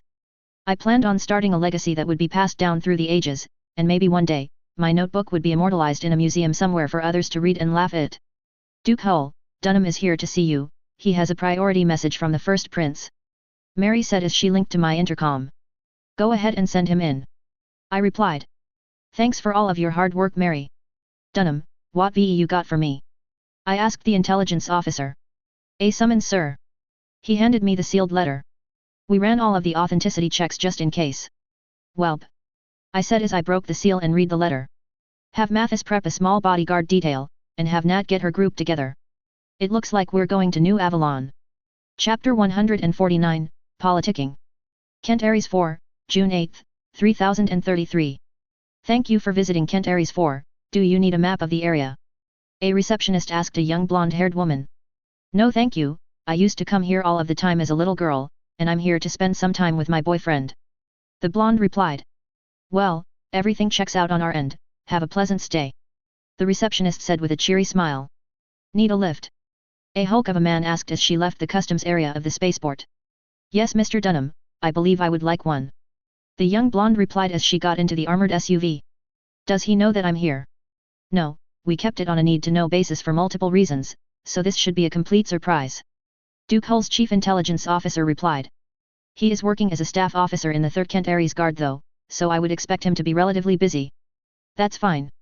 The blonde said in response. I'm going to be staying here for a while after all. New Avalon, June 10, 3033. You ready to go, sir? Mathis asked me. I've got the armored vehicles prepped and the palace is aware that we're ready to head their way. We're ready, Mathis. I responded. Thanks for getting rid of the press for us. It was too open of a venue, and you know just as well as I do that it's not hard for an assassin to hide in a crowd that large. Mathis responded as he triple-checked the magazines on his concealed weaponry. Very true, Mathis. I responded as I made sure that mine and Natasha's concealed body armor was sitting properly. Very true. We are ready to move. Regina Levi spoke up as she entered the room. Her and Mackenzie had taken to the bodyguard roles the best out of all of Natasha's bondswomen. Moving. The rest of us responded as we left the messenger and got into the armored SUVs that made up our standard motorcade. Natasha and I rode to the new Avalon Palace in a comfortable silence, simply enjoying each other's presence before the politics ruined the rest of the day for us. I wish that we were home to see David's face, I said after a moment. The element of surprise there would have made it hilarious. Natasha just sat there and smirked at me for a minute before meeting my eyes, a mischievous glint in her eyes. That's why I had Dunham get everything set up to record it. You are the best, I told my wife. And my favorite person ever, don't you ever forget that. I pulled her in close and gave her a kiss on the forehead. After we did all of the security screenings and entered the new Avalon Palace complex properly, we were told to head directly to the first prince's office. Hansa was waiting for us. Mark, Nat. Hansa stood up and pulled me into a bear hug while his wife Dana did the same to Natasha. It's good to see that you both made it. He grinned as he sat down. Before I get down to the actual reason why I had the two of you come to New Avalon, I want to hear about how the battles of Luthien and New Samarkand went. The reports just don't give the same feelings that come from someone telling the story. Well, after Sapphire was killed in the assassination attempt, we sat and collected intelligence. New Avalon, June 11, 3033. Did the two of you rest well? Hansa asked Natasha and I as we walked into his office. Space travel wrecks your sleep schedule, I muttered as I continued to drink my coffee. Why did you summon us, Hansa? I asked bluntly. I still have to get the Kent Ares guard back up to full strength. This will tie directly into that, Hansa said from the other side of his desk. We just have to wait for the other people to arrive. As Hansa said that, 3 other people entered the room. Duke Hull, Duke Aaron Sandoval greeted me. Congratulations on a successful strike against the Draconis Combine. Thank you, sir, I replied before I also greeted Morgan Hosek Davian and Yvonne Davian when they entered behind the Draconis March Lord. I summoned the 3 of you here. Hansa looked at Morgan, Aaron, and myself. To inform you of several reforms that I am going to be instituting, and these reforms will require your input. Firstly, Hansa said as he brought up a holographic map of the Federated Suns as it stood currently. I am forming the Periphery March. He pointed at the worlds of the Outback. For far too long has this area of our nation been left bereft of armed units and forces to resist pirates or enemy nations, and I aim to rectify that by having a Periphery March established and by allocating them a specific amount of federal funding in order to get Periphery Guard units established and trained so as to be able to defend themselves. He showed the area that was going to be ruled over by the new Periphery Lord. None of the 3 of you are going to be made the Duke of the Periphery, Hansa said bluntly. I have already selected the Periphery March Lord to be Rand Felsner of the Davian Heavy Guard. He has served faithfully, and has been in charge of instituting many of the new developments that have happened in the Federated Suns over the last 3 decades, including assisting in us reforming many of the destroyed Avalon Hussars units. Felsner is a good choice, I said after a moment's thought. He is a good man, and loyal to the core. He'll bring the Outback up to the standards of the rest of the Inner Sphere or die trying. Morgan and Aaron simply nodded at my words, both of them having met the man and agreeing with me on that. I didn't just call you here for that though, Hansa said with his trademarked grin. I'm recreating the Terran March, with its new capital being Kent Ares 4. He looked Aaron Sandoval in the eye. Hansa and Sandoval had had many a discussion on which worlds Sandoval would be willing to part with before this day. Duke Hull, you are going to be Lord of the reformed Terran March. You will be responsible for arming and ensuring that all of the precepts of the Federated Suns are honored there, as well as ensuring that the worlds that once belonged to the Draconis Combine and the Capellan Confederation are brought into the fold in good time and as peacefully as you can manage. Hansa's voice rang in the office as he finished elaborating on my new duties. Mark.exe has crashed. My brain did its own version of the blue screen of death as I zoned out entirely, my brain not handling this well. I am afraid we'll have to take a small break, Natasha Kerensky said with a small smile as she stepped forward and grabbed my arm.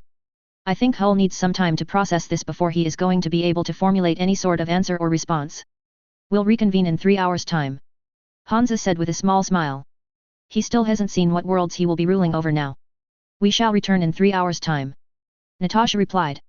Please excuse me while I attempt to reboot my broken husband. You should have known that he would react like that. Sandoval chuckled after Morgan had left the room. Even I know that the man doesn't do well with being rewarded like that. I knew that something like this would happen, yes. Hansa agreed as he poured the 2 of them a glass of whiskey each. Thank you for being reasonable about this. I'm not losing all that many worlds, and I have more than enough on my plate managing the sheer amount of worlds that we seized from the Combine, Sandoval replied. And he was instrumental in ensuring that we were able to finally reclaim the worlds we lost to the Combine. I am aware, the sack of Luthien alone was worth the extra promotion, but bringing us half of the ISF's database along with bringing the coordinator's family back, that was more than could have been expected. Hansa said as he sipped the strong whiskey. He's going to have his hands full anyway. Sandoval replied with a small smile. Most of the worlds that he is going to be administrating need significant rebuilding in order for them to be made the industrial powerhouses that they once were.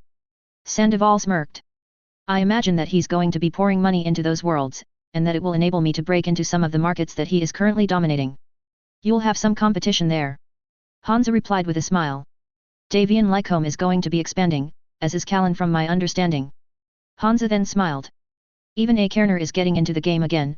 They're reviving some of the older mech designs and are hiring some of the SLC and NAIS graduates in order to get the upgrades done. I see. Sandoval responded as he sat there in thought. Well, we'll just have to wait and see how things turn out. Hansa replied. There's a storm coming, and I have a feeling that we're going to need all of the preparations we can get. So get your own industry started, and make sure to push it as far and as fast as you can. We're going to need it. Chapter 150, Press Release. New Avalon, June 12, 3033. So, we established some of this. I said to Hansa, Sandoval, and Morgan. But I'm still going to have to get things set up in order to hold court on Kent Ares 4. My current facilities are only enough to handle the small number of nobles that I have as is. We're going to assist with the transition of power. Hansa said bluntly. That's a large part of why I had both Morgan and Aaron present when I revealed my plans for the future. Well, I'm going to need a lot of help, as well as an expansion of trustworthy staff. I responded. I can handle the rebuilding and establishment of the Terran March militia units, but I'm not sure I even want to hold court. Even if it's only once every couple of years, it needs to be done. Hansa said, and Sandoval and Morgan nodded. All of us here would rather be on the front lines as well, but we understand the necessity of politicking. Diplomacy is just warfare by other means. I quoted with a sigh. Let's go over the worlds that are going to be a part of the Terran March once again.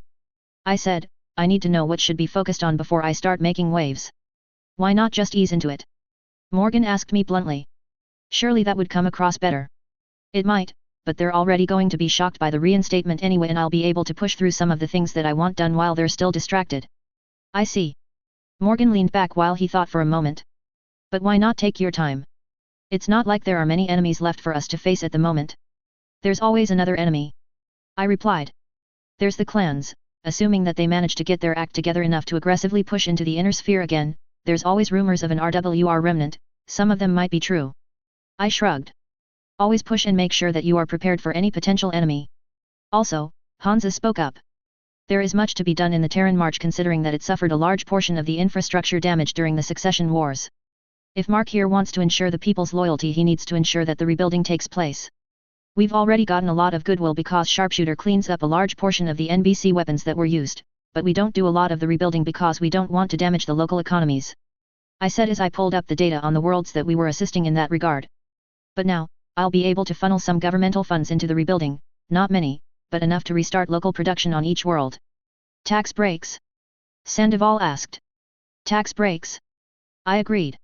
Or even tax-free if they contribute enough to the rebuilding efforts. That would definitely help in boosting the local economies of each world, but what incentives do you plan on offering the nobility? Sandoval asked. First choice of a custom royal grade mech. I said.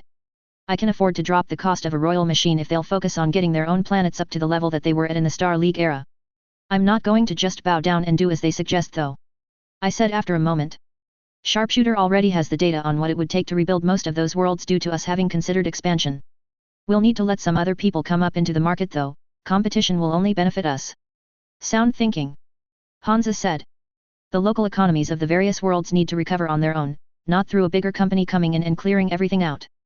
Well, I'll subsidize the ones who are willing to go into multiple areas, but for now I think that I should have them focus on industrial mechs and the other industries that will help with getting everything built back up. I then brought up a document on my slate. I already bought the license to the Tiger and are rolling out a fusion engine variant. I plan on sending the data on it to virtually all of the planets in the Terran March. Mind if I have some of my people take a look at the specs? Sandoval asked. We may want to buy the improved variant off of you. I'll be handing the plans out. I replied with a shrug. They can be built fairly easy, and the only advanced tech that they have are the new ER medium lasers and the missile tech that we have all started using en masse. I sent the specs to the other three men. 'Tis an effective militia tank. Hansa said after a moment. But we can focus on that later, for now we're working on how you are going to be holding court, where you're going to be holding court etc. Kent Aries 4, June 13, 3033. Elsa. David stood up and greeted the young woman. I didn't know that you were on Kent Aries 4. That's because it was supposed to be kept a secret. The slightly younger blonde smiled. Besides, I'm being assigned as your Steiner liaison for the near future. It's just an excuse for us to spend more time together before we get married, isn't it? David asked with a slight frown. Yes and no. Elsa replied as she sat down. Yes, it is partially an excuse for us to spend more time together seeing as we're betrothed. No, because Mother believes that closer cooperation will benefit us while we bring the worlds that we took from the Combine back into the fold. Good point. David said as he finished the last of his paperwork. We can discuss the rest of this over dinner somewhere. There's a great diner not far from here, and they have the best steaks I've ever had. New Avalon, June 15, 3033. Great services to be rewarded, and as such, we are rewarding two incredible individuals today. Hansa said before the assembled nobles and press. Sir Rand Felsner, you and your family have provided us with loyal service for an incredible amount of time, often going above and beyond in your duties in order to accomplish the tasks set before our nation. In light of this loyal service, I hereby raise you to Duke of the Federated Sons and make you Lord of the New Periphery March. There is much to be done there, but we have faith that you can accomplish it and more. Now there is one other that must be rewarded, and all of you know of him for the meteoric rise that he has had over the past 3 decades, going from a mercenary commander to one of the most feared military and industrial leaders in the inner sphere. Mark Hull, please step forward. I stepped forward out of the crowd. There are many in our realm that give great and loyal service. But none so far have been as brazen as to go directly to the dragon's lair and slay the dragon within. Hansa's voice rang out. Duke Hull has refused rewards for many years, despite his deserving of more than he has currently. With this in mind, I consulted with my current March Lords and the members of both the Privy Council, and the High Council. We found that there was only one reward that could be offered. Duke Hull, you are hereby charged with holding and administering the reformed Terran March. We have the utmost faith that you will repay us with loyalty. Hansa finished his speech with a note of finality and then raised me up and embraced me. Duke Hull of the Terran March is a loyal friend, and we believe that he and his family will be the best choice for leading the Terran March for the years to come. Chapter 151, Work. Kent Aries 4, August 10, 3033. Happy birthday. The small assembled group cheered as they celebrated David's birthday. Don't feel any older, do you? I asked my son as everyone dispersed to different areas of the ducal estate. Nope, I still feel like a full-grown man sometimes. David responded with a smile on his face. But then I look at you, old man, and I still feel like a little kid all over again. This old man can still throw you around in either hand-to-hand or mech-to-mech anytime he feels like it. I retorted. Just name the place. I'll even use one of my old warmers. And I'll leave it stock too for good measure. You're on. David replied with confidence in his voice. In fact, let's make it you and Mom versus me and Elsa. The Steiner blonde, hearing her name, came over. What am I being volunteered for? She asked with a raised eyebrow. You and I are going to take on Mom and Dad in a mech battle. David replied with a cocky grin. You want me to go against Antonat the Dragon Slayer? Elsa pointed at herself while considering it before finally nodding her acceptance. Whatever, I'm ready to lose. Lose? David asked. We're going to win, we're younger, and able to handle more advanced maneuvers than they can. I just walked forward and bent over by his ear. Old age and treachery will always beat youth and exuberance. I said quietly into his ear. Don't get cocky. I then walked over to where Natasha was sitting in a recliner enjoying a glass of wine. You heard that? I did indeed. She smiled at me. It is good to see that he has faith in his own abilities. Her smile turned sickly sweet. Even if said faith is somewhat misplaced. He'll grow out of it. I shrugged. Most kids his age think they're invincible, especially after their first successful campaign. We'll break him of it soon enough. Yes, I suppose we shall. Natasha replied while swirling her glass of wine. Enough of this, I want something real to drink. Natasha tossed back the wine and had me follow her over to the liquor storage. Where did you store the good stuff? Right here. I pulled a 100-year-old bottle of whiskey out from the storage container. I wasn't planning on opening this anytime soon, but I guess we can. I shrugged. It's not like we can't afford another. August 15, 3033. You ready to take the youngsters out? I asked Natasha as we made sure that our old mechs were powered up and ready to go. Natasha replied as she readied her modified Marauder. It has been some time since I have used this machine, it will be a fun change of pace. Remember that both Elsa and John are using assault mechs, so we're going to be at a disadvantage insofar as firepower goes. I reminded her as I kicked the first warmer that I had ever owned into gear. I believe that they have a slight range advantage as well. Natasha responded. Seeing as I am limited to my LB5X for the ranged punch. We stopped communicating for a little while as we moved into the bowl as it was called. An artificial crater filled with debris and the skeletons of a couple of buildings that we had moved here. There was enough metal and cover here to make for an excellent training field, and that's what the Marksman Military Academy used it for. Today though, we would be using it as a personal challenge arena. As soon as we entered the bowl, we moved forward, pushing our heavy mechs into cover and getting ready to combat the two assault mechs that we would be facing today. David was piloting his Crockett, and Elsa would be piloting the Banshee variant that had been put together for her. They outmissed Natasha and I, and they had more armor than both of us did as well. But that wasn't going to stop us from winning this fight. Clicking my mic twice, I signaled to Natasha that I was moving forwards. My PPCs at the ready along with my medium lasers. Shifting around a wrecked building, I saw Elsa's Banshee moving directly at me, followed closely behind by David's Crockett. Triggering my PPCs, I tagged the Banshee before ducking back behind the building in order to avoid her return fire. Backing up, Natasha moved forward to take my place, waiting just in optimum range of all of her weapons systems for the young woman to come around the corner. David's jumping. I warned Natasha. I'll keep him busy while you take care of Elsa's Banshee. I then moved backwards, making sure that I kept David in my line of sight as I alternated my PPCs, trusting the 17 double heat sinks to do their job properly and diffuse my heat. I melted chunks of his armor off before he landed on top of one of the buildings just out of my ability to hit him. The building swayed from the weight of the 85-ton mech but remained standing. Natasha had been dodging fire from Elsa this entire time, while there were pockets of melted armor on her Marauder. Elsa's mech was worse for the wear. Natasha had enough sinks that she could continuously fire as soon as her lasers cycled, and remain as cool as she wanted to. So she had shamelessly taken advantage of that fact to start taking apart Elsa's armor piece by piece. At least that's what our battle computers were telling us, seeing as they were set to training mode so that our machines didn't need full rebuilds after this fight. David then poked his Crockett's large lasers over the roof of his building and began taking various shots at me, missing a good portion of them, but beginning to cause enough armor damage that I needed to refocus on him before he ended up coring my warmer. Triggering my PPCs, I caused him to duck back down before I began to walk my mech backwards to a slightly elevated part of the arena around us. Reaching the highest point should allow me at least a decent vantage point. Getting a good side picture of David's side torso, I decided to take it. Causing 2 tons of armor to melt off and for him to stagger slightly as his electronics malfunctioned slightly. Wailing my mech forward, I sighted in again, and used the automatic zoom feature of my Neuro helmet to focus on the area that I had already weakened, and began to bombard it with more long-ranged shots. Thus causing a critical failure in the left half of his Crockett, and taking one SRM, an large laser, and his LB-10X out of the fight. Natasha, move! I commanded, as David fell from the sky, firing his SRMs and lasers at his mother's Marauder. Natasha deftly moved out of the way and finished off David's Crockett as it landed, causing his computer to shut his mech down, signaling that he was out of the fight.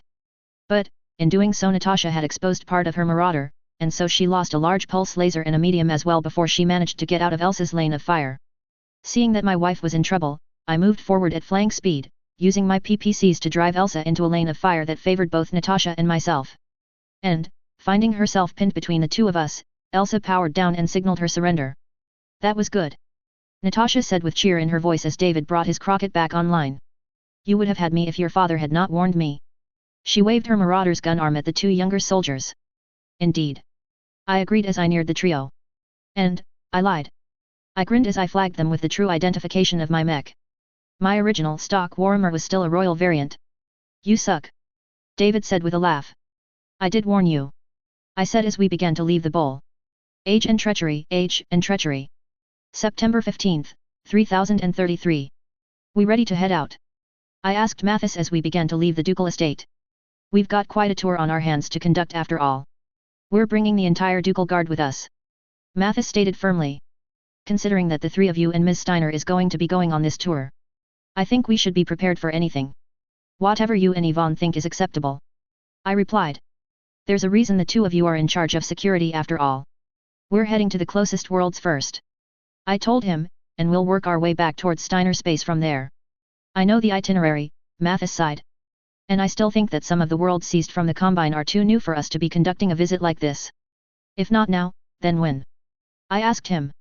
I'm new at this, but I understand that it is necessary for the new ruler to make an appearance, for more than just the PR stunt, but because I need to be seen interacting with the new Davian citizens as they are, not simply as conquered enemies. I know. Mathis replied as he sighed heavily again. And I understand the logic behind your reasoning.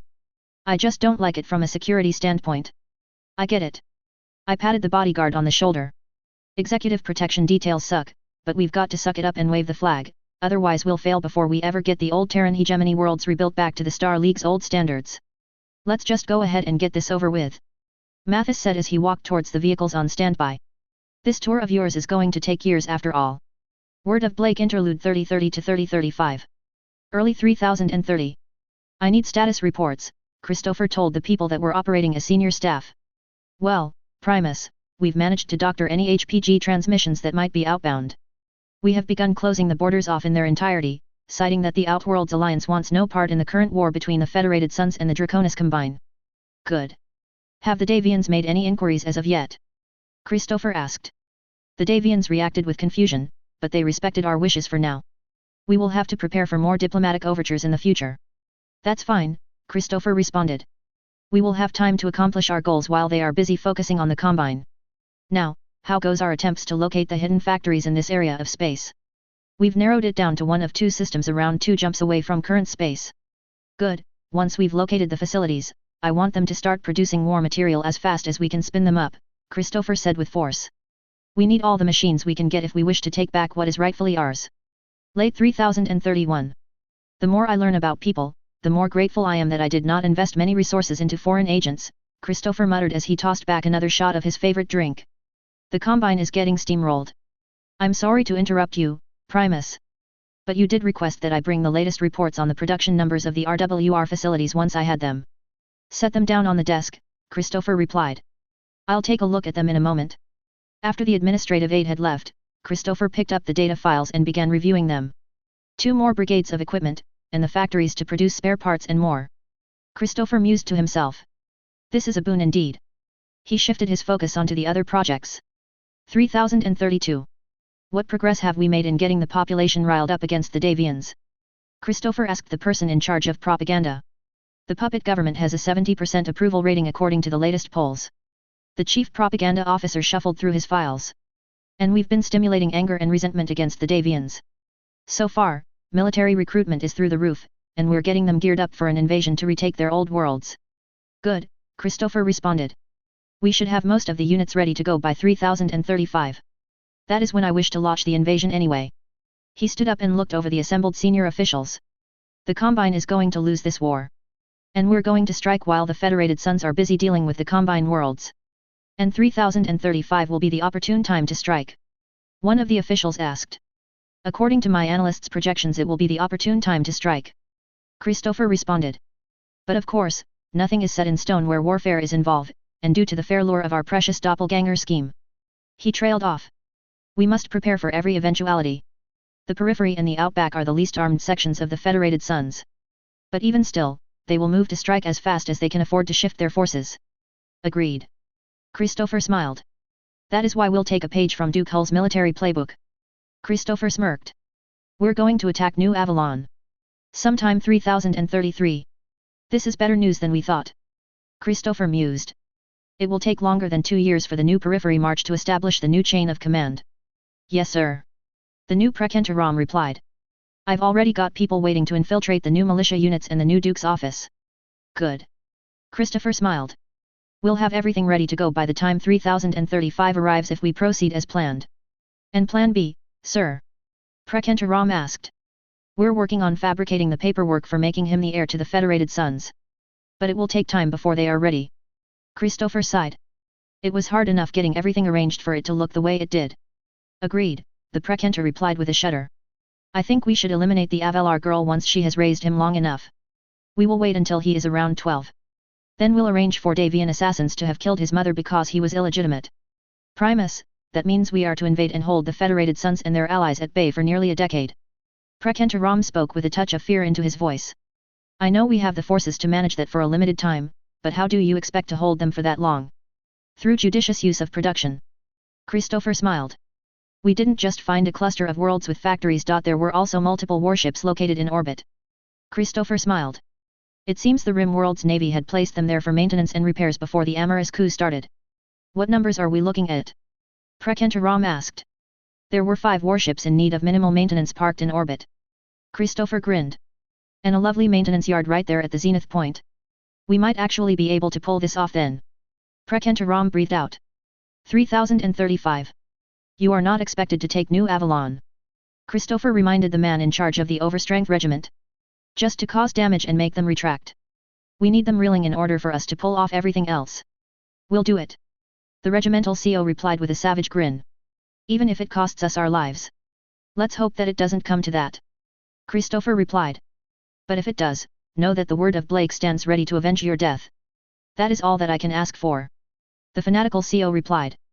I will bring the devils to their knees, and we shall bring forth the Star League reborn. The officer saluted and left the office, heading straight to where his troops were loading up into modified civilian dropships. Let's hope our newfound allies are as good as they claim they are. Chapter 152, New Avalon. New Avalon, February 3, 3035. I'm glad that we were finally able to get a delegation from the Outworlds Alliance to come, Hansa said to Archon Steiner, Protector Thomas Calderon, and Kyala Centrella.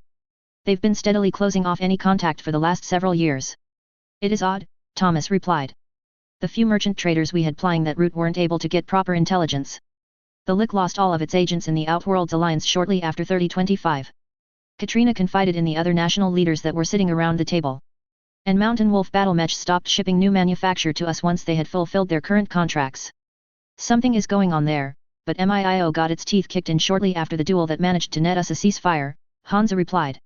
For now, it looks like we're stuck waiting for the diplomat to arrive. The various leaders of the interstellar nations just nodded and agreed with Hansa. They still had a lot to discuss, but for now, they would just enjoy the temporary peace. Kyala Centrella, on the other hand, felt slightly out of place. She was the newcomer to this alliance, and despite the benefits, she wasn't sure if she could trust her new allies yet. So she kept her mouth shut, making sure to keep an eye out for anything suspicious or advantageous. February 8, 3035. I hate this part of the job, David complained to his fiancée. Neither Dad nor I am good at the politics portion of being nobles. Mom is much more likely to challenge them to a duel and kill the other nobles than Dad. No, Uncle Mark just tends to destroy them economically instead. Elsa smiled. How very Lyran of him. I blame all of that on your mom, David replied with a grin. If she hadn't joined the marksmen all those years ago, he wouldn't have had the business acumen to have pulled some of his ideas off. You have a valid point, Elsa replied. But we should focus on what is before us. The elevator finally came to a stop. First Prince Davian, David gave a curt bow to his liege lord before beginning to greet everyone else. Protector Calderon, Magistrix Centrella, Archon Steiner. He nodded at the other three leaders while Elsa did the same, starting with her mother. It's good to see you again. Katrina smiled at the way the two younger nobles interacted with each other and the other nobles. I am here representing my father, David said with authority. He gave me what little intelligence we have been able to get from the Outworlds Alliance and asked that I present it to you. Well, let us hear the intelligence, boy. Kyala Centrella said with a scoff, casually dismissing him already. First Prince Davian, if you could give me the authorization to access the Trivi ID screen. David asked. I never revoked your previous clearances, Hansa replied with a smug grin, go ahead. We don't have much, David replied. We've only been able to get a few small surveillance ships into the area, and only for a fraction of the time that we hoped to get. David sighed. There's a lot of jump ship and drop ship traffic for a nation that has supposedly closed all of its borders. We're still analyzing some of the information that we received, but it looks like they're also producing enough aerospace assets to cover every single planet they have 3 to 4 times over. Every single dropship and jump ship had at least 12 fighters covering them. Do we have any information on their ground forces? Hansa asked curiously. Knowing those numbers might be helpful. Negative, David replied with a shake of his head. We were barely able to get what we did. Thank you, Hansa told the younger noble. Even if it's not much, it can still be useful. February 10, 3035. The 4 interstellar leaders watched via slates as the Outworlds Alliance dropships and escorts began to coast in on its fusion drives for a landing. And now we wait for the delegation to arrive, Hansa said out loud as he watched the flare of the fusion drives die down. Meanwhile, this is New Avalon Air Traffic Control, Mule, and a nice class dropships Heart of Stone and Justified Revenge. Please change your course to the one provided to you. The communications officer just shook his head at the head of the civilian air traffic control. It's no good, sir, they're not responding. Get the military on the horn. They should be scrambling aerospace assets to take action if we don't get a response soon. Sir, the dropships just exploded. There's debris coming down all over the area, the radar specialist reported with panic in his voice. Sir, that's a fucking battle mech. A tech screamed as he pointed out the reinforced glass. It's going to kill us. Those were the last words uttered as the assault mech launched its LRMs at the tower, the ordnance ensuring that there wasn't much left of the poor bloody civilians. David, with me, Hansa ordered the younger man. We're going to drive those bastards off of my planet. Yes sir, David responded as they took off at a jog. The two of them moving as quickly as they could to the underground mech base. I didn't bring my mech with me, sir, just my neuro helmet. We'll have something for you to use, Hansa replied as they finally reached the elevator. The heavy guard are currently engaged and have trapped the enemy around the spaceport, and we're making all of the other civilian dropships stay in space until we can confirm that they're not being controlled by potential enemy action. The elevator dropped like a rock, barely slowing down before they hit the floor they were supposed to be on. We've got a von Roars here that we were testing out for nice. Hansa told David, it doesn't have an assigned pilot yet. How experimental is it? David asked cautiously. I don't want to die from something going wrong. Nothing explosive just yet. Hansa chuckled as he began to climb into his previously Royal and now Clantech Thunderbolt. Just try not to wreck the gyro in that thing. We've only got 3 compact gyro prototypes that are being tested. Climbing into the von Roars, David went through the standard checklist before plugging his neuro helmet into the heavy mech. Because this was a test bed that was assigned to the new Avalon Palace, there weren't many security features there, and he had the correct codes to bypass the ones that were there. Once the fusion engine rumbled to life, David followed the mixed lance of Thunderbolts and Highlanders onto the elevator that was taking them to the surface. Artillery is bombarding the areas around the spaceport. The new Heavy Guards Field Marshal reported once we had reached the surface. We've evacuated the civilians and hammered them in. But the spaceport is Star League era engineering and manufacture. We're going to go in and clear them out of the hangars and warehouses with metal. We've identified the enemy units as one of the missing Comster units. The Field Marshal reported. But they've got a lot of royal-grade mechs and some new manufacture as well. Looks like the radicals are at it again, Hansa sighed. Don't bother broadcasting a surrender, they won't accept it. Chapter 153, Clearing House. New Avalon Spaceport, February 10, 3035. Miranda rubbed her eyes as a headache set in. She had been at this for too long. Shortly after she left Terra and Comster back in 3015, she started working for Sharpshooter Inc., only to be approached by the intelligence director for Duke Hull shortly after. Since then, she had been given training and had been able to become embedded in the radical elements of Comster when the Comster Civil War ended. This meant she had been waiting for the opportune time to get her information back to Dunham and the rest of the Kent Ares intelligence service. Miranda's Rim World's production Talos was an interesting mech. But it was the mech that would allow her to survive what would happen next. Turning to the other 3 mechs of the command lance, she immediately overheated the 2 Rampage assault mechs with a flurry of Inferno SRMs. As well as tearing into the Lone Phoenix's rear torso with her LB-10X and medium laser, causing the other medium mech to crumple as its reactor and gyro were destroyed. Cycling her SRMs once again, Miranda hit the 2 assault mechs with the Inferno missiles again. Covering them in the gel and continuing to cause the mechs to continue to overheat as they burned. Grabbing a coded device that had been concealed in her hair, she plugged it into the Talos's computer, changing her IFF to one that was used by the Kent Ares Guard. Hitting the 2 Rampages with a full alpha strike to the rear, she dropped one of them before walking out of the hangar and broadcasting her surrender. This is Miranda Fisher. She broadcast on an open channel. Authorization code Sierra Tango Victor 511. 2 lances of the Davian Heavy Guard immediately rushed to assist, covering the agent and preventing the rest of the enemy forces from terminating her. Friendly Talos, you are to follow the Thunderbolt to its destination, came the command from the Davian channels. Yes sir, Miranda replied, and she began following the heavy mech to its destination. Her weapons safed and powered down. Talos, you are being ordered to dismount here, and to give up all weapons to your escorts. Solid copy, she replied before the sound of autocannon began to echo in the distance as the Davian Heavy Guards began to clear out the rest of the hangars and warehouses. Powering down her Talos, she threw down the ladder and left the hatch, making sure to keep her usual infantry weapons stored in her mech. Making her way down the ladder, she finally dropped the last few feet where she was met by a couple of big infantrymen clad in powered armor. I take it you boys are my escort? Miranda asked as she swung the light jacket she had with her over her lightly covered torso. Yes ma'am, the 2 men replied. You're to follow us while techs go over your mech. Understood, Miranda replied. Lead the way. February 15, 3035. Why am I supposed to be the one meeting this agent again? David Kerensky asked as he looked at the woman on the other side of the mirrored glass. Because she's a member of the intelligence corps that was put together by your father and Dunham, Hansa replied with a shrug. She's also refusing to turn over any of her data until she's given authorization by a member of her chain of command. I don't fall under that umbrella yet, Uncle Hansa, David replied. I'm only a major in the 3rd Kent Ares Guard, and I'm not read in on many of the top secret projects yet. It's that, or try to nail down where your parents are, Hansa replied. Last thing we heard, was that they were in the middle of supervising the reconstruction of Outreach. But then again, that was nearly 3 months ago. They're not sending regular updates? David asked. They are, but regular is a bit of an oxymoron. Even with the HPG network working perfectly, our updates are still behind. Hansa replied. There's no such thing as up-to-date data in interstellar society. In many ways, we're back to the days of the telegram. With information potentially not reaching key figures until it is too late. Well, I'll go in and see if she'll hand over the data to me, David replied. But I'm not promising anything. February 20th, 3035. Well, we finally found out exactly what happened to Ian. Hansa briefed his privy council. And it's not pretty. He pulled up the footage that Ms. Fisher had provided with her reports. As you can see from the footage, they interrogated Ian, and then took a semen sample before executing him.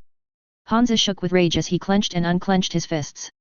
The word of Blake, as Comster refers to them, have completely taken over the Outworlds alliance. And, they have seemingly allied themselves with both the mercenary remnants of the Wolf's Dragoons and some sort of outside force. We're already positioning for an attack on the Outworlds alliance. Yvonne Davian spoke up. It will take us time to move the right forces over though, and the periphery march may be at risk while we begin repositioning.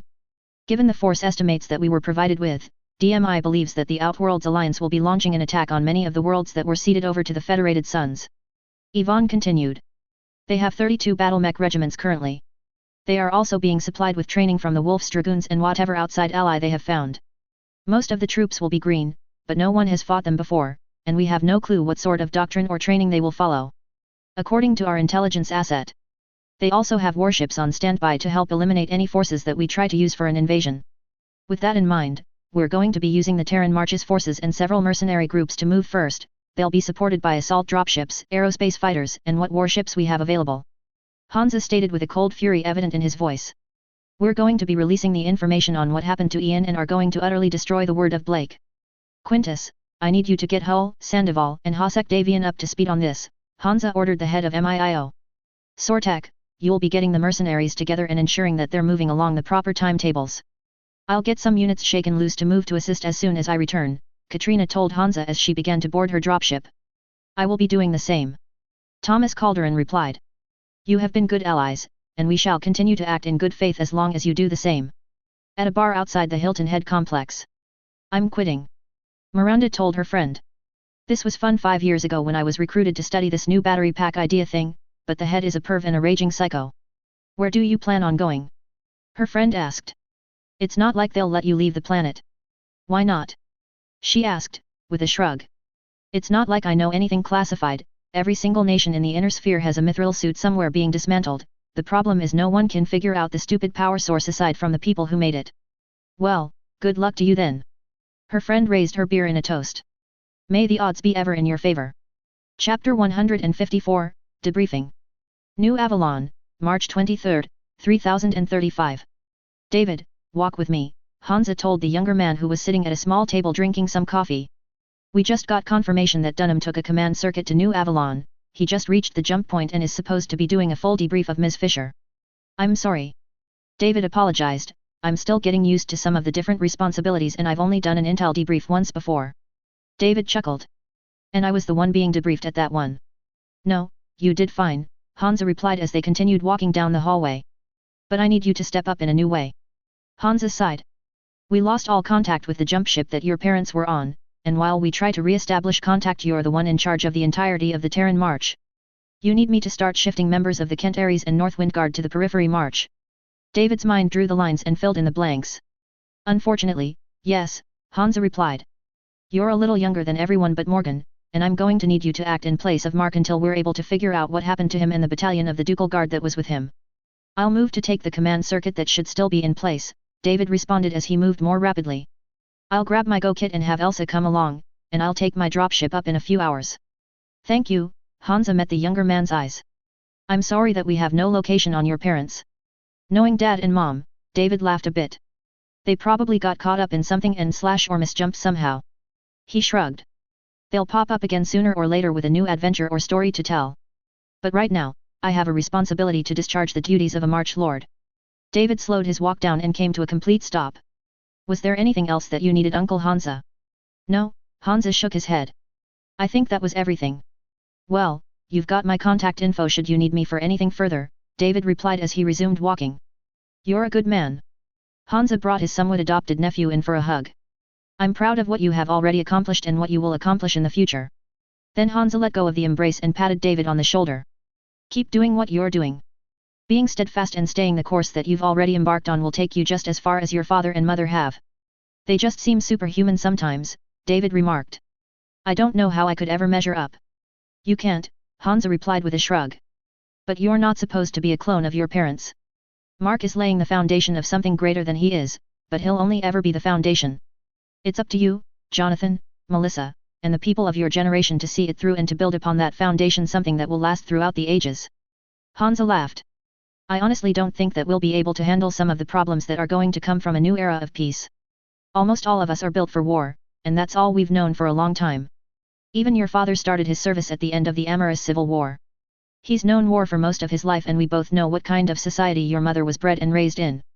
I think I get it. David smiled. Thanks, Uncle Hansa. He gave the first prince another hug. I better grab my go bag now and start getting everything sorted. March 30th, 3035. Miranda, I'm glad to see that you survived. We feared the worst when you stopped transmitting. Dunham said as he pulled out a chair across from her to sit down in. Now, I've got the reports from what the DMI and MIIO did, but I wanted to run a debriefing of my own, so I'll need you to start again from the top. Dunham smiled softly. I know that you've already done this song and dance a half-dozen times, but I'll need you to go through it once more for me. It's fine. Miranda smiled back. I expected to be thoroughly debriefed when I got back anyway. She leaned back in her chair. Do you want me to start from the beginning? Yes please, Dunham replied. I'm sure that Duke Hull will want a comprehensive report. I can do that, Miranda said before she took a sip of water and a deep breath. I departed Terra in the middle of the year 3015. Sometime in 3031 or 2, we dispatched a team to the hidden world of what is known to the word of Blake as Mayati, but to the rest of the inner sphere as the dead world of Tangerts. Miranda continued. They took samples of the bioweapons that had been developed there and brought them back to some of our labs in the Outworlds Alliance for study. She sighed heavily. I found out about the bioweapons and smuggled all but a few of them out into the void where I sent them on a course for the local star. She shrugged. All but one of them, that is. I couldn't get to one of the bioweapons because I didn't have access to that specific lab and I couldn't be discovered before I made it back to friendly territory. The plan was to release the bioweapon that destroyed Tangerts here on New Avalon. I had managed to replace and dispose of the bioweapon while we were en route to New Avalon from the Outworlds Alliance. Were there any further plans for New Avalon? Dunham asked. Both of the Rampage mechs were custom fitted with nullsig and chameleon light polarization shields, Miranda stated. They were supposed to be headhunters. Their job was to track down and eliminate first Prince Hansa Davian and any member of the Hull family that might be on the planet. Additional side objectives were the Archon, the Mage's Tricks, and the Protector if at all possible. Why did the invasion force fall apart so quickly once you eliminated the headhunter lance though? Dunham asked. Because the pilot of the Phoenix was the CO for the regiment, Miranda said bluntly. And the way that the command structure was laid out meant that the XO was in one of the two rampages. Once I took them out, it threw the rest of the regiment into short-term chaos, which the Davian heavy guards used to their advantage. And I have the rest of it down, Dunham said as he finished writing down his notes. We'll get you looked over one more time by the medical staff at NAIS and then we'll get you and your mech shipped home to Kent Ares or wherever else you want to settle down. Thanks. Miranda sagged in relief. I'm just glad to be out of there. I don't think I could have stuck it out for much longer. I know that as soon as Duke Hull makes a reappearance from wherever he disappeared to that he'll have other rewards planned for you, but I have this for now. He produced a debit card. As a thank you for your contributions, we set aside a fund for this sort of thing. There are £500 million here, and if you need help with figuring out where to go from here, we've got resources that will assist you. And if I want to step back into work? Miranda asked. Then you're going to have to go into another field, Dunham stated firmly. We have rules for our deep cover agents. One of them is that they're not allowed to work in intelligence anymore. Not because you might be compromised, but because you absolutely will need a break from that kind of stress. So we can insert you into the marksman, sharpshooter, or into any of the Terran Marches militia or guard units, but we can't and won't allow you to step back into this field. But what about my experience? Miranda asked. We might pull you for training details, but burnout is a real thing, especially in our line of work, and we don't want any of our people to get to that level of stress, Dunham replied. I'll personally assist in getting you set up in whatever field you want to go into next, but you won't be able to re-enter the Intelligence Corps unless you go to MIIO. They have different rules and standards than we do. No, I was just curious, Miranda replied. Taking a place in research and development sounds lovely after the last 20 years of undercover work. Then we'll get you linked up with Dr. Rogers and we'll move forward from there, Dunham replied as they both stood up. Once again, thank you for all of your work. Chapter 155, You See, What Had Happened. March 25, 3035. You said this would be fun. I yelled at Natasha as we ducked down underneath a hail of gunfire. It was supposed to be a relaxing diversion. She yelled back as she aimed with her rifle and squeezed off some rounds. How was I supposed to know that the treasure map had real treasure at the end of it? I don't know. Maybe the fact that pirates were trying to steal the map from you might have been a clue. I yelled back as I reloaded my DMR before taking aim through the optic and eliminating one of the enemy infantrymen. I did not know that they were pirates. Natasha yelled back as she stepped slightly out of cover and ripped 3 pirates to shreds with a burst of automatic fire. It is not like it was obvious. Natasha, they had someone with a peg leg and an eye patch. I took out 2 more pirates. It was pretty fucking obvious. Fine, I will make it up to you later then, Natasha called back before signaling me to move forward to the next piece of cover. I moved forward, taking out another couple of pirates before the rest of them broke and scattered away from us. Run, you sons of motherless goats! Natasha yelled as the pirates began running away from us. Natasha, that's not why they're running, I said as I turned and threw her behind a broken shell of a combat vehicle and jumped on top of her.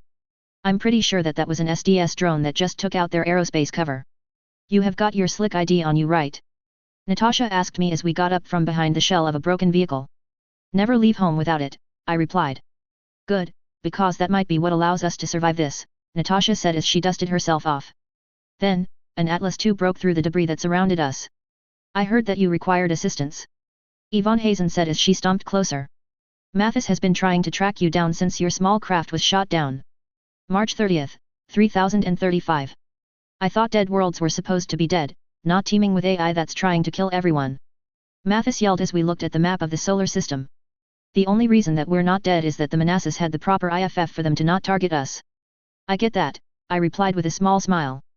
But it's a miracle that there's still a world protected by this many SDS systems that weren't taken over by Amaris during the coup. I pointed at the world that we were still mapping. I'm not quite sure what happened here, but it looks like this was an off-the-books R&D facility for the Terran hegemony. And that helps us how? Mathis asked with Yvonne nodding along. The pirates are already on the surface of the planet. Yes, but unless they brought a lot of high explosives and shaped charges then they won't be breaking into any hardened facilities, I responded. We don't know what happened to the population down there, but it looks like it will just be us vs the pirates. And the SDS systems will not target us because we are broadcasting the right IFF and shutdown codes. Natasha chimed in, picking up how I wanted to do things. So we are going to go down and take out the rest of the pirates, and see what kind of loot there is to be found down below. Pretty much what she said. I shrugged. I know that we've only got a battalion here, but it's only 3 pirate dropships, and they're limited in taking off because the moment that they do the drones will take them out. Well, it has been a long time since we took out some pirates, Mathis said with a smirk. Let's go make the galaxy a safer place. April 1st, 3035. How the hell did pirates get their hands on those? Mathis asked as he used the zoom function built into the helmet of his mithril. Hey boss, they've got 2 lances of assault mechs, and they're in great condition too. We only have a couple of artillery pieces with us, I responded as I moved my Warhammer IIC through the overgrown bush and trees. What are we up against? They must have a former Wolf's Dragoons member, because they've got an imp in there along with a pillager, emperor and a king crab, Mathis reported. The other assault lance is a mix of chargers and a Victor paired with a Zeus. That is a lot of autocannons, Natasha said plainly. And the pillager will have nearly the same range as our long-range weapons. We still outmass them at the end of the day, and if we need to we can always call in an orbital strike directly on whatever their position is, I said as I continued moving. We're here to clear out the pirates, get into some of the Star League bunkers down there, and mark down the system for further investigations. Whoever is piloting that pillager is an incredible shot, I said as I narrowly avoided a gauze rifle round. I am well aware, Natasha quipped as she limped her Nightstar behind a copse of trees. The pillager and imp pilots are the superior 2 pilots among the pirates. You think they're ex-dragoons? I asked as I killed a locust before triggering my jump jets to avoid yet another gauze rifle round. It is a possibility, Natasha replied as she finally hit the pillager square on and made it back off. When the dragoons split there were many that went their own way. It would certainly explain the skill level, Mathis replied as he finally got his infantry into position. We're ready to execute on your signal.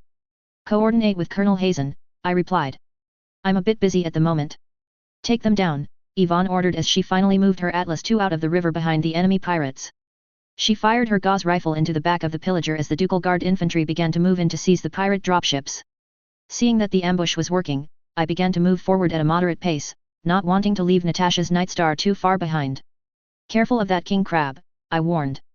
It's got 2 AC/20s that'll shred you no matter how much armor you have. Colonel Hazen, the dropships are ours, we can broadcast a surrender at any time you command, Mathis reported from the pirate dropships. Pirate scum, we have seized your dropships and are prepared to order an orbital strike should you continue to resist. Yvonne broadcast on the open channels. Surrender. Or don't, that would be more fun. This is Captain Revel, I surrender on the condition that I am tried according to the AFFS military code, I run a mercenary assault lance, we didn't know that we were working for pirates. An investigation will clear that up later, I chimed in. For now though, power down and prepared to be thrown into the brig. April 3, 3035. Well, this looks promising, I said as I went to a door that had the Terran hegemony seal on it. Time may have eroded the rest of the seal, but the 9-pointed star still shone with astonishing brilliance. Let us hope that your credentials give you access, Natasha said as I plugged in the Slick ID chit and typed in the passcode that I had been using for years. The ground rumbled, for a brief moment, and then the doors began to part. It was time to see what secrets lay inside. Chapter 156, Searching Through the Dark. April 3, 3035. Shall we enter? Natasha asked me after we watched the doors slide open. We may as well, I shrugged in response. We need to see if there are any computer stations close to the entrance, I want to see what happened for the SDS systems to get turned on after we broadcast the shutdown codes. It was odd, Natasha said as we moved slowly into the bunker complex. The systems were shut down even when the pirates arrived, it was not until they opened fire on our small craft that the SDS started targeting them. I want to see how the SDS systems were programmed, I replied as lights began turning on as we made our way through the bunker. If we can use some of the current microchip technology we might be able to create some SDS variants of the Sting and have them patrol important systems. That could be useful. Natasha agreed as we finally saw what looked like an underground railway station. This looks like it will take us to where we wish to go. Indeed, I made sure that the power to the small train was on before we climbed in and activated it. Make sure your mithril seals are good, the last thing we need is for there to have been some sort of NBC leak. While the train moved silently through the underground tunnels, Natasha and I checked our seals and then we checked each other's seals just in case we had missed something. Mithril might be damned good, but it wasn't infallible. Looks like we're near the end, I observed as we slowed and gradually came to a stop. The train opened the automatic doors and a bank of lights came on and illuminated a chamber that we couldn't see the ceiling of. It looks like we are underneath the mountains, Natasha said as we moved through the lit hallways. Yeah, but I'm more worried about what we're being led to. I trailed off as we stopped before another set of doors. Then, the doors slid open, revealing what looked like a security station with lots of Tri-ID monitors showing pictures of the entirety of the bunker complex. Please verify your identity, the voice of Bitchin' Betty came through a set of speakers nearby and a series of small lights lit up a computer console. Please verify your identity, the voice repeated. Enter your authorization codes and proper identification to proceed. Grabbing the Slick ID chit that I had been using for over 30 years, I slid it through the system and entered the password that I had long since memorized. Identity verified. Welcome to High Brazil, Captain Philip Williams. The voice said. This is from just after the Amorous coup, I observed as the computer brought up a video file. This is Major Ian McIntosh of the Black Watch. If you are watching this message, then the Terran hegemony is no more. I and the members of my lance were tasked with bringing the children of First Lord Richard Cameron to a secure location. This facility was built as a research and development facility first but was also designed as a secure location for the First Lord to retreat to should Terra ever be in danger of being overrun. The man on the screen sighed. Natasha and I could see that he was visibly exhausted by the time he had recorded this. Unfortunately, the scientists here were experimenting with something different and by the time we arrived at the secure bunkers, all but one of the SDS systems had been corrupted and had started killing the troops and scientists left here on High Brazil. The lone uncorrupted AI was enhanced and given a new directive, to protect the Cameron twins as was deemed necessary by myself and any other SLDF officer. The man paused to breathe. This worked, and we managed to regain control of the rest of the SDS systems, but by that time all of our dropship and means off-world had been destroyed, along with the HPG systems. McIntosh sighed again. We were left stranded here and without a means of communicating to any other SLDF or half forces. With that being said, and assuming that you are Slick or TCID myself, my lance mates, and the Cameron twins have been in cryopods, with us periodically coming out to ensure that all systems are functional. If we're still alive in there, please make sure that the children are treated well, even if the rest of us didn't make it, they don't deserve to be punished for any sins of their family tree. The video cut off as the man started to weep a little bit. We need to get the others, I said after Natasha and I had processed everything. This is something that goes beyond us. No, not just yet, Natasha said as she sat down in a dusty chair by one of the computers. Mark, I read Alexander Kerensky's journal on my way back to the inner sphere, and if he had known that there were surviving members of House Cameron then he would have never pushed for the exodus. I sat down next to Natasha and held her hand for a minute before pulling her into my lap. To think, all of history was changed because of something as small as this, Natasha broke into laughter. We need to make sure that the twins survive, Mark. I do not care what we have to do to make sure of it. We'll do what is necessary, Nat, I said as I brought her into my lap. If you want me to make sure that they are well taken care of, then we can do that. But the Terran hegemony and the Star League aren't coming back. I know that, she said as she pressed her forehead to mine. But I want us to do all that we can to make sure that these children are not used as political pawns by us or anyone. I can't make any promises, Nat, I smiled ruefully, you know that. But I'll do what I can to make sure that they're not used as pawns until they reach adulthood if at all possible. I guess that will have to do, Natasha said as she leaned down and kissed me. Shall we finish exploring? She stood up and began to walk away with a sway in her hips. Hi Brazil, former Terran hegemony black site, April 5, 3035. Are you sure that waking up the Black Watch members first is the right idea? Mathis asked as I and some of the engineers began the preparations to open the pods. Better them than some children that have no idea about who we are, I replied. The last thing that I want to do is traumatize 2 children. All right boss, but I'm trusting you on this. Mathis grabbed his rifle and set up in a ready stance along with the 2 fire teams that we had down in the complex. We ready to wake them up? I asked the team of engineers. We're ready whenever you are, Duke Hull, the lead engineer responded. All right then, unseal the hushed casket.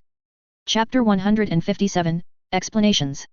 The first cryopod opened with a sharp hiss, and one of the medtechs on standby helped ease the Black Watch member onto a nearby stretcher. Let me know when the Major wakes up, I told the people giving Macintosh a checkup. Natasha and I will be handling this part personally. Yes sir. The medtechs and engineers responded. Now we sit and wait, Natasha said as we watched the man slowly wake up from the deep stasis that he had been under. You're not SLDF, were the first words out of Major Ian McIntosh's mouth as he jolted upright and tried to take the medtech nearby hostage. But, the medtech slipped out when Macintosh didn't find purchase on his mithril. The medtech moved behind the fire team that Mathis had stationed and waited for further orders. No Major, we're not SLDF, although you could argue that I once was a member of the Slick. I shrugged. But that's a long story, and you don't look like you are willing to listen to it yet. Wake up my Lance, and then we'll talk, the Major replied, moving to keep a part of the cryopod between him and the weapons pointed in his direction. I'm going to pass you a noteputer loaded with all of the most recent history loaded onto it, I responded. We'll wake up the rest of your Lance once you've had time to process everything. I set the now out-of-date computer down and slid it over the ground to his location. We're going to lock you in this medbay until you've gone over everything. We began to leave the room in pairs while he watched warily. Please just take the time to look everything over, I said before I left the room. It'll be a lot to process but a lot has changed since you went under. I closed and sealed the door behind me. Mathis, I want 2 full fire teams on standby until he's ready to talk. I don't know what kind of extra tools or capabilities the Black Watch had, but I'm not willing to risk our people's lives to find out. Understood, Mathis replied as he directed 2 fire teams to our location. They'll hold down the fort. Good, Natasha and I are going to be checking on the rest of the facility. I began to walk away. Let us know when he's ready to talk. Are you certain that this was the best path to take?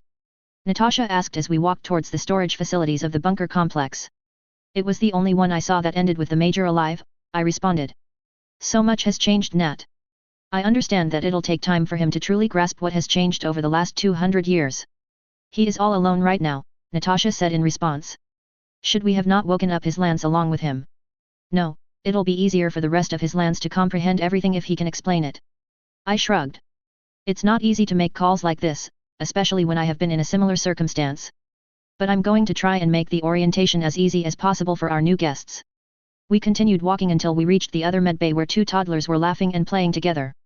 To think that the rumors were true and there were Cameron twins, Natasha smiled at the 2 children before picking Ian up to hold for a minute. I want to keep them, Natasha said as she began to play with the 2 children.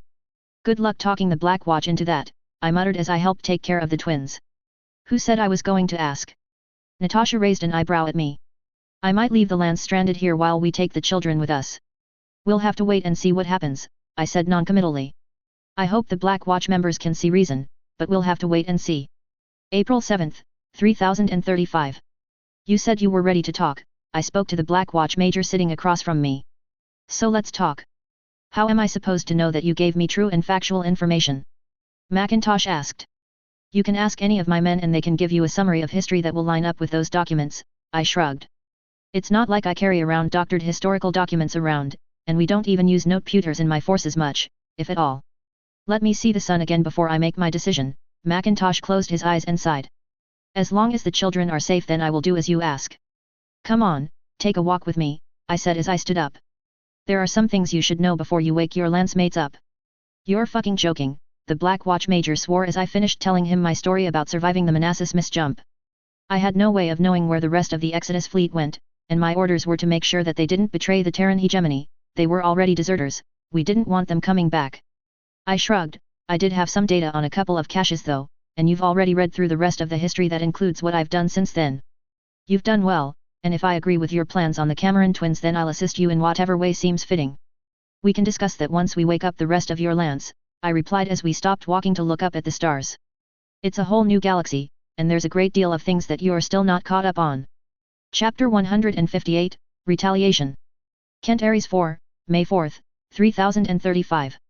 Alright, Colonel Sen, I need you and the 1st Carney to move with the 1st Northwind Guard and the 1st Marksman to reinforce the periphery march, David told the older man and the assembled officers via HPG and in person. Other units will be following, but it'll take some time to spin up the proper supply chain. I'll handle logistics, Romano Sen Liao spoke up. We've got 2 regiments here on Northwind that are going to be moving anyway. Thanks, David responded. I'm going to push Carter to get her RCT moving by the end of the week. I'm expecting the 2 of you to be a little bit behind. Any updates along the Outworlds Alliance border? Carter spoke up after her name was mentioned. Apparently while the First Prince and I were dealing with a minor inconvenience at the spaceport the Outworlds Alliance invaded and are already taking planets that are 2 jumps inside of the periphery march's borders, David answered. What kind of gear are they fielding? Colonel Sen asked. Do we have any reports on that? It's a mixed bag, David shrugged. Apparently when Amaris set everything up for the Amaris coup he left caches and factories behind close to each periphery nation. They found those factories and caches and immediately put them to use. I would expect late Star League era gear on most of the mechs with some royal grade tech on a good portion of them. Expect a lot of RWR and late reunification wars era mechs with upgrades to modern tech. That's all I needed to hear, Carter said as she stood up. I'm assuming that we're going to get further instructions from the Davian military. The First Prince is going to take personal command over the theater. You'll directly report to Duke Felsner if Hansa Davian hasn't already issued commands, David replied while clapping his hands together. We've got a lot of work to do, so let's get it done and see that our nation is properly defended. May 5, 3035. You're not going to be going to the front lines with the first wave? Elsa asked as David sat at his father's desk and worked at getting all of the logistics and authorizations lined up for the Kent Aries Guard to begin moving to assist the periphery march.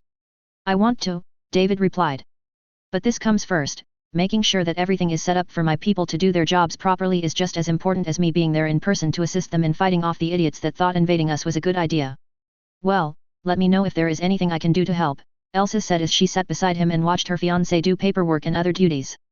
Just sit next to me, David offered. I'll have something for you to do in a bit. Here, if you'll order the files on this from most to least important that would be a big help, David passed Elsa a slate. It'll help me get things done more quickly. May 15th. 3035.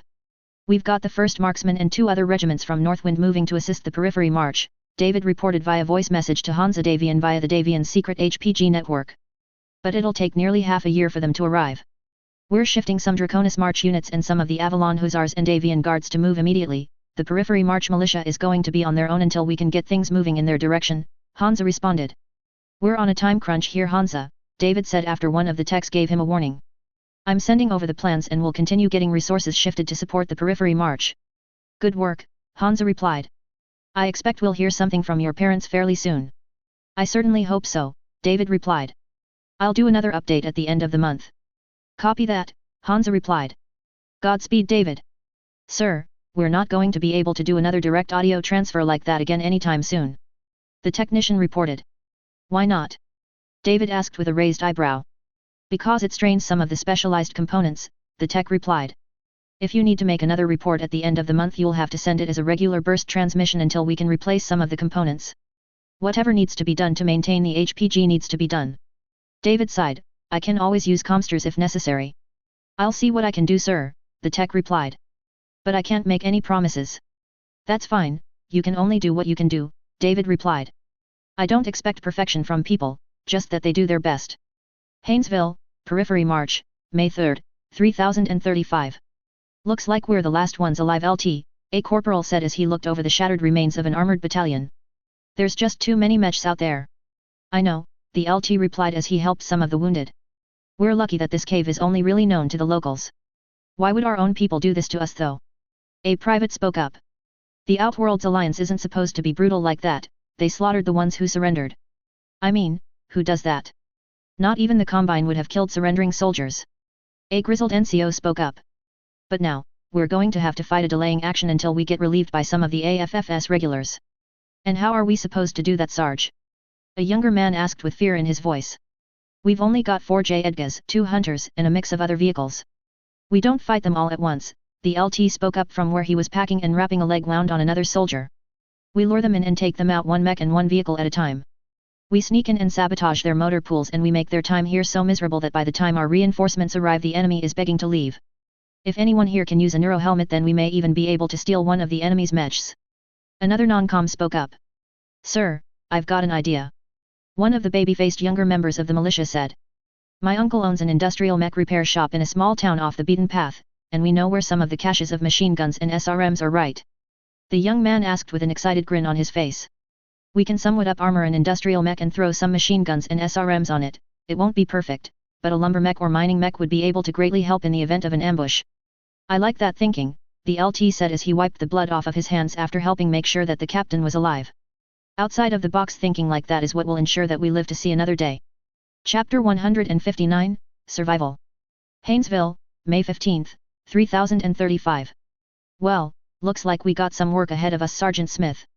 The last officer of the militia observed as the two of them looked at the industrial mechs parked in and around the workshop of a nearby lumber town. Looks that way, sir, the militia sergeant replied. We've got a muckraker here that we can modify along with a lumberjack and a couple of busters here. Ice is the way to go on these machines, Lieutenant Dan Raleigh agreed. Let's get to work on these before the enemy tries looking for us. The small band of soldiers began filling the industrial mech workshop, everyone following the commands of the lone surviving combat engineer among them. This is going to take a couple of days, the combat engineer confided in Lieutenant Raleigh and Sergeant Smith. And there's a limit to how much we can do at once without more people having the expertise that I do. I figured something like this would happen, Lieutenant Raleigh replied. I'll work up some delaying actions on the enemy forces for now, and we'll regroup here in a couple of days. Most of this town is deserted, Sergeant Smith said after a moment. And it's mainly off of the beaten path. And we don't have any satellites that might give away our position, Dan noted. This makes it a decent place to operate out of for now while we start scouting out where the enemy is located. Sarge, I want you to find our local boy and use him as a point of contact, Dan ordered. I'm going to see if I can borrow or buy a couple of the civilian vehicles to use for scouting purposes and then take some of our guys to go look for weak points. Yes sir, Sergeant Smith responded. I'll get started on finding us some housing. May 16, 3035. Looks like they pulled some of our intact vehicles back for salvage, Dan said as he looked through a set of binoculars. The Partisan looks like it's been rebuilt already. Makes sense, a corporal spoke up. They didn't have much AA with them that we noted. Looks like they've already got the 2 bulldogs up and running again as well, Dan said. Seems like the captain was right in making that purchase. Sir, it looks like there is a gap in the patrols on the northeast section. We're in a good position for now, Dan replied. So we'll wait and see if that gap is still there tonight. Copy that sir, the 12 men then settled down to rest in shifts while someone kept an eye on the enemy motor pool. Alright, we're moving to take the bulldogs. The rest of the machines we'll have to leave behind for now, Dan ordered. I'm taking a small group with me to cause some mayhem and hopefully distract them away from our theft of equipment. Victor, you're with me, Dan told the lone Lyran immigrant that was a part of their militia formation. We're going to see just how effective a Lyran chemical technician can be when we start blowing things up. I brought my cookbook with me, the other man pulled out a small book of handwritten notes stapled to a copy of the anarchist's cookbook. Let's go, we won't have a lot of time to manufacture these, and we're going to have a lot to do. Dan and the chemical tech began moving quickly away from the locations of the IEDs that they had just set. They were on a time crunch and needed to leave the area of operations before they were discovered and captured by the enemy. The two men began moving at a full sprint as explosions and incendiary fuel began to spread over some areas of the enemy base. If you had given me a forewarning then I would have been able to do more than superficial damage, the tech gasped out as they reached the motor pool. We didn't have the time, Dan replied as they reached the outskirts. They already got the bulldogs out, so we're going to have to take something else. That warrior looks like it's fueled up and ready to go, the Lyran pointed out. We're lucky that I know how to fly one of these, Dan said as they strapped themselves into the VTOL. It's been a while though, so it may be a bit bumpy. The warrior began to lift off as the rotors spun at an impressive speed. Then, tilting forward a touch, the VTOL began to move at its maximum speed towards the town that the militia was using as their base. Nothing is showing up on our sensors, the Lyran said as he looked at the readouts from the computers.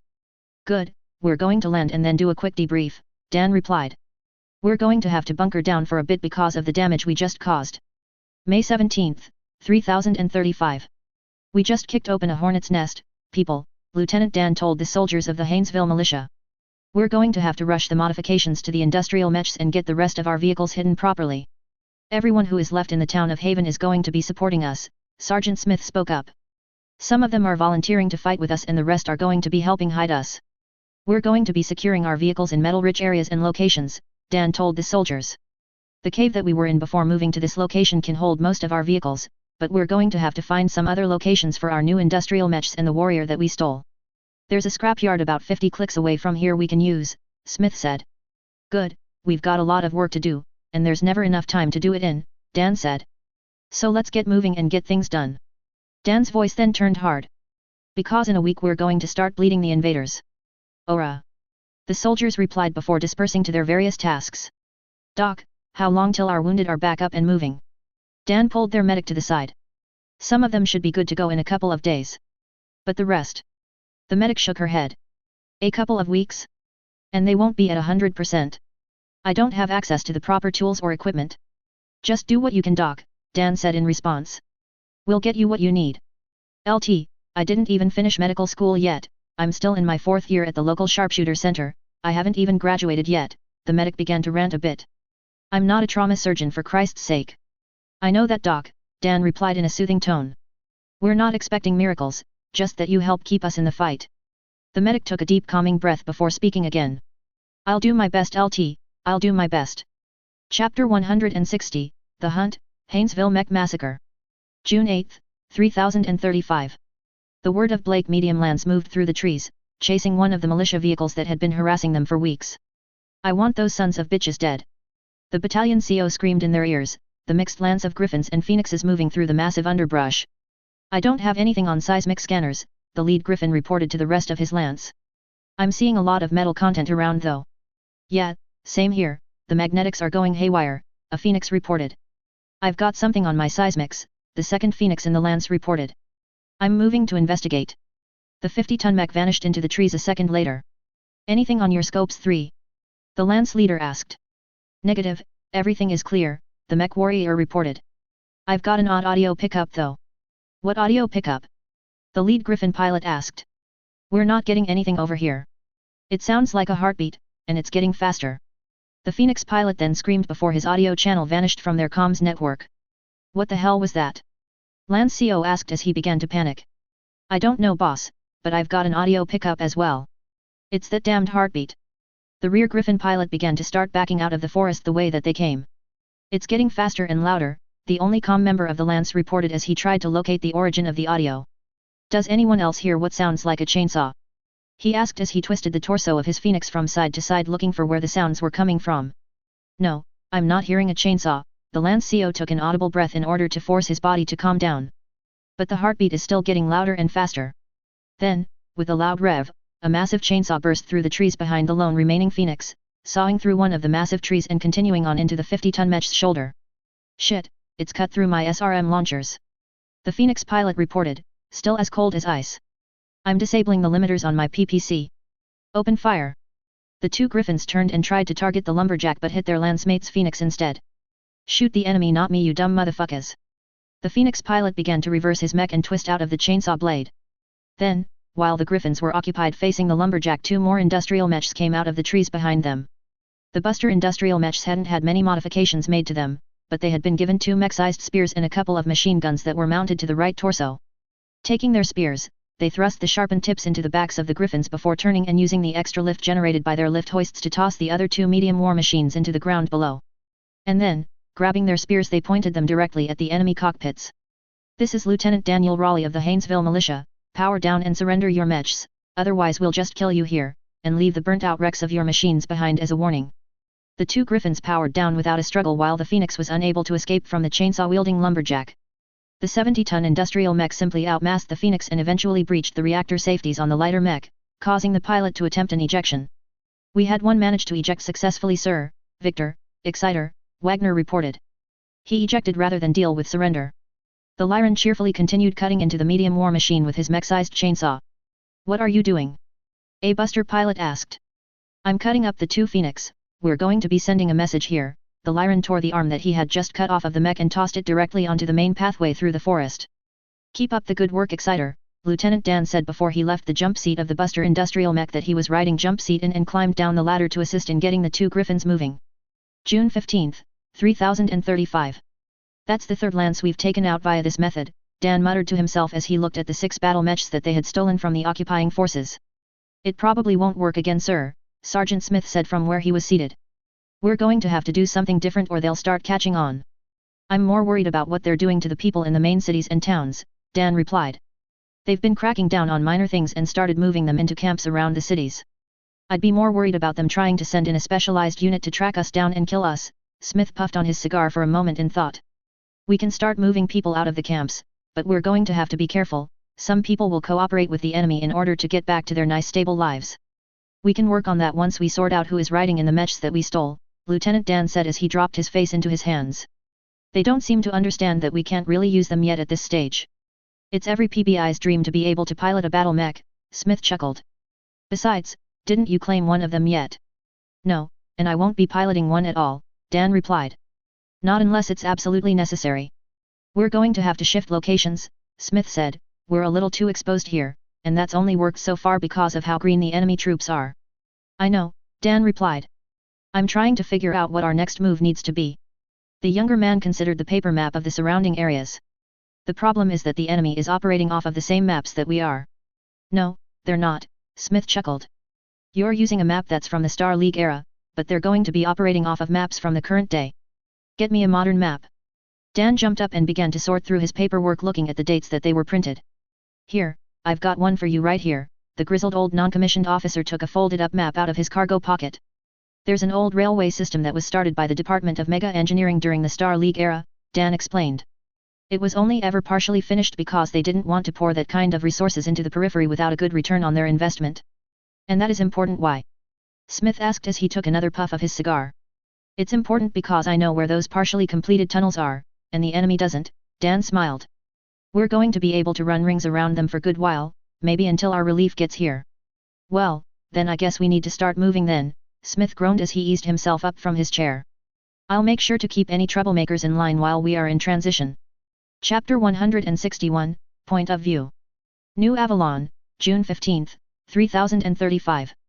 "So, the Outworlds Alliance, word of Blake, whatever we are going to be calling them, have taken Inner End, Bastrop, Hazelhurst, Pitkin, Pajarito, Kennard, Haynesville, Tancredi 4, and the other Outworlds Alliance worlds that were taken at the beginning of the Succession Wars. But, they've also managed to take several worlds that we have had for far longer." Hansa explained to the senior officers of the AFFS as he looked at the holographic map of the Federated Suns and the Outworlds Alliance. "The problem is, that we lost all contact with the worlds that have been invaded. There haven't been any HPG communications nor have there been dropships ferried back since the few jump ships that were able to escape did so." "Well, we've got 3 RCTs moving in that direction, and more regiments on the way," Yvonne replied as she viewed the data on the slate in her hand. "Projections show that the Northwind Guard will be at Hainseal by the end of October, with the first Carney Highlanders making landfall on DeBerry shortly before." Yvonne shifted her data. "The first Marksman RCT is going to be heading for Sterlington at around the same time frame. We've got the forces moving in, and we're confident that we can reclaim the worlds," Hansa continued. "The problem is going to be on the logistical side. Most of our munitions depots and factories along with spare parts aren't focused in the periphery. We're attaching mammoth dropships to each counter-invasion fleet," Yvonne reported. "They may be slightly behind the main forces, but they'll be bringing the spare parts and assorted goods that might be needed. We're sending in engineers with the second wave," Hansa continued, picking up from where Yvonne had left off. "They will be a mix of civilian contractors and military engineers with instructions to build factories and other infrastructure as necessary to support our advance." "Won't that cause issues with some of the military contractors?" One of the field marshals spoke up with a question. "We already had them bid for the contracts," Hansa explained. Callan Industries will be taking the lead on most of the construction, with Lycombe Davian Introtech following behind. We'll be assigning the units for the second wave soon, Yvonne told the officers. Continue your readiness drills and await further orders. June 16, 3035. I'm still not sure that involving the corporations was a good idea, Hansa, Yvonne said as they sat in her office. There are reasons for doing this, Yvonne, Hansa replied. This way we get to start development of the periphery march while also working to get the enemy forces out of our nation. He tapped the files that were in between the two of them. It'll be effective, and we have historical evidence to prove it can work. While I agree with Hull about the strategic expertise of Alexander Kerensky, he did build and use factories in the periphery to support his push to terror that are still producing material today. I know it will work, Hansa. I'm concerned about the budget that you are funneling into this, Yvonne said. You're pouring your personal finances into the periphery march as well as into Lycombe Davian. I'm just concerned that you might be pushing too far and too hard. Yvonne, they killed Ian, Hansa looked his relative in the eye. Quite frankly, I'm not sure that I'm pushing hard enough. Just remember that sometimes taking things slow might be more beneficial, Yvonne advised. Kent Aries 4, June 30, 3035. Peterson, you and the 1st Kent Aries are moving out by the end of the week. You're to push to Dormandane and hold it before pushing further into the Outworlds Alliance, David relayed the second wave's information. The 2nd Kent Aries Guard and the 3rd Kent Aries are being redeployed to areas in the Terran March to ensure that those worlds are protected. Where is Stone and the 2nd Marksman? Packer asked with a curious expression on his face. He's currently still under contract with the Taurian Concordat. They've had a recent uptick in piracy and he's been on an anti-piracy contract for 6 months now, David replied. I'm not going to assume that it is a coincidence that piracy surged right before the Outworlds Alliance invaded. You think that they're coordinating? Packer asked as he began transmitting orders to the 1st Kent Aries Guard. I just don't think it's a coincidence is all, David replied. If it were just pirates in one area making a comeback then it might be, but every nation is reporting that pirates are not just attacking, but are burning everything they can get their hands on to the ground. Right now it's limited to periphery worlds where there isn't much production, but eventually it will shift and move to worlds with more industry. That could be a nightmare, sir, Packer shuddered. If pirates manage to take and hold ground then there could be significant problems. That's why the rest of the alliance is holding back for now, David explained. Any supplies or anything that they might try to contribute is having to be rerouted due to damages. So we're on our own for now? Godbolt asked while perusing her current orders. Our allies are being tied up in other areas, and we're having to react rather than act. She leaned forward in her chair. We're being set up for failure here, and I feel like we're missing something. The weak points of our alliance are being hammered at, David said pointedly. We just have to figure out if it will still hold. I certainly hope that it does, Elsa said from her seat beside David. Because I have a bad feeling about the near future. July 5, 3035. How are our religious friends faring? A gruff figure asked from the shadows. They're doing well, my lord, while green, they are useful as a distraction at the very least, the other figure replied. Good, we haven't seen any sign of the Manassas anywhere recently, although one of our bands did drop out of contact recently. We will keep searching, my lord. Good, it will soon be our time to rise from the shadows, the figure began to chuckle. And the inner sphere will feel our wrath. Chapter 162, Life Lessons. Hi Brazil, former Terran hegemony black site, April 15, 3035. Hull, may we speak for a moment? Black Watch Major Ian McIntosh asked me while I was supervising excavation and salvage operations. Of course, I replied, Lieutenant, I need you to take over the supervision temporarily. Yes sir, the junior officer replied. Anything specific I should know about? Be mindful of those sections over there, I replied, pointing over to a cluster of partially destroyed pillars. Dome might have made some impressive stuff, but even their stuff isn't immune to water, and there's some water drainage over there. Copy that sir, I'll make sure that we steer clear of that until you get back, the lieutenant replied. That works, I replied with a shrug before turning to Major McIntosh. Where to? The other man just gestured with his head for me to follow and then led me on a walk towards the storage facilities of the bunker complex. The Black Watch has come to a final decision, Duke Hull, the other man said after a minute of silence. We agree with your analysis of the inner sphere. The man let out a heavy sigh. There is currently no place for the Camerons or the Terran hegemony in the inner sphere. We could try to carve you out a small state, I said tiredly, but it wouldn't be something that I see being successful unless you do it in the far periphery somewhere. Not an option, McIntosh shook his head. Carving out a state would just put a target on the children's heads, and moving to the far periphery has risks of its own as well. I already told you what Natasha and I would like to do, I told him with a shrug. Us adopting the children might be the best option for now. McIntosh just sighed again. Our last mission was to see to the well-being of the Cameron twins, and although we still have some reservations and questions we happen to agree. The man stopped and stared me in the eyes with a hardness that I had only seen a few times before. What reservations and questions? I asked. If I can help clear anything up then I'll do what I can to assist. There's one serious issue that we have, Macintosh continued taking my measure. Who are you, Mark Hull? You don't show up on any of our slick records searches for the Manassas nor for any of the divisions that were in existence at the time of the Amaris coup. His glare intensified. We have access above and beyond that which even the highest-ranked intelligence agent of the Terran hegemony might have, and you have never existed aside from some newly created records outside of the year 3004. Before I answer that question, I have one of my own. I held up my hands to stall any further interrogation. How did you manage to acquire any of that information? You brought a Pueblo-class slick ship within range of a Terran hegemony AI, Macintosh raised an eyebrow. Said AI was linked to the HPG network before the virus, and as soon as you accessed the facility and restored the local communications it downloaded copies of all of the records that had been made since the HPG went offline. You want the truth? I asked. Quite frankly, I don't think you can handle the truth, but I'll give it a shot anyway. I left my body language open and returned the other man's glare with one of my own. I was born on Terra a very long time ago in the Terran nation, the United States of America. One day I woke up on the Manassas with no clue where I was and no idea of what to do next. I clenched and unclenched my fists. I had to learn how to repair a KF drive, refuel and restart a fusion reactor and make my way back to civilization. I calmed myself down. I spent nearly 3 years by myself, with no one to even have a conversation with and nothing to do but spend time honing my body, mind, and combat skills. I racked up over a full year of simulator time simply because that was the closest thing I had to a human voice. My voice started to crack a bit. I nearly went insane, and the only thing that prevented me from just ending it all was that I now had an opportunity that few other men or women will ever have. I took a deep breath. I had an opportunity to change the path of the future, to help bring civilization back from the brink of destruction. And by God did I seize the opportunity with both hands and find the right people to push us away from disaster. I let the rage pooling in my gut flow away before I spoke again. And I've done my damned best to do what's right, regardless of what stood in my way. I then turned and began to walk away. Now it's left in your hands what to do with this information, Major. April 20th, 3035. Do we have a list of the salvage here, Mathis? I asked. I want everything we can possibly fit loaded up into the Manassas cargo bays. I'm sending the manifest to your slate now, Hull, Mathis replied while opening up his own tablet and sending over a batch of text files. Shouldn't take us more than a few more days to get everything loaded up. That is good news, Natasha said as she walked up behind me.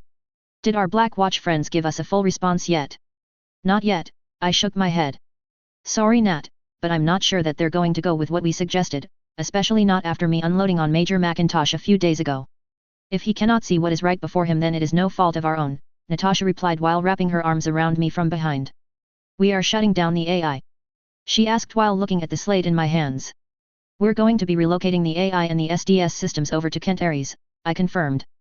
We're taking some of the crew members from the Manassas and placing them on the M3 drones to jump the drones out of the system. You are not concerned the AI might turn on us? Natasha asked with a touch of worry in her voice. No, Rook and I are confident that we can reprogram it once we're back on Kent Aries, but it'll take some time, I replied with confidence in my voice. Hence why we're going to keep the AI shut down until we're done the reprogramming. I do approve of us ensuring that our world is defended, but I think we should be cautious with the SDS systems. She turned me around so I could see her face and eyes. The SDS system can be used against us if we are not careful, and I would rather not have to fight off a small warship fleet to return home should it malfunction. I'll do what I can, I replied. We may be able to modify the M3S to have systems similar to the Manassas, which would mean that they would just need less of a crew to function. Natasha and I continued discussing the potential plans for the future before we were interrupted by the sound of someone clearing their throat. Major, I greeted the Black Watch officer curtly. Is there something I can do for you? We're going to be following your plan, the man simply said. But there are some things that we want as well. And what might those things be? Natasha asked with crossed arms, not impressed by the Black Watch Lance anymore. We want at least one member of the Lance to remain as a bodyguard for the Cameron twins at all times, Macintosh began, and we want assistance in tracking down any of our descendants that might be around. Getting closure is important to my people, and if we want to be effective then we're going to need some of it. I can maintain the bodyguard detail, I said after a moment's thought. But I can't make any promises on finding your relatives.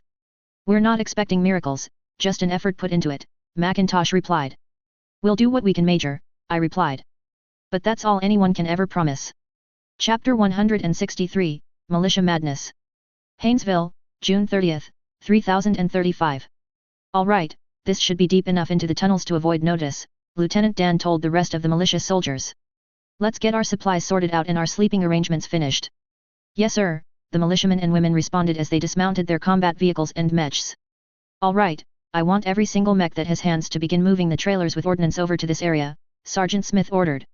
I want the Scorpions to back up their trailers over to this area, Dan ordered. Our food supplies need to be stored in a safe location, away from the munitions. You don't like your steaks well done LT? One of the soldiers asked with a shit-eating grin on his face. Medium rare is the only way to eat a steak, Dan yelled back. And if anyone suggests different then they can go play bomb maker with Exciter. All of the soldiers chuckled and then got back to work, setting up tents and sleeping areas first before hooking up portable heaters to one of the mech's fusion reactors.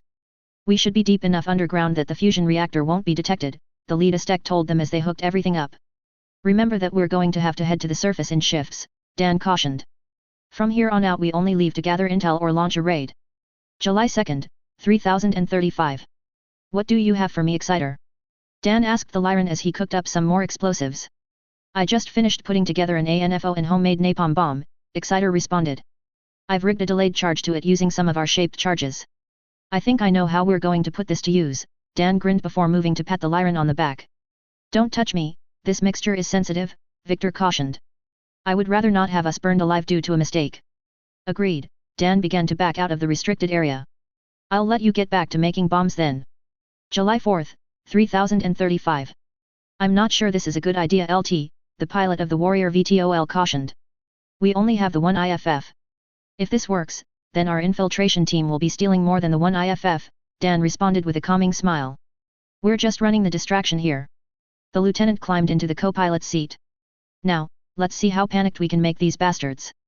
The VTOL climbed into the air while sticking low to the ground. Just because they were going to be using an enemy IFF didn't mean they wanted to be detected too soon. Base, this is Warrior Sierra Gulf 1, we've taken some moderate rotor damage from the enemy militia units, and are requesting permission to land for repairs. Sierra Gulf 1, you're early on your check-in, you weren't supposed to be back from your patrol for another hour. Base, we came back early because of the damage, we can run the confirmation package if necessary, but we've got smoke coming from our rotors. We see you Sierra Gulf 1, come in for repairs. Thanks, Base, we're going to coast in now. Ready? The pilot asked Lieutenant Dan. Ready, Dan nodded as he flicked the switch to make their simulated problem go away. We're ready to drop the bombs now. Ready boss, the one crewmate in the rear spoke up. I'm opening the doors now. The side doors opened, and the man that was strapped in threw the homemade napalm bombs out of the doors when he was instructed to. Detonating, let's get out of here, Dan said as he clicked the detonator and watched as flames spread throughout the enemy facility. July 5th, 3035. You're late. The word of Blake Battalion Commander screamed at Captain James Daughtery of the Wolf's Dragoons. While you were busy landing yesterday the militia killed more of my people and destroyed more of my equipment. No, I arrived exactly at the time that I specified that I would, the captain replied before glaring the other man into submission. Let me be perfectly clear, I am not here to help you in any way. I am here to finish off the militia that you seem to be having problems with, and then to prepare for an assault from the Davian forces that will be moving to retake the worlds that we managed to take from them. James calmly sat in his chair. I am not in your chain of command, and I will refuse to render assistance in its entirety should you speak to me like that again. Am I clear, Colonel? Very clear, the other man responded with fear evident in his voice. Now, I need information on all of the engagements that you have had with these units so far, Daughtery said. If you will provide me with those then I will be on my way. Here, just take them and go, the word of Blake Colonel said while holding out a bunch of file folders. Thank you for your cooperation, Daughtery replied as he took the files. I will let you know when we've finished the militia units off. Well, these blokes are clever, Daughtery said as he moved his archer into the trees. It looks like they have more forces than they started with. What do you mean? The lone Wob mech warrior accompanying them asked. They are using industrial mechs, Daughtery responded. Those trees over there have partial cuts in them where the person missed their target or went too far when they cut through the mechs. We did lose an entire company in this forest, the lone mech warrior responded. But we managed to find pieces to 6 of them. Then you gift-wrapped 6 mechs and handed them over to the enemy, Daughtery said.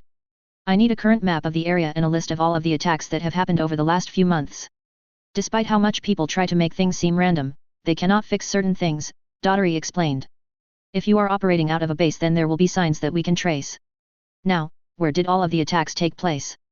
The Wob mech warrior pointed to various places on the map where the attacks had taken place. Alright, I will have some of my people do an analysis and we'll move out tomorrow. Daughtry rolled up the map. We will deal with the militia soon. Chapter 164, Realizations. New Avalon, August 10, 3035. The second wave launched earlier this week, Yvonne said to Hansa as he sat down in her office. The civilian contractors are going to be following close behind. Good, we're going to have them focus on factories and repair facilities that can be used for both civilian and military purposes for now, with possible expansion to make use of local mines and resources, Hansa replied. Seeing as Mark is still off-grid somewhere, David and the other chief executives of Sharpshooter agreed to license the revamped 50-ton Tiger to as many planets as we can build the factories on. That's a lot of tanks, Hansa, Yvonne said as she looked at the data. Anything else regarding your logistics plan I should know about? Archon Steiner is giving us the plans for a Marsden 3, Hansa replied. We're going to be building factories for that as well if at all possible. I notice we're not building anything that requires advanced tech in said factories, Yvonne noted as she glanced over the entirety of the plans. No, but what we are building can and will be more easily upgraded later, Hansa replied. It's why we're building swordsman and gladiator factories as well. Easy to produce, and will be cheaper overall, Yvonne agreed. I thought I saw something about the Talos though. NAIS is working closely with the Taurian Concordat to produce a more survivable variant of the Talos, Hansa stated. I'm not up to date on the entirety of the project, but I think it had something to do with the case systems that were implemented when we converted all of our SRM and LRM factories over to their clan variants. We can discuss that later, Yvonne said as she continued looking through the files on her slate.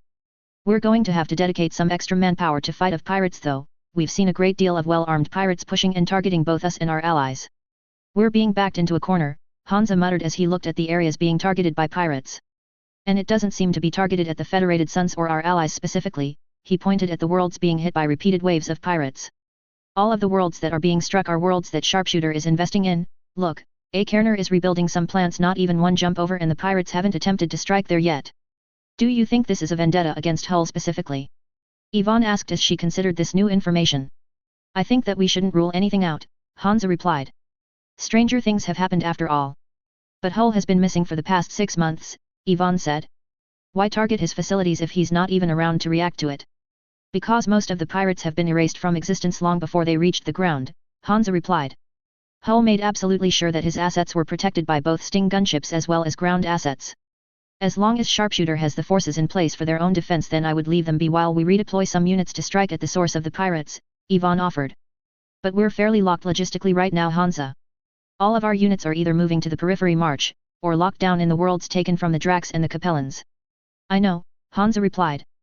But we're on our own until our allies show up. Hansa sighed as he sagged in his chair. Katrina is sending resources our way, and Thomas shook free 2 regiments that he couldn't really afford to in order to back us up. But I have a bad feeling that all of this is but a distraction. An invasion is a distraction? Yvonne asked, a touch of concern filling her voice. Yvonne, look at the data we were provided, Hansa gestured towards the holographic map. The only elite unit there is the remnants of the Wolf's Dragoons, Hansa scoffed. The only reason that our militia got steamrolled was due to the numbers the enemy was fielding along with the element of surprise. The report provided by Ms. Fisher did say that they were mostly green, Yvonne agreed. With only 1 or 2 decently rated units. That's my point. Hansa exclaimed. Why would the Comster radicals commit to this kind of attack so soon? They could have spent more time building up and preparing to take us on. Hansa looked at the data again. But they didn't, and it was based on the promise of this mysterious ally of theirs. Hansa stroked his chin, feeling a bit of stubble. I just can't figure out what the endgame here is, he began to pace back and forth. We have intelligence reports from the LIC, TMI, and the other agencies, yes? Hansa asked, a grin on his face. Yes, Yvonne replied. I'll have Sortek meet you in your own office, she looked at him pointedly. You can brainstorm past my bedtime in your own office, the older woman chuckled as she began to put away her work. But I need my rest. I'll get Arden on my own, Hansa replied before he gave her a small hug. Go get some rest. There's a connection here, Arden. I can feel it, Hansa told his friend. There's a connection between Duke Hull, pirates, and Comster fanatics. Arden asked while sorting some of the files that Hansa had asked for. Not as in Hull was being paid by them or anything like that, Hansa explained. More like he's the one thing they hate the most. The only anti-piracy operations that Hull has ever done is for the Taurian Concordat though, and there weren't any survivors when he was finished, Arden said while reviewing Hull's extensive file. By his own words though, he misjumped and time-traveled while serving as an slick plant among the crew of the Manassas. Hansa reached into a folder and placed a file on top of his desk. But the Manassas was in the system of Schwartz before it vanished. So how did he get from there, all of the way over to Pierce? Arden asked. I think he jumped all the way from Schwartz to a hidden Star League depot of some kind on the border between us and the Concordat, Hansa said as he traced a potential journey with his finger. Hull already proved that he knows enough dead systems that he can launch a deep raid with no one being the wiser when he sacked Luthien, Hansa said as things started to click. So, something he did in that early period pissed someone off, and it only grew from there. Now, they're out for revenge, and they're willing to sacrifice an entire nation to get it. Chapter 165, Black Site. Hi Brazil, May 3, 3035. Is there a reason you are loading up every technical manual and textbook that was on the planet? Major Macintosh asked as he watched me and my team load up massive stacks of books into all of the air and watertight crates before loading them onto a Sting 2. It's because even though we have access to data cores from the Star League and Terran hegemony along with the clan's data core, they operate off of either teaching you things based off of the first principles, or off of you already being advanced enough to skip to the end of the development tree, I responded as I sealed yet another crate. While Sharpshooter and Comster have been working to fix that, there's still a lack of middle ground educational materials, I shrugged. This will help to fix that gap and hopefully help us churn out more scientists and engineers. It is still hard for me to believe how far the inner sphere has fallen, Macintosh shook his head. I earned my degree while on deployment, he chuckled. I'm not quite sure what a historian has to offer in this day and time though. A lot more than you might think, I responded. STEM is important, but not as important as knowing why or how something happened, I looked at him pointedly. People forget that it's important to know how you got to a specific time and place. I sighed and went back to packing up books. I think you'll understand a bit more once we return to the inner sphere. Which will be when exactly?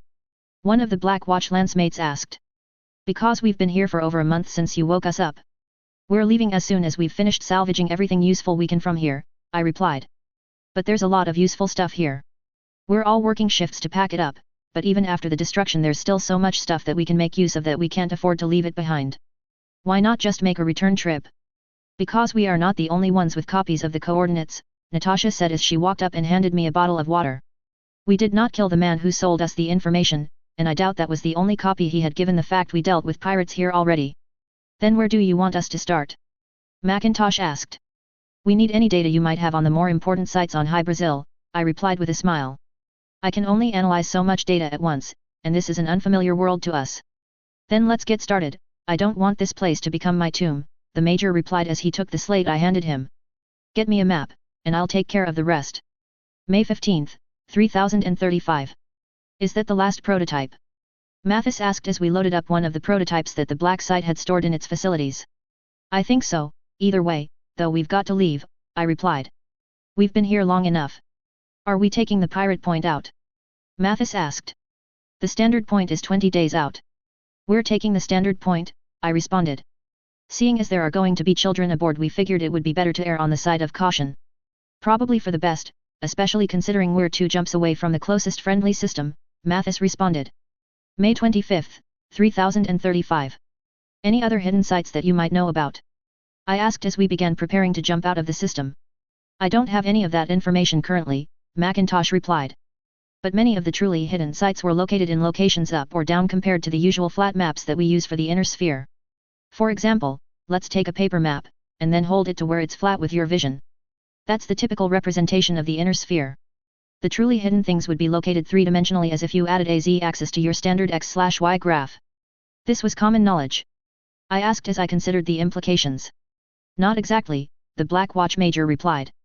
As far as I know the Star League emphasized the flat view so much that most of our higher UPS, including the First Lord, began to believe it. I didn't know about it until this site was revealed. Do you think there would have been many installations like this?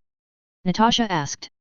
Probably 1 or 2 more, but not many. The more people involved the greater the chance of discovery, Macintosh replied, stroking the reddish blonde beard that was starting to grow in.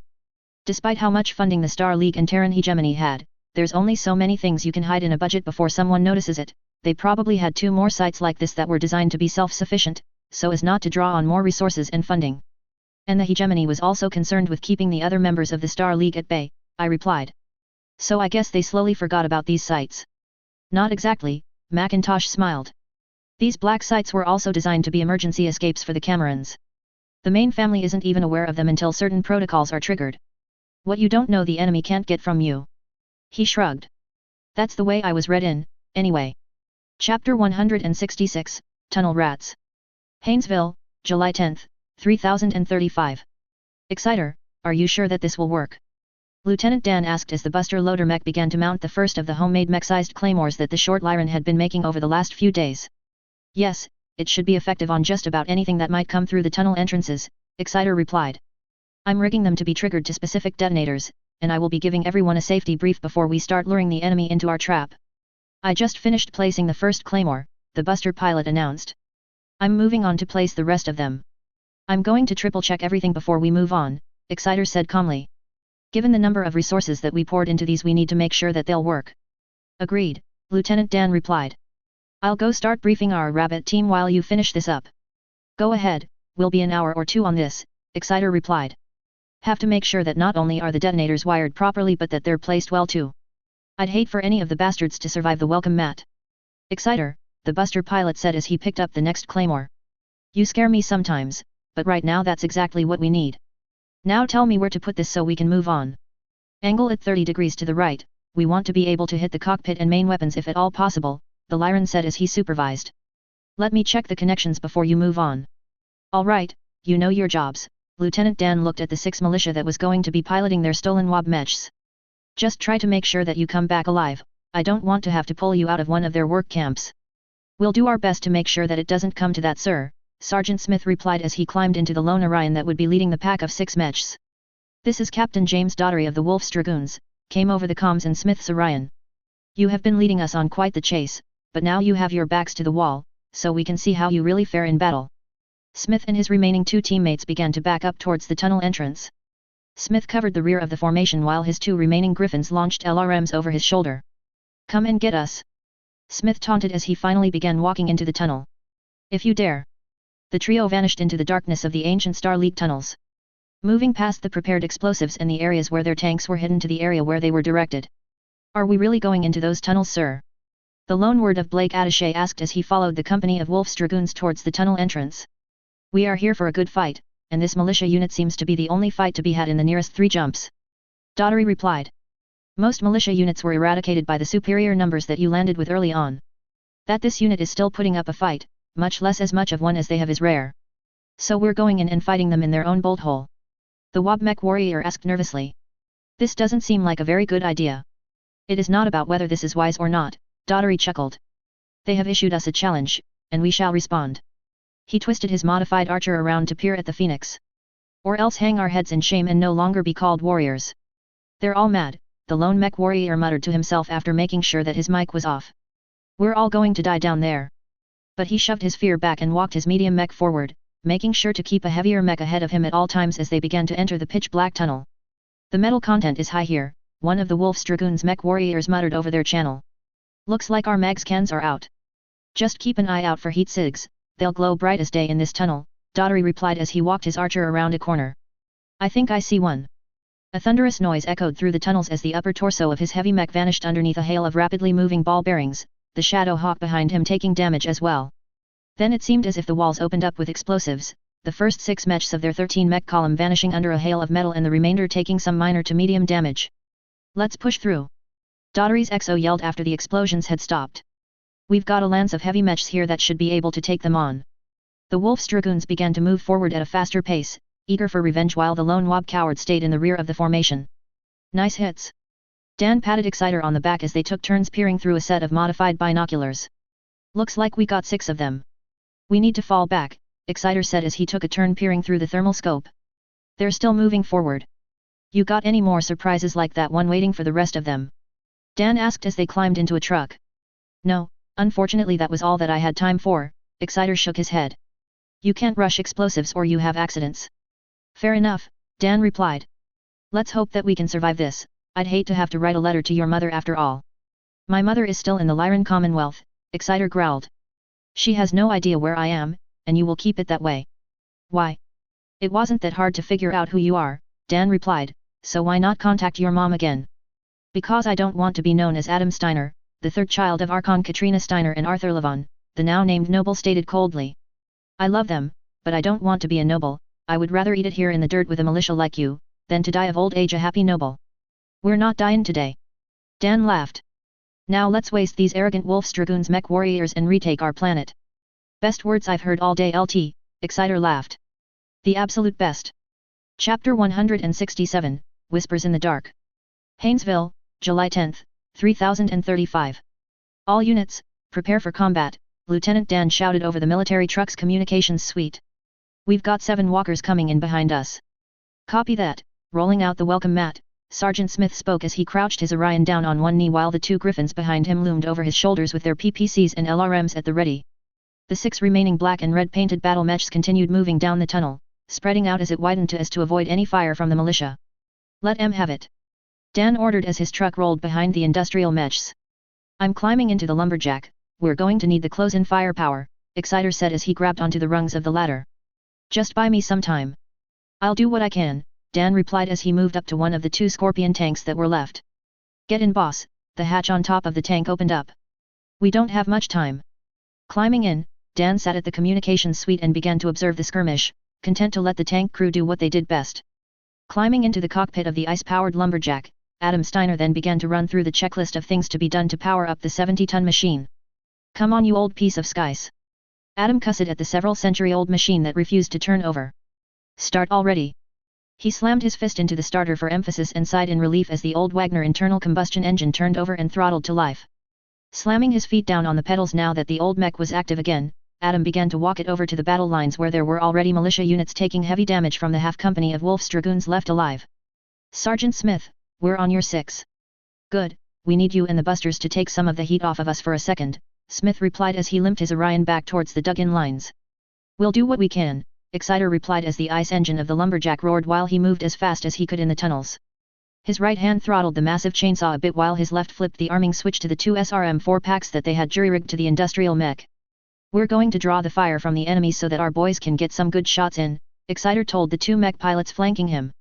Make your SRMs count and get in close, we want to maintain our advantage as long as possible. While the lumberjack could only move at a top speed of 54 km per hour, that was plenty fast enough in the dark tunnels. A fact which the lone Black Knight among the remaining mechs quickly learned as Adam's lumberjack grabbed a hold of the slightly heavier war machine and began to tear into it with the massive chainsaw while firing a volley of SRMs at the same time.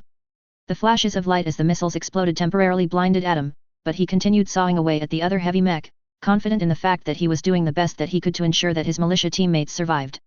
Exciter, we need you to pull back, you've done enough damage and now it's time to finish them off, Smith said as he moved forward in his Orion. I've got this one on the rails, you can have the rest of them, Adam responded as he hauled the Black Knight around and threw it against the wall. Nail the rest of them for me, but this one is mine.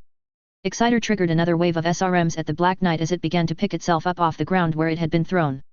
The enemy mech fired its medium lasers in an attempt to keep him away but merely melted some of the armor off of the lumberjack as Exciter brought the industrial mech in for a kick to the cockpit, sending the Black Knight sprawling against the wall where it stilled and shut down its reactor, signaling a surrender.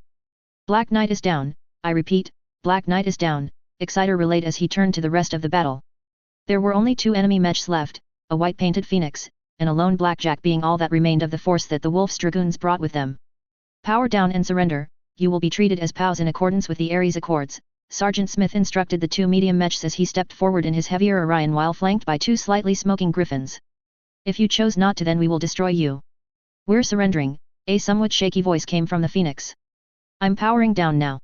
I am following suit, the blackjack pilot said after a moment. I know when I am defeated. Now for the hard part, Sergeant Smith said as he climbed down out of the damaged Orion. I need everyone who is foot mobile and intact to start pulling survivors out of the destroyed vehicles. The grizzled NCO barked. Exciter, have your 2 loader mech friends help us shift some of the debris, we need to get our people out of those death traps. The Lyran ensured that the remaining enemy mech stayed powered down while the rest of the militia began standard rescue and recovery operations. Sarge! This Scorpion's engine is about to blow. A voice yelled out as he pulled people out of the mostly destroyed tank. Lieutenant Dan was helping push the other 2 crew members out of the tank before the flames started to spread. Get me out of here. It's getting worse. Dan yelled as he tried to pull himself out of the tank. I got you, a corporal said calmly as he pulled the lieutenant out of the tank as his pants caught on fire. Throwing the LT down to the ground, the non-com jumped down after him and began putting the fire out with his canteen before dragging the nearly unconscious man away from the burning vehicle. Doc! I need you over here now. The corporal yelled, hoping that the medic was within earshot and not dead. I've got it from here, Corporal, Doc said as she opened her med bag and began to work on the LT's burns. Go help the rest of them. Chapter 168, the liberation of Haynesville. Haynesville, July 20th, 3035. You sure you want to keep that chainsaw mounted on your new Black Knight? Dan asked Exciter as he limped around the hastily repaired militia vehicles and mechs. I'm sure, the Lyran nobleman smiled. It served me well, and it'd be a shame to leave such a potentially useful weapon behind. Besides, dropping the damaged large laser freed up enough weight for it to be feasible, and it gave me a better cooling loop. We're still bringing the industrial mechs along, Dan reminded Exciter. They're a part of our militia forces now. Good, because that lumberjack would scare off an Atlas at close range, Exciter grinned. It's a short-range beast. Good thing too, otherwise the tunnel situation could have ended differently, Dan replied as he limped back over to the new tank he was using as an HQ. I'll be coordinating our offensive from our remaining Hunter light support tank. You sure you don't want to ride in the jump seat of my Black Knight? Exciter asked. It's built to coordinate a whole company after all. I don't ride in or use mechs if at all possible, Dan stated firmly. I'll stick to my tanks and combat vehicles for now. It's your loss, Exciter shrugged before he began to climb up into the heavy mech. Patch things through to me if we run into any issues though. Wilco, Dan replied as he began to climb into the Hunter. Let's move out, it's time we kick these bastards off of our world. Ora! The militia responded enthusiastically. Where are the enemy mechs? Exciter asked as he maneuvered his Black Knight through the main city's streets. LT, I don't have any enemies on my scopes. Our VTOL isn't seeing anything either, Dan replied as he coordinated the slightly overstrength company. It looks like there's a big crowd over near the governor's mansion though. Heading that way, Exciter responded as Sergeant Smith Sarian and the rest of the mechs followed him down the roadway. Damn! Exciter said as he looked at the light poles leading up to the mansion. I don't think we're going to have to worry about the invaders anymore. Why? What do you see? Dan asked as his Hunter began to move through the city at a decent pace. They've caught and hung all of the invaders that they could catch, Exciter replied. They've strung them up on the light poles and it looks like they have the dropship crews too. I see some of the bodies now, Dan replied. Let me do the talking, I'd hate for things to go south for us. The massive crowd of people that were gathered in front of the governor's mansion all collectively turned to look at the Hunter and the 8 mechs that were painted in the closest thing they still had to militia parade colors. Lieutenant Dan popped the seal on the tank and poked his head out cautiously, not wanting to startle the civilian populace. But he need not have worried, as soon as he appeared out of the support tank the crowd started clapping and cheering, showing that they knew who the remaining militia was. Lieutenant Dan Raleigh. What appeared to be the leader of the mob asked as he stepped out of the crowd. Yes sir, that's me, Dan replied as he leaned against the tank to give his burnt legs a chance to rest. I've got some good men and women still with me. What you and your people did was nothing short of a miracle. The leader said with tears streaming down his face. They didn't expect the Wolf's Dragoons to lose, and when they did, they panicked, Dan replied. Allowing you and the city to get rid of them. Scum. The leader spat on the ground. They thought that just because we used to be a part of the Outworlds Alliance that we would roll over. We may not like war, but we are always prepared to defend our homes and family. That's good news, but I hope that you managed to capture everything that they brought with them intact. We may need it, Dan replied. But we can worry about that in a little bit. Can I see the office of the enemy commanding officer? It may have important information on who we are dealing with. Sure, we've got to start cleanup anyway, the mob leader replied. And let the militia know that we're providing the food tonight. I'll get right on that, Dan replied as he climbed back into the Hunter. I've still got a job to do after all. Class B HPG Station, Haynesville, July 29, 3035. Was that the last of them? The local Comster Prekenter asked as the militia cleared out the rest of the WAB forces that had prevented the HPG from sending out any transmissions. Yes Prekenter, that was the last of them, Exciter replied as he slung his rifle back onto his back and lit up a cigar. We need to know how soon the HPG can send a transmission back to New Avalon. Give me and my staff 24 hours, the Prekenter replied. And we'll be waiving any potential charges. That's good to hear, Adam Steiner said as he puffed on his cigar. We'll be back tomorrow. It could take a week for return transmission to be received, the Prekenter cautioned. But we'll do our best to expedite things. Like I said, Adam Steiner chuckled. We'll be back tomorrow. The young Lyran simply continued smoking his cigar in peace for a little while. Enjoying the lack of gunfire and stress that came with having been underneath the stress of fighting for the last few months. Don't rest for too long, Sergeant Smith cautioned as he entered the courtyard. We've still got repairs to finish on our salvage and new people to train up. The work is never done, Adam chuckled. Let's get back to it then, those mechs won't fix themselves. Chapter 169, Transmissions. New Avalon, August 8, 3035. You have something for me? Hansa asked Quintus as the man handed him a data disk. Yes Hansa, Quintus Allard replied with a smirk. Comster just sent us this via priority delivery. Did we finally manage to get a beat on Mark? Hansa asked as he inserted the disc into a TriVid player. No, unfortunately not, Quintus shook his head. But this may be the next best thing. This is Lieutenant Dan Raleigh of the Haynesville Militia. We managed to repel all of the invaders that landed here and are currently digging in, the man in the recorded message sighed. We'll be awaiting further orders from you while we try to make Haynesville a hard target. The lieutenant looked at someone out of view of the camera. I'm going to get back to work. I've got one more person that you folks on New Avalon will probably need to see. First Prince Hansa Davian, Adam Steiner walked into view of the camera with his head held high. I'm sure that my mother has been pulling her hair out and driving her intelligence agencies to insanity trying to find me since I disappeared from the academy. The younger man pulled out a cigar and began chewing on the tip while thinking about what he was about to say.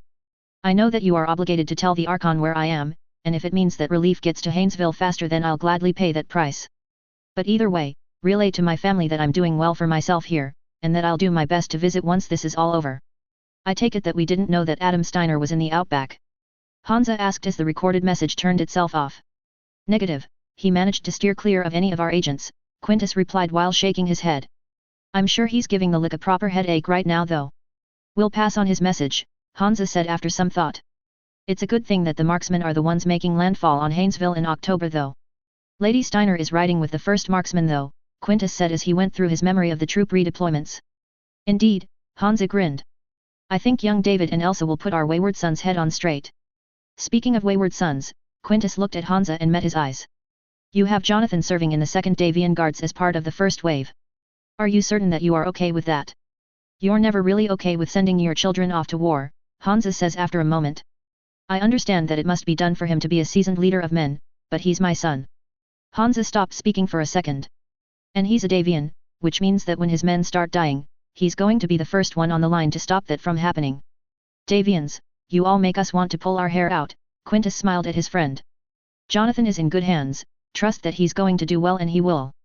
I'm more concerned about Julian once he is out of the academy in 4 years, Hansa sighed as he looked at the photo of his wife and children. He's going to insist on being his brother's champion when he's old enough, and then Jennifer is going to take the political world by storm. She has taken to your lessons fairly well, Quintus said as he stroked his chin. Do you think she's going to play spymaster for her older brother? She has her brothers wrapped around her finger, Hansa chuckled. But she adores both John and Julian. You and Dana have done well, Quintus smiled. And I hope that your children follow your example. I just wish that Hull had a couple more kids, Hansa sighed. David is going to do well as the leader of the Terran March once Mark retires, but if something happens to him then we're going to have to find someone else to fill in those shoes. And they're pretty big shoes to fill, Quintus agreed. Not many people work as hard as Hull has to get where he is. Let's hope that David survives, because if he doesn't then Mark and Natasha will kill everything that stands between them and revenge. And they'll damn the consequences. Agreed, Quintus shivered. They sacked a national capital the last time something like that happened. We should probably move some discrete assets over to add to his protection detail, Hansa said after a moment of considering the potential ramifications of David Hull dying. I'll get in contact with Dunham, he'll probably be able to help out with that, Quintus said before turning to leave. Haynesville, August 21, 3035. We got a response from New Avalon, Adam said as he brought over the recorded message. I figured you'd want to watch it first, LT. You figured right, Dan replied as he stretched out his legs and resisted the urge to scratch the peeling skin from the burns on his legs. Let's see what they have for us. We got your message. A recording of First Prince Davian appeared in front of the two men. We've already got people en route to reinforce both Haynesville and to retake the other worlds that were not as successful in resisting as you were.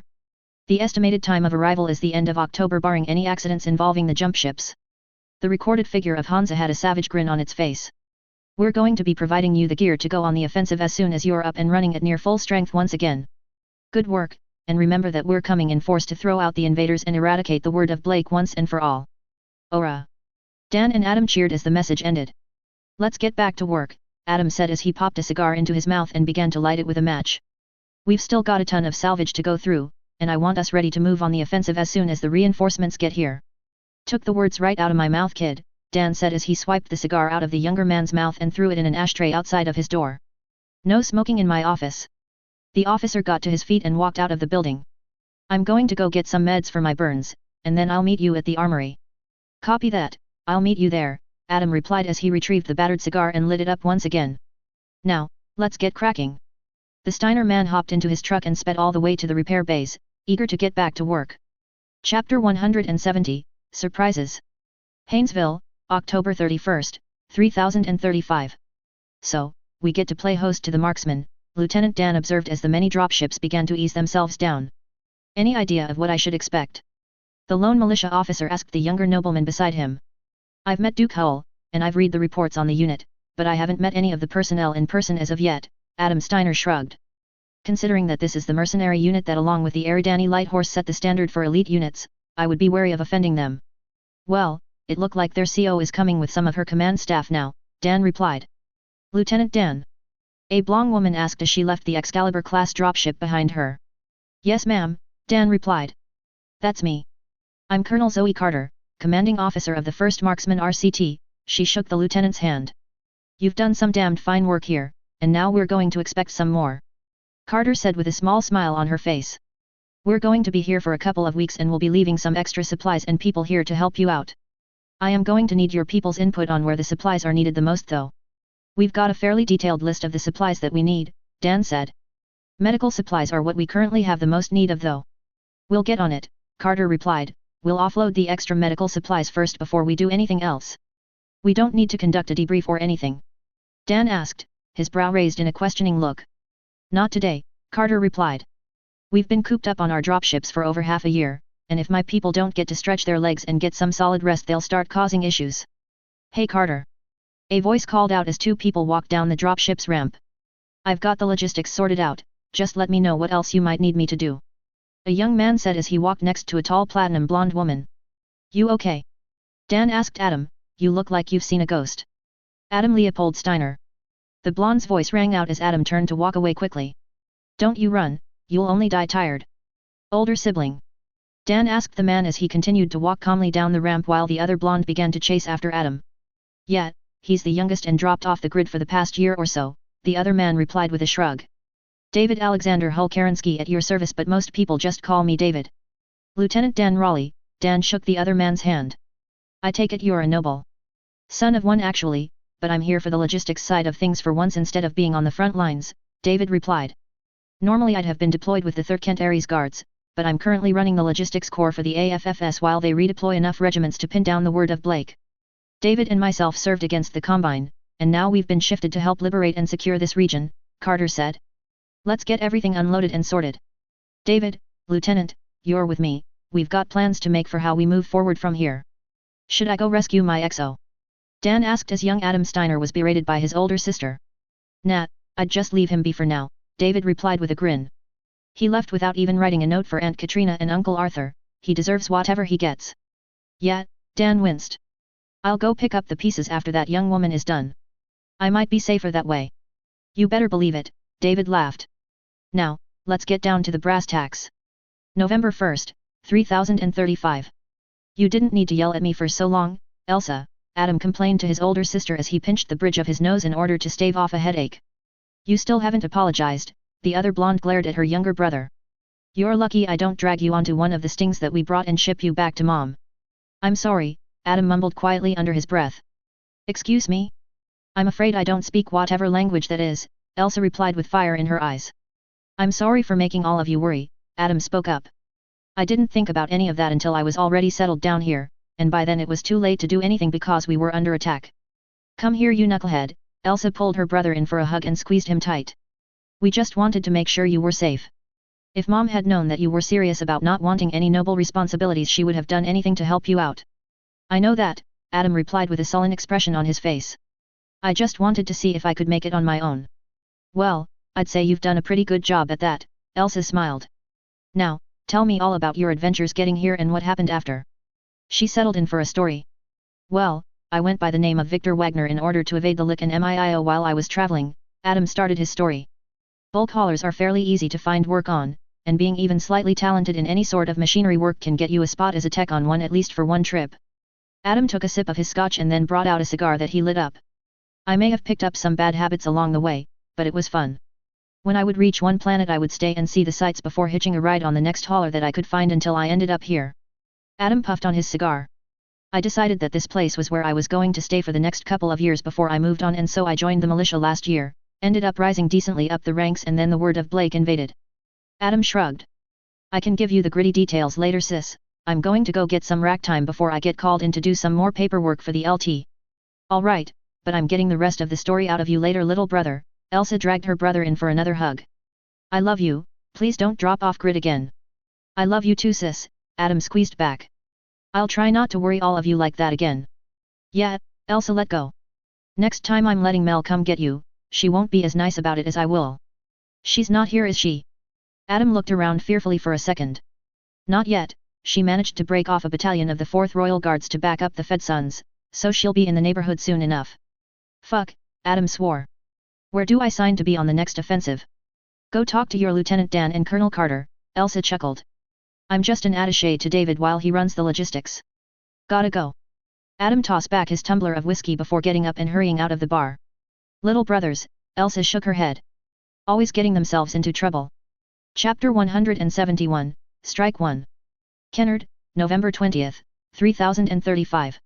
I want those rampages out of commission. Carter ordered from her von Luckner. That assault lance will tear our lighter elements apart if it manages to get in close. Moving to engage, Colonel, came the response of the assault company. Be advised that we are receiving transmissions from potential Allied forces that remain. Copy that, Carter replied. I'll dedicate my comms team to it. Can someone please take out those archers? Carter yelled as her von Luckner's AMS managed to only take out a handful of missiles. We're going to get shredded out here if we don't take out their supporting elements. We've got Mithril on target now, ready to initiate tag, Colonel, came the response from Major James Lee, the Marksman's Infantry CO. Just waiting for the arty to roll out their party favors. Won't have to wait much longer, Major, we're firing on the lased targets now. Wait one, Major Lee replied. Good effect, but some of the targets are still standing, hit them again. More fun headed your way, the artillery commander responded. Enemy fire support is down and out. We're heading in to finish the job, Colonel, Major Lee gave his updated. Skies should be clear of enemy rain for now. Ma'am, I've isolated the transmissions that you asked me to look for, the comms officer relayed to Carter. Looks like there's still some survivors of Linden's battalion here, I'm patching them through now. This is Colonel Sarah Linden, it's good to hear some friendly voices, came the tired voice of the mercenary commander on the encrypted frequencies given to AFFS-affiliated mercenaries. Good to hear that you're still alive, I'll start shifting some people around to get you some relief, Carter responded. Your IFF's the same as the last time we worked with you. Haven't needed to change them since we worked with you last, Sarah Linden replied with a heavy sigh. You got bunks and repair bays that we can borrow. What's mine is yours, Colonel Linden, the Fed Sons are footing the bill after all, Carter laughed in response. I'll have a company meet up with you and bring you back to our current fob. Much appreciated, Carter, we owe you one, Linden replied. Linden out. Haynesville, November 25th, 3035.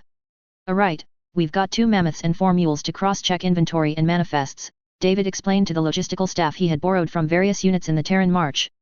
We're supposed to be ensuring that all of the regiments in our area remain supported with spares and supplies. We've got jump ships waiting at pirate points for rapid resupply if needed by any of said units. David sucked in some air and looked at the staff. But first we need to ensure that every item actually made it here. I don't want a single soldier to die because we screwed up and lost their spare ton of missiles or their medium laser. David gave Elsa a side glance. I'm going to be working right alongside you, so if you have any issues you can come straight to me. The room remained silent for a minute while they took in the information that they had been given. Then began to disperse as another officer stepped up and began to assign teams to different areas and dropships. Why so many supplies? Elsa asked as David held the door open for her to enter his commandeered office. We're not just here to retake the worlds that the WAB took from the Federated Sons, David explained as he sat down behind his computer screen. We're going to be pushing into the Outworlds Alliance as well. David signed as he took in the critical information. We had an intelligence source that made it out. She informed us that the people of the Outworlds Alliance are being treated as slave labor and put into camps with horrible conditions. We're going to liberate those people and help them get back on their feet. The civilians we rescue will be our main priority. Yet another conquest of the Federated Sons? Elsa asked. That's what a great many nations and people will see. No, we're going to be leaving after the OWA has set up their own government, David explained. We're already eating away at supplies intended to go into the Periphery March as is. While we're using this to jumpstart the industrialization of the Periphery March, we're also going to be hurting in the short term for some supplies the other marches might need. But long term this will help the Fed Sons, yes? Elsa asked. Assuming that the Periphery can start manufacturing their own equipment to fend off pirates and to start exporting. Long-term predictions put us at 20 years before the periphery march is really going to be economically viable on a national level, David sighed. And that's the optimistic predictions where everything goes smoothly. Uncle Hansa is really playing the long game with this one. I've even heard rumors that he's sponsoring a new shipyard to be built. Hopefully everything goes well, Elsa said as she stood up. Should we not get to work now? Yeah, those inventory lists won't generate themselves after all, David snarked. Kennard, November 26, 3035. I'm telling you, we were about to be completely wiped out when an older model Highlander painted in green appeared and began killing the enemy units, making a point for us to break through, Sarah tried to explain. Literally my entire unit saw it happen, Zoe, the entire unit. I believe you, Sarah, Carter replied. It's just a bit hard to process. Look, I couldn't make this shit up even if I wanted to, Lyndon continued. I've never laid eyes on that model of Highlander outside of old Trivids, and the ones I've seen in person are all the new builds that Sharpshooter manufactures. I just don't know how to put friendly unit was saved by a ghost mech into my report without sounding crazy, Carter tried to explain to her friend. I'm watching a copy of your battle roam and I'm having trouble believing it. I'm just glad the standard cameras picked it up at all, Sarah sighed. I know that my whole unit sounds crazy, but all of the evidence is pretty consistent. I'm fairly certain that we were rescued by Great Gaffa's ghost. I'll write it up for the debrief, but I'm still on the fence, Sarah, Carter responded. We'll see what the MRB and AFFS think, it's their opinion that matters more anyway. Chapter 172, Where Were You? Intelligence Gathering. Outreach, November 26, 3035. Brace for impact Nat, I told my wife as we prepped the HPG on the messenger to receive an incoming HPG communication. I feel that our going AWOL may have happened at an awful time. Where the hell have you been? Hansa asked angrily as soon as the HPG established the connection. We've had people looking for you since February. We went out chasing a rumor of an old Terran hegemony R&D facility, I replied after Hansa had vented a touch. It wasn't on the standard star maps so we had to navigate carefully lest we vanish entirely. I smiled, I'm sorry that we were off-grid, but we did find the facility, and we recovered some of the things we have been missing in our attempts to get us back up to the level of technology we're trying for Hansa. That alone made the entire trip worth it, we found the middle ground finally. I grinned from ear to ear. We'll be able to finally instruct the intermediate levels without having to individually tutor every single scientist and engineer that we have. That's good to hear, Mark, Hansa sighed. But I need you to change gears entirely. We're at war, and while we've got the war front handled I need you and Sortek to be working on the intelligence gathering portion. What do we lack intelligence on? I asked as I began looking over the data that was being transmitted along with the actual audio. The word of Blake, which is what we're calling the radical elements of Comster, has some sort of mysterious ally. I need you and Arden to begin going over everything that we have available to track down these allies. The last thing we need right now is another enemy that we know nothing about to strike from the shadows. I'll start compiling everything and begin sending out some of the available spy jump ships and drop ships as soon as I get in contact with Dunham, I replied. But knowing how this kind of work goes it may be months before we find anything useful Hansa. We've got the Outworlds Alliance handled, you don't need to go get in direct combat for now, but this is where I need you the most at present, Hansa explained.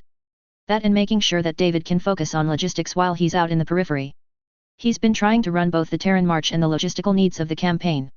We've got that handled Hansa, I replied. I'll get to work and send you a response once I'm back on one of the planets that are more able to handle the processing power that is required. Copy that, Hansa replied. Oh, and Mark, if you ever pull anything like this again you can expect a visit from me personally to deliver your punishment. Davian out. Well, I guess we better get to work right? I asked Natasha who was seated next to me. No, I believe it is you who has to get to work in that area, Natasha smirked at me. I have to finish the paperwork documenting the 2 new Hull children. Fine, but I expect you to help once we reach Leuton, I replied. Because we're heading there next to make use of the computers that we installed there all those years ago. Moving to Outreach Zenith Point, November 30th, 3035. Are you sure that you're okay with this mission, Major?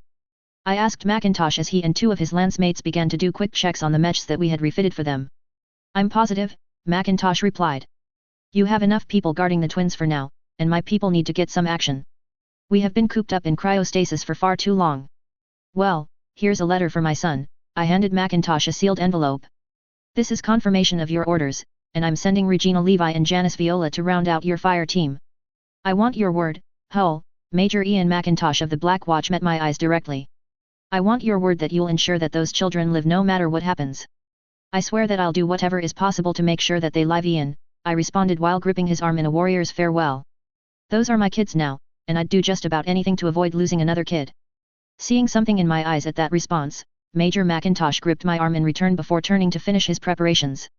"Godspeed, Major," I said as the Confederate-class dropship detached from the Manassas and began to speed towards a waiting jump ship with a lithium fusion battery. Godspeed. Lutyen 68-28, December 5, 3035. I hate sitting at a desk like this, I moaned to myself as I combed through data with the aid of some basic search engines that Rook and I had created ourselves. Data collection is easy, it's figuring out what's important that's the hard part. I reminded myself as I continued to sift through the massive amount of data that MIO and Dunham had been collecting over the last year and a half. "Did you find anything yet?" Natasha asked as she entered the office that I had commandeered. "No, but maybe a different viewpoint might help," I replied as I showed her some of the main data points that Dunham, Arden Sortak, and myself had agreed on were critical areas. "Why are you focused on this?" Natasha asked as she pointed to things that we had sorted as linked together. "Because we're fairly certain that those are things that are tied to specific known groups," I replied. "Well, take them out of that and shuffle them in with the rest of the events that you noted as important, and then trace them back in time," Natasha gave me advice. "Don't just use the most recent time frame, but see if there are other similar events in the past as well to help you make an informed decision." "Sometimes I forget that you are good at this kind of thing too," I said as I brought my wife in for a kiss. "Just because I do not enjoy it as much doesn't mean that I have forgotten how to properly do the things that I was trained in," Natasha scoffed at me. "I enjoy the thrill of combat, but I cannot get to the point of combat if I cannot chase the enemy down where they are laired it." "Hey," I said as I tapped the pen that I was using on my lips. "Laired it." I wrote it down. "Why is that important?" I began to go through the files again, but instead of sorting them, I threw them all into an unsorted spread to see if different potential points might be linked together instead of just assumed and grouped together that way. Natasha just smirked and left the room while I was deep in thought. "I'm going to need Rook's help," I decided after a moment. "There's something here that I'm missing." Chapter 173, Strike 2. Tancredi 4, November 30th, 3035. "Have Gamma Battalion start folding in," Romano Sen Liao ordered. "The enemy is pushing forward into our center exactly how we planned it. With our flanks closing in we should be able to pin this regiment in place and finish them off." "I ma'am, relaying orders now," the comms officer responded. "Once we have them surrounded I'm going to ask if they would like to surrender," Romano stated. "And if they don't surrender ma'am?" the officer asked. "Then we keep going until one of them catches sanity," Romano replied. "And we don't stop until they either surrender or are dead." The HQ personnel then went back to their individual tasks, getting information on the tactical situation and relaying it to whomever needed the information. "General Liao, a battalion of militia have managed to take out the guards of one of the work camps, they're asking for further instructions. Reroute some APCs to their location, let's get the civilians out of there and make sure that they get taken care of," Romano ordered. "And divert one of our 2 stings to provide support, we need to make sure that they live." Sergeant Major Kent looked at the hundreds of civilians that they had rescued from the camps with horror that was hidden behind a visage of steel. While his fellow platoon members were trying to process everything he walled it all off in a corner of his mind to deal with later. "Let's get our packs open, all of our rations, blankets, and extra clothing go to the civilians," Kent ordered his platoon while he grabbed his own heavy pack that he had on his mithril suit and dropped it on the ground. "What are you waiting for?" he barked at the still frozen members of his platoon. "Are you waiting for Goraim Santa Claus to show up and fix things? Or are you gonna get your asses in gear?" The platoon then moved quickly, unslinging their packs and handing out extra rations, blankets, and clothes to the crowd of civilians. "Women and children first," Kent ordered the line crowd. "There isn't enough here for everyone yet, but we have more on the way." "But we're all starving, we need to eat," the leader of the group said. "Will there be enough food?" "We'll make sure to spread it out as evenly as possible for now, and I'll get on the horn with command and get some support here," Kent said. "You're the 3rd camp we've liberated in the past 2 days and we're still working out the kinks in our plans." Overhearing the conversation, the corporal who had the extra comms gear began to get everything set up. "Command, this is Alpha 9, we need one of our Triumph-class dropships, we've got over 500 civvies to transport over here. We've got one available for tasking, Alpha 9 estimated wait time is 45 mics. "Solid copy, Command, Alpha 9 out. 45 minutes till pickup Sarge," the communications tech relayed to the sergeant major. "I copy," Kent replied as he knelt down by a family of 4 and placed an emergency blanket around them. It was like something out of the ancient World War II documentaries, the skeletal people, the ragged clothing, and the shivering children. The camps were made up of thin prefabs that didn't keep the cold of winter out, and the clothing they had was ragged as well. "Easy on the soup, if you eat too much now you'll end up worse," one of the combat medics instructed. "Drink water and get warm, we'll be giving inspections for frostbite later. Tear down some of those buildings, let's get some fire started, Kent instructed, pointing at some of the buildings that were made out of wood. A squad moved over and with the enhanced strength of their mithril began to tear away at the wooden walls, the lack of insulation making the job easier. Then, stacking the wood up in one massive pile and several smaller piles, they began to set portions of the piles of wood on fire, bringing warmth and relief to many of the civilians that were shivering. Get as close to the fire as you can bear, we don't want any of you to die of hypothermia here, the medics instructed. The civilians huddled together around the fire, enjoying the warmth from both the fire and from the food that was being distributed among them. What kind of man or woman is willing to do this to other people? One of the younger soldiers asked over the privacy of Alpha 9's internal comms. The kind who is willing to view other human beings as somehow being lesser, or barbarians, Kent replied. This isn't the first time that mankind has committed an atrocity of this magnitude, and I'm afraid that it is likely not the last, Kent sighed loudly. Man's capacity for self-delusion is nigh infinite under the right circumstances, and makes us capable of many despicable things. The man began to portion out some food to several families.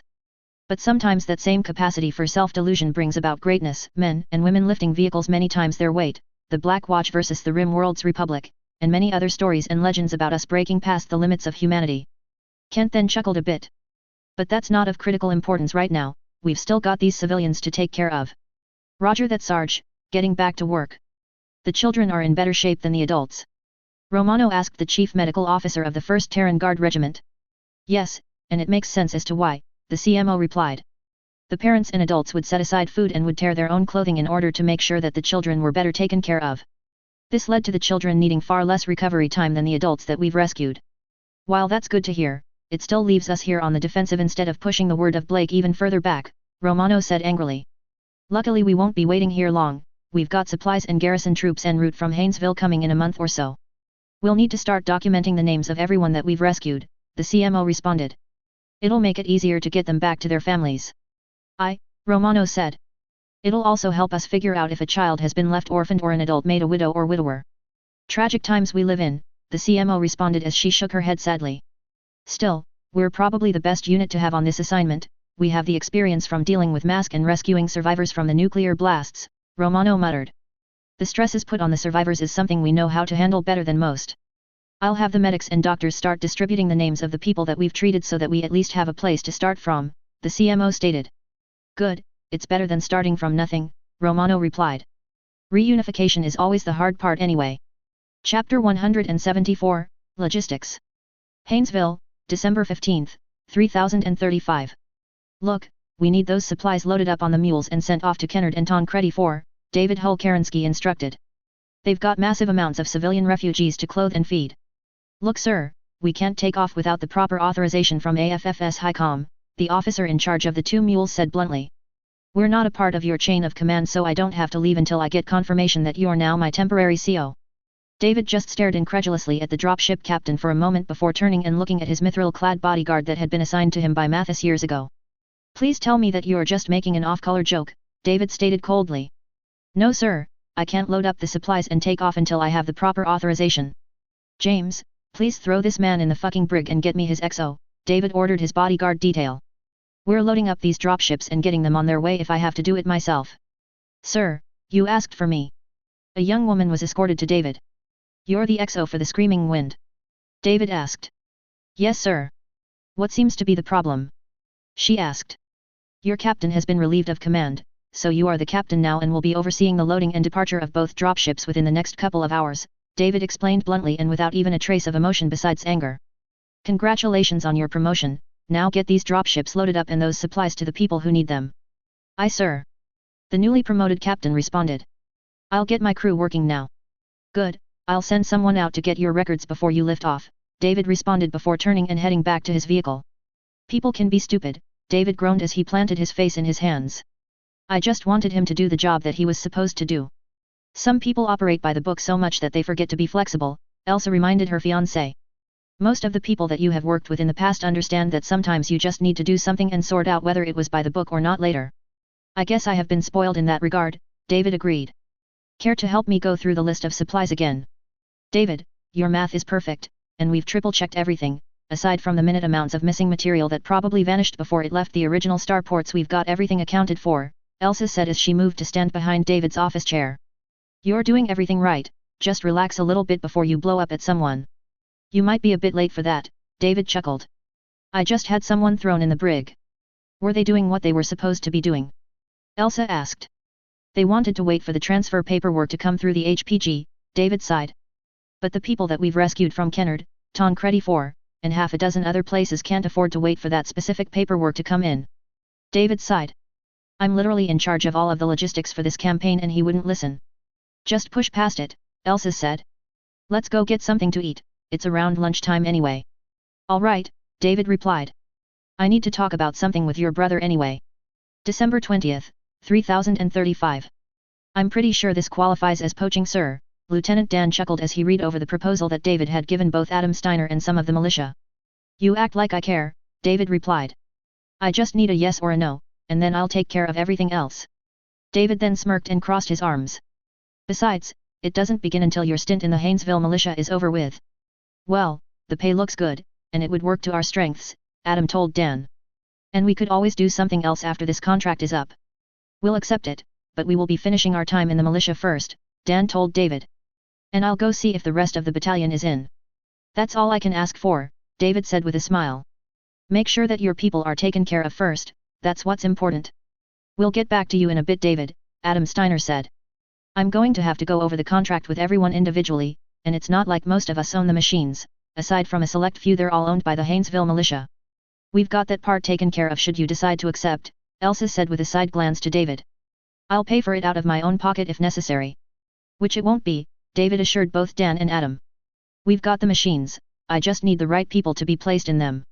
I'm going to read over this again to make sure that this is a good offer, Sergeant Smith told Adam Steiner and Dan Raleigh as the trio perused the contract over a case of beer. But I'm pretty sure that this is as solid as you can possibly get for a contract. Well, Sarge, we trust you and wanted a third opinion just in case it was too good to be true, Dan said as he took a swig of his beer before flipping over a steak on the grill. I'd triple-check some of the legalese with a lawyer, but this looks pretty airtight and solidly in our favor, Smith responded as he continued working on his own beer. But why offer such a good contract? Adam asked. What do we have to offer that makes Hull Kerensky want us for this specific job?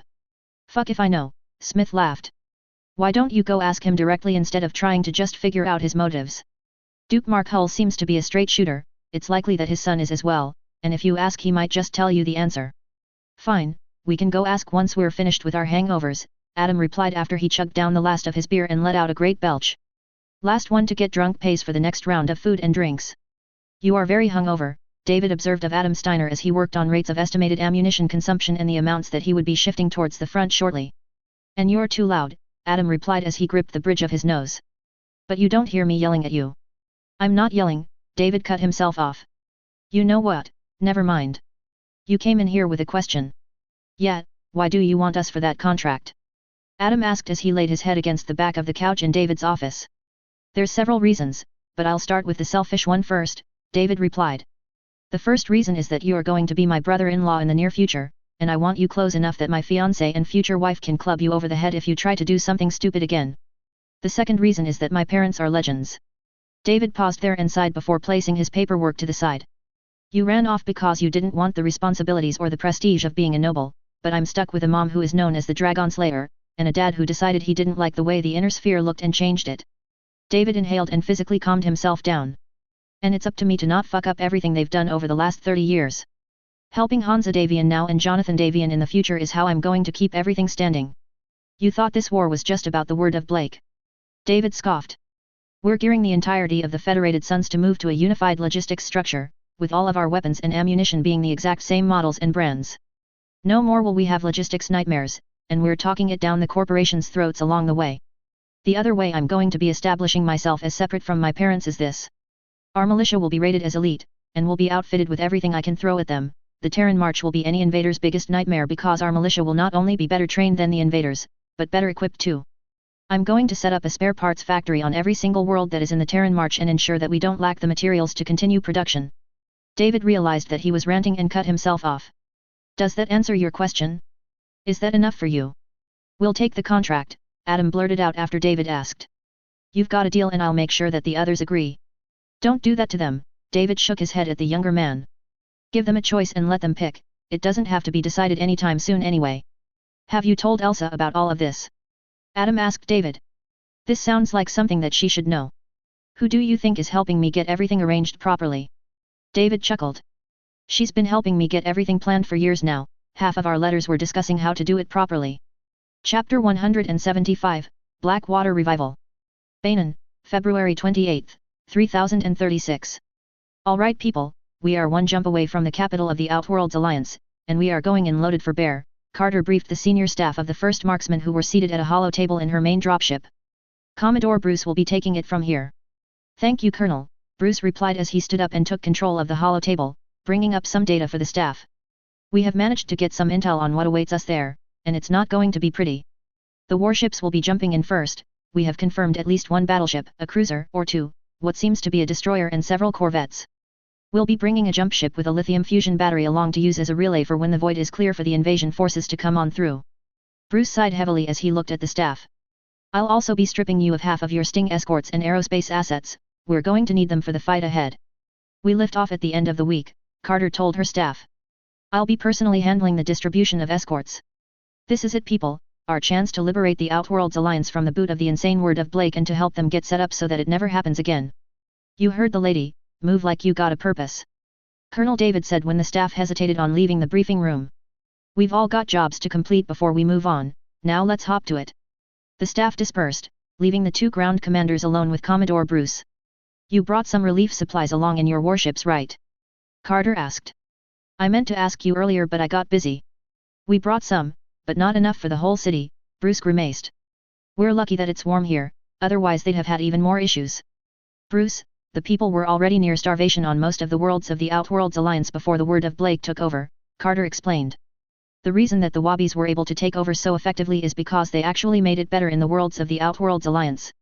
If people are being fed when they were near starvation before then they're more likely to let you rule over them. Carter sighed. The supplies are for the POWs, they've not been treated well, if at all.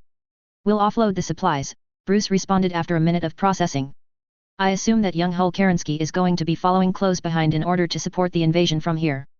Yeah, he's been handling the logistics incredibly well for the most part, Carter replied.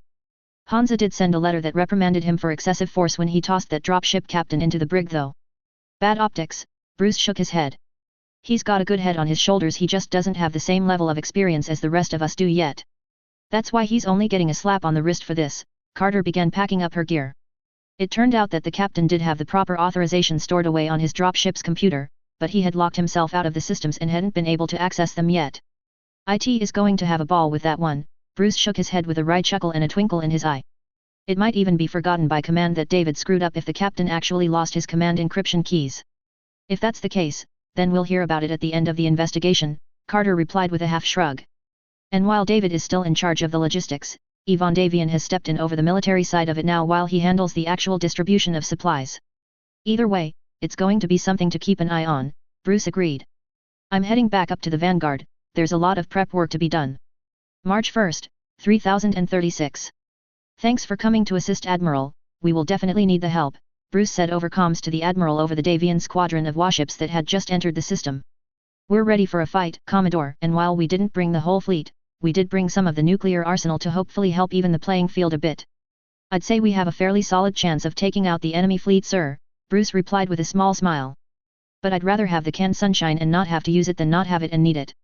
Then you'll be glad to hear that the pilots that will be holding and potentially using said nukes will be pilots from the Taurian Concordat, the Admiral replied.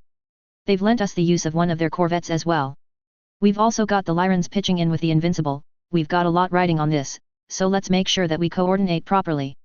Yes sir, I'll be placing the Vanguard and the Age of Discovery under your command, Bruce replied.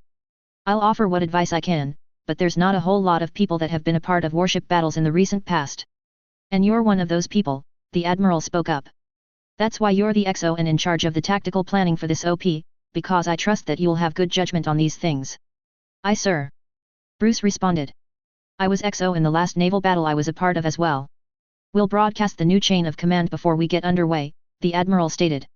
Now let's get the planning done, the word of Blake has stood for long enough. Haynesville, March 3, 3036. Thank you again ma'am, David said to Ivan Davian. I was nearly at my wit's end with some of the more by-the-book people. You have to learn how to manage them properly, Ivan explained to the much younger man.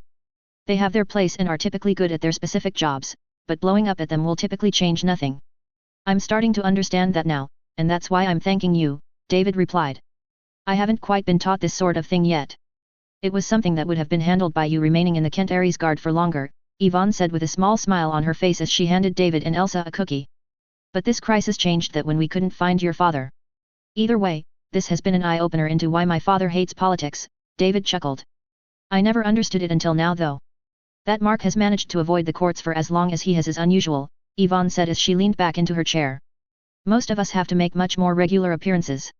He always managed to be doing something else unless it was an incredibly important event, David recalled.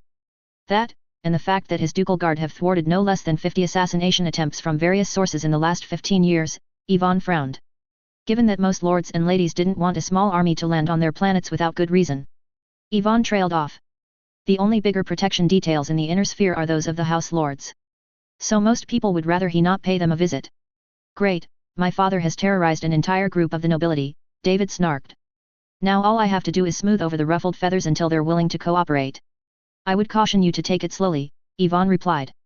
A lot of your father's soft power lies in sharpshooter, and the fact that no one wanted to be cut off from a premier military supplier, so keep in mind that as long as your family owns the corporation you will always have those sorts of problems. I'll cross that bridge when I come to it, David replied. Now, what is your advice for handling brown-nosers? Chapter 176, Strike 3. March 15, 3036. Shake off the dust, people. Bruce commanded the bridge crew of the Texas-class battleship the TMV Vanguard. Let's get our escorts detached, we need those fighters and gunships out in the void. Sir, the rest of the fleet just jumped in, they're launching fighters and assault dropships now, the sensors officer reported. The LCS Invincible is coming alongside us now. Get me a comms link to the Invincible, Bruce ordered. We're going in to take out that monsoon before it tears up the rest of the fleet. Aye sir, establishing encrypted comms now, the comms officer replied. Link is solid, we're ready to coordinate with the battlecruiser. The two massive warships sped through the void, already set on an intercept course with the other battleship. Estimated time of intercept is 2 hours, the navigation officer stated. Get settled in and ready for combat after that though. Get ready to spin us around, Bruce ordered. We didn't put the chemical maneuvering thrusters in for nothing after all. Getting ready to chase, aye sir, the navigation officer replied as her fingers danced across the controls. I'll give a broad warning before we activate them. Firing PPCs now, the weapons officer stated. Autocannon to follow, we pass by each other.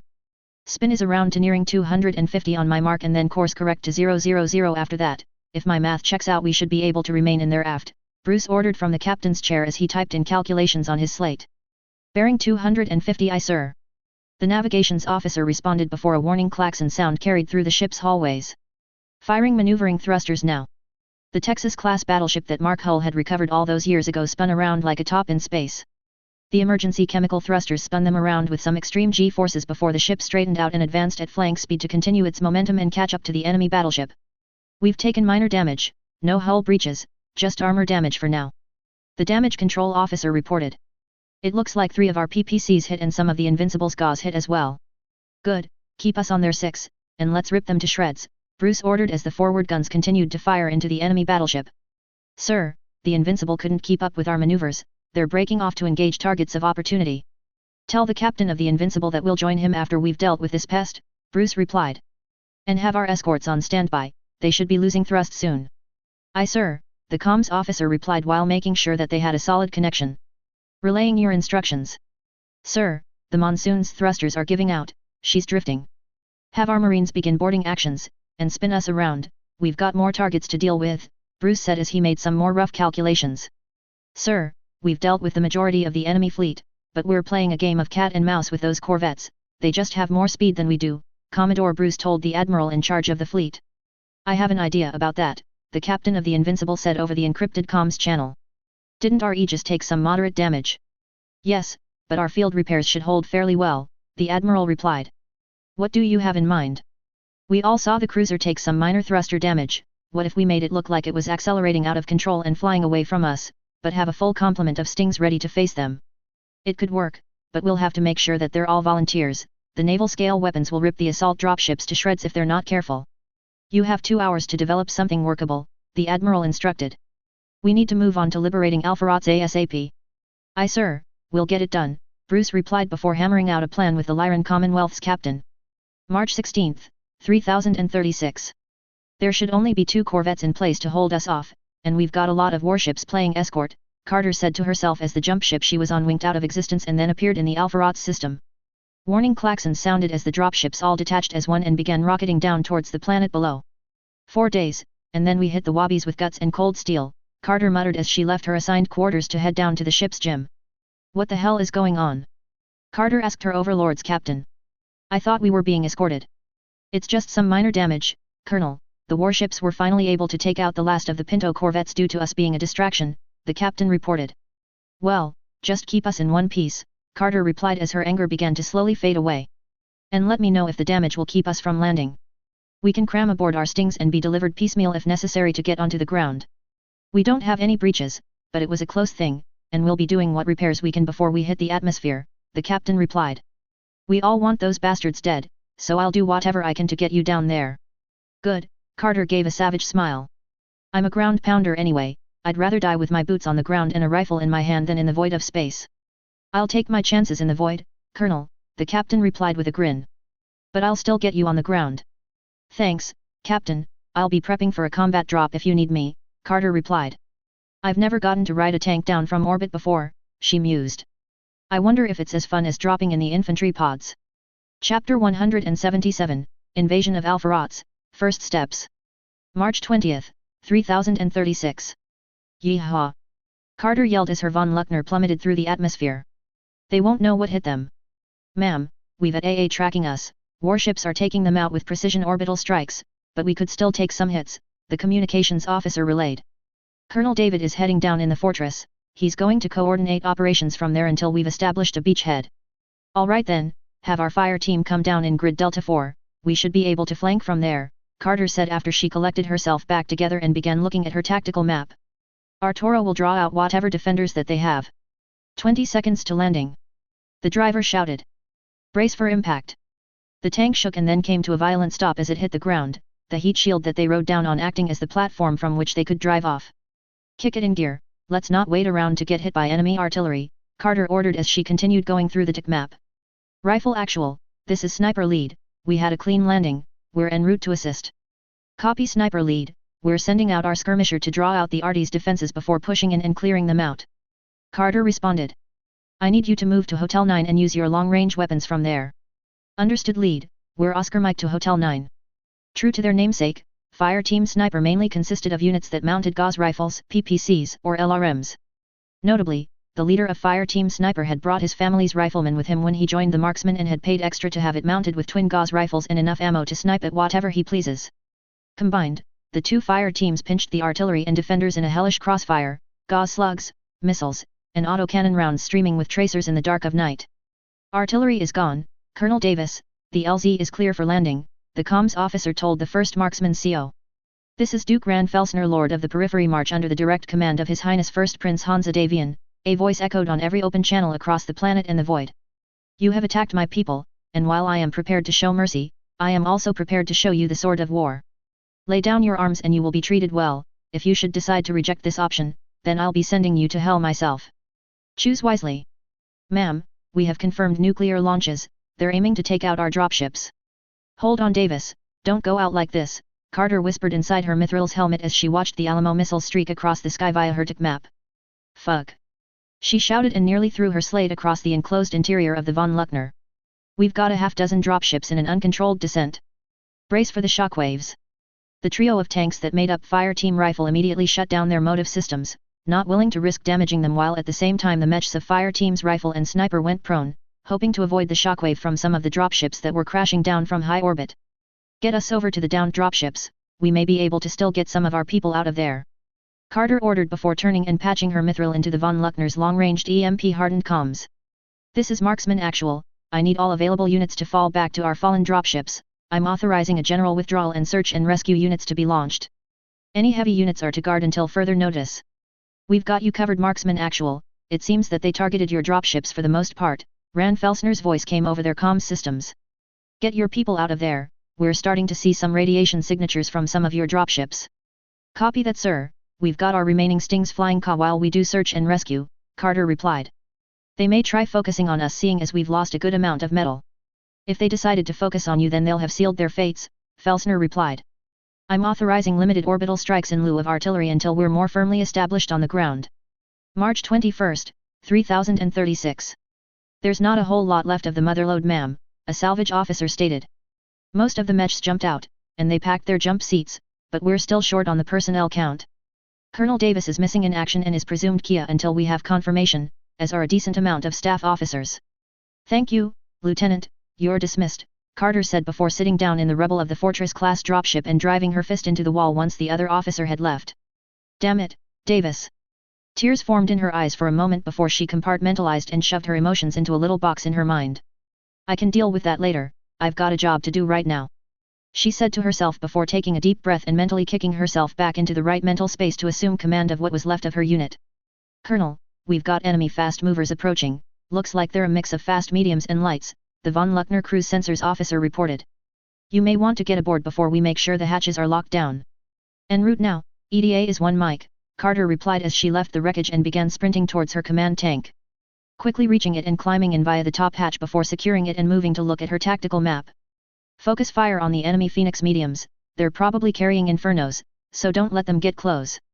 The enemy bugmechs are a secondary priority, let's take out the enemies that are able to make us burn first, and then move on to the rest.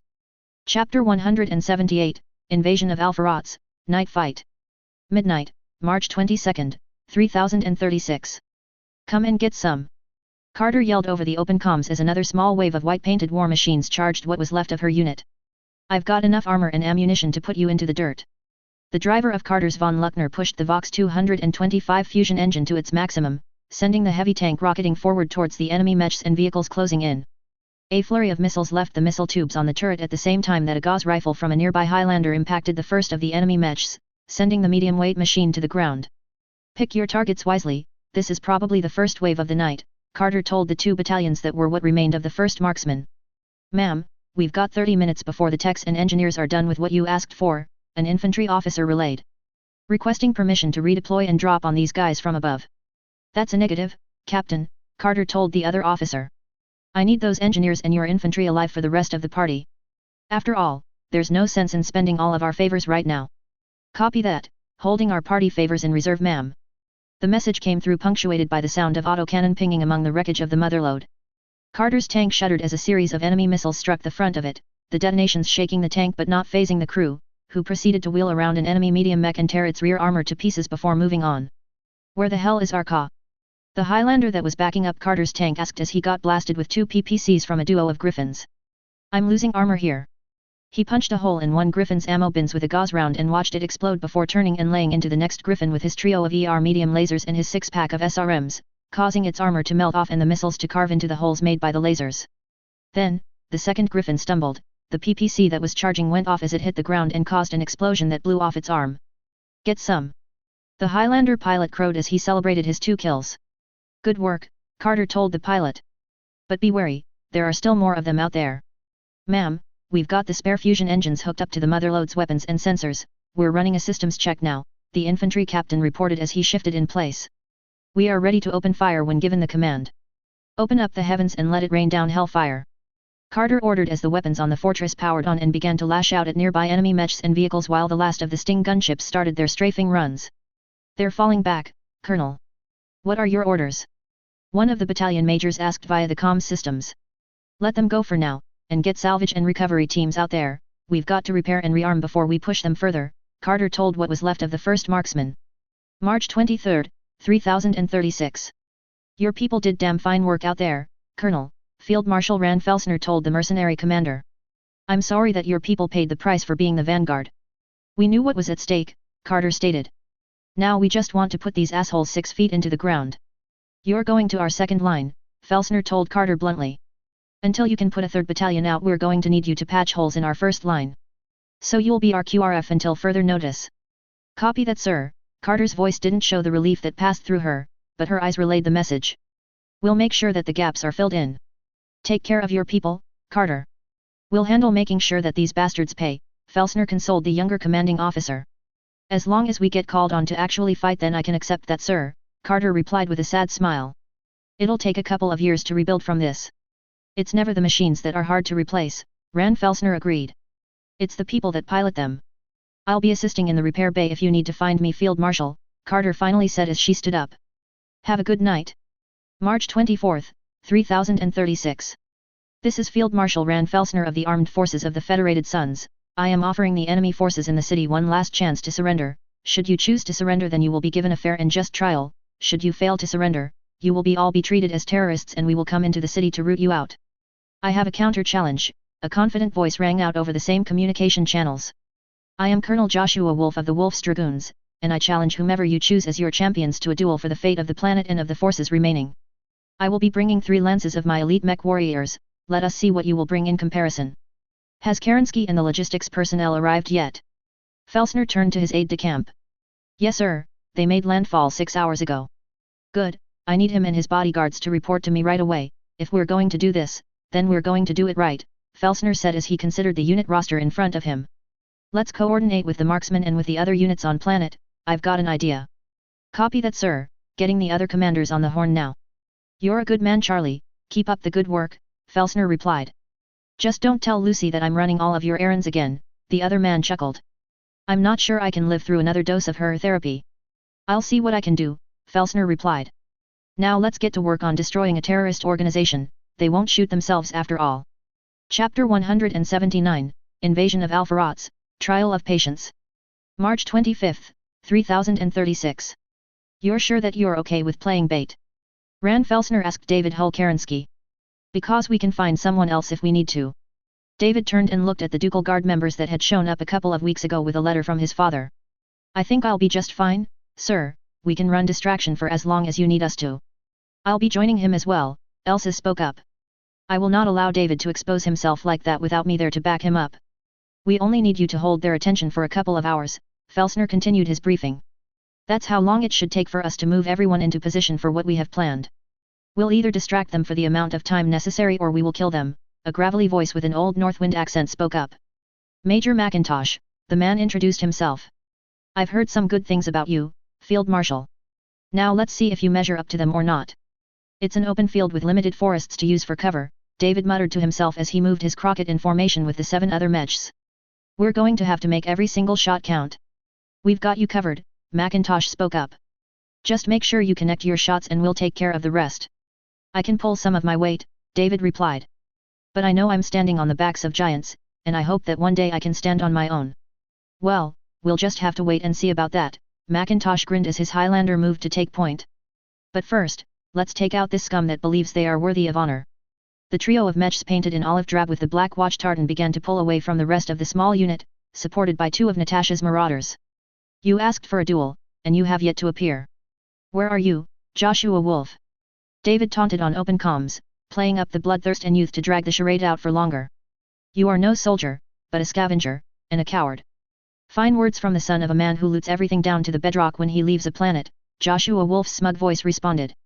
It's not as if you've done anything but contribute to the state of war in the inner sphere. You and your father, you're a plague upon the galaxy, and I am the cleansing fire. A touch dramatic aren't yet? McIntosh spoke up as his Highlander moved effortlessly through the trees and undergrowth surrounding the clearing. I'm afraid that your opponent is gonna be May. Major, Elsa sent a message on laser comms to the Black Watch Major. Your accent is coming through a touch strong. Come face me and die. The 3 warriors of the Black Watch stood facing the 12 mechs of the Wolf's Dragoons. You think 3 mechs and their pilots can stop me? Joshua scoffed. I have with me 11 elite mech warriors equipped with the best gear in the inner sphere, and you think that a mere 8 or 9 of you can stop us? Stop yet. McIntosh leaned into his accent. Nay, I intend to kill you. And to leave you broken and scattered across the field of battle. You may try, Joshua countered as his Black Knight walked over a slight hill and into view. You may try. Major McIntosh had decided that the time for talking was over, and instead spoke up with his Highlander's weapons. His first gauze round impacted Joshua Wolf's Black Knight and sent it reeling back. Field Marshal, we are in position and ready to launch when you give the command.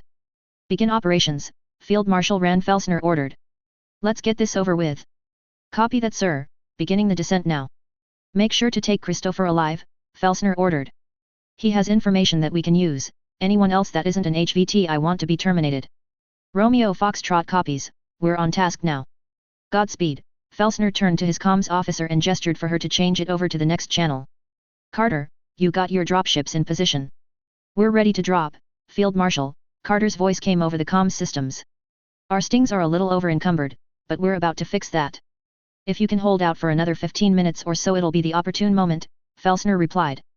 We can hold, but I wouldn't say that our dropship personnel will be happy with me later, Carter replied with sarcasm rich in her tone. Well, I'll foot the repair bill should it come to that, Felsner smiled at her words. Just get your people ready to drop. We have a go. Captain Price, a member of MI6 along with the rest of Task Force 141, dropped down from low orbit. The Field Marshal wants the leader of the Word of Blake captured and brought back to New Avalon in chains, and we're going to bring Visser Christopher back to First Prince Hansa Davian exactly as ordered. Ho! The rest of the task force responded. The two companies of infantry dropped quietly onto the roof of the HPG complex. What had once been the center of learning for Alpharots had been turned into a military base and had a massive amount of security guarding it. Keep it whisper quiet and calm silent for the rest of the operation. The Word of Blake has good SIGINT, even if their HUMINT is lacking, Price cautioned his men and women as they activated the M11J prototypes to begin sneaking through the compound towards their HVTs.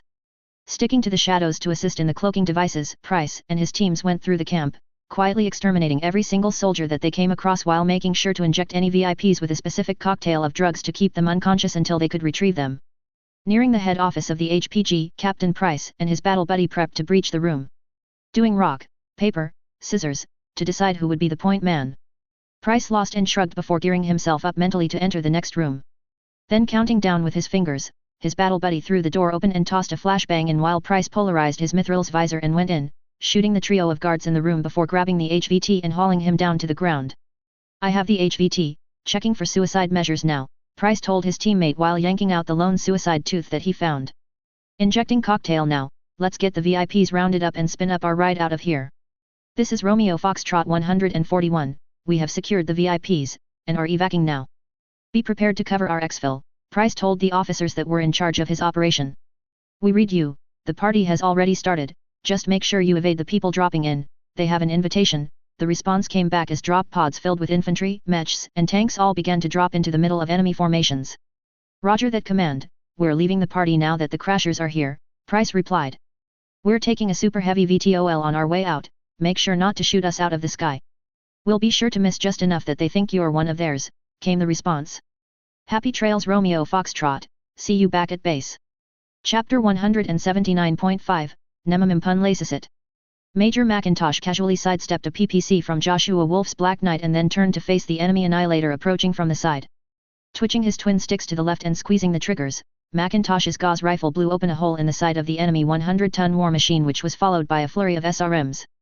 Then, hitting his jump jets, Macintosh floated out of the way of yet another PPC from Wolf while he began systematically shredding the enemy assault mech with his trio of ER medium lasers. Kerensky, would ya kindly take care of this one for me? Macintosh asked as he turned and moved away from the annihilator to deal with a marauder that had been worrying one of his lance mates. Solid copy, lead, David replied as he and his fiancée began to engage the enemy assault mech. We'll take care of it for you. The Northwind native didn't respond at first, and when he chanced to glance at what Macintosh was doing, he almost stopped pouring fire into the annihilator. The Major and his lance mate in an Atlas were ripping the marauder to shreds with their mech's hands while also avoiding fire from some of the other war machines. Annihilator is down, Major, Elsa spoke up as she finished off the heavier mech. We're proceeding to engage other targets as the opportunity presents itself. Good, make sure that you leave Wolf for last, Macintosh said as he once again triggered his jump jets. The Highlander spun rapidly and the Highlander's knee came up and struck an enemy grasshopper. The lighter machine shuddered from the hit while carving away at Macintosh's Highlander with its medium lasers before being forced to stop due to a reactor breach caused by one of Natasha's marauders. All right, Macintosh finally spoke up on the open comms channels. I have time to deal with ya now. The massive olive-drab Highlander turned to face Joshua Wolf's Black Knight and instead of stopping simply engaged its jump jets again before a Gauss round left the chamber of the massive Gauss rifle. Moving rapidly over the battlefield and impacting the head of Joshua Wolf's mech. The heavy mech continued running until it no longer received input from the user, causing the Black Knight to bury itself in the side of the small hill. Is Wolf dead? David asked as he moved from enemy mech to enemy mech, making sure that each one was down for the count. Nay, he's a bit rattled though, Macintosh chuckled. We'll have to dig him out and get him some medical attention, but he should be fine after that. I'll get the salvage and recovery teams out, David said while making his Crockett shrug. I guess the Black Watch really does live up to the hype. No one provokes me with impunity, was the only response that Macintosh gave as they surveyed the wreckage of the battlefield. Chapter 180, Everyone is the hero, in their own story. In the Void, April 4, 3036. We got the power supply issues fixed, boss, we're ready to move to engage whenever you are. Good, we have finally have a confirmed path in which we can intercept Hull, the man replied. We need all of the fleet repaired and ready for when we engage and destroy him. Boss, why the focus on Hull? I'm not trying to correct you or anything, but we have a warship, we could raid just about anywhere we wanted to and get away with the loot. Hull has personally offended me, Pirate Lord Calvin Bardines replied. We shall seek him out and utterly destroy him and his lineage before we move to raid the regional capitals. We're behind you, sir, you brought all of the pirate bands together after all. We all seek profit, all I did was make sure that we were more effectively able to make use of what we had stolen by finding us a safe harbor, Calvin replied. The Marian hegemony was grateful that we chose to do business with them, and they accepted the remnants of the factories that we had found as an acceptable trade for us, making them our new home after the destruction that Hull visited on our previous safe haven. Why lie to that Christopher fellow then? I did not lie, I merely distorted and twisted the truth. He asked for us to distract the rest of the Federated Sun's allies and prevent them from committing their forces. The pirate lord had a wicked smirk on his face as he thought about the trick that he had pulled on the word of Blake. We did provide a distraction, but it was not enough to prevent their destruction, and instead opened up corridors to what we wanted. We have places that are normally heavily guarded now opened up for raiding, Calvin smiled. We are going to seize the opportunity and take everything that isn't nailed down. But first, I want to get my revenge, and then I will go and join in the raiding parties. New Avalon, July 30th, 3036. Sir Christopher slowly woke up from his chemically induced slumber, rubbing the sleep out of his eyes as he tasted the strange chemical aftertaste that always was left behind from modern sedatives. Well, it seems that you've at least given me a 5-star prison cell, Christopher smiled to himself. I love the decor. After all, what better way to taunt me than to have the evidence of my failures on the fielding?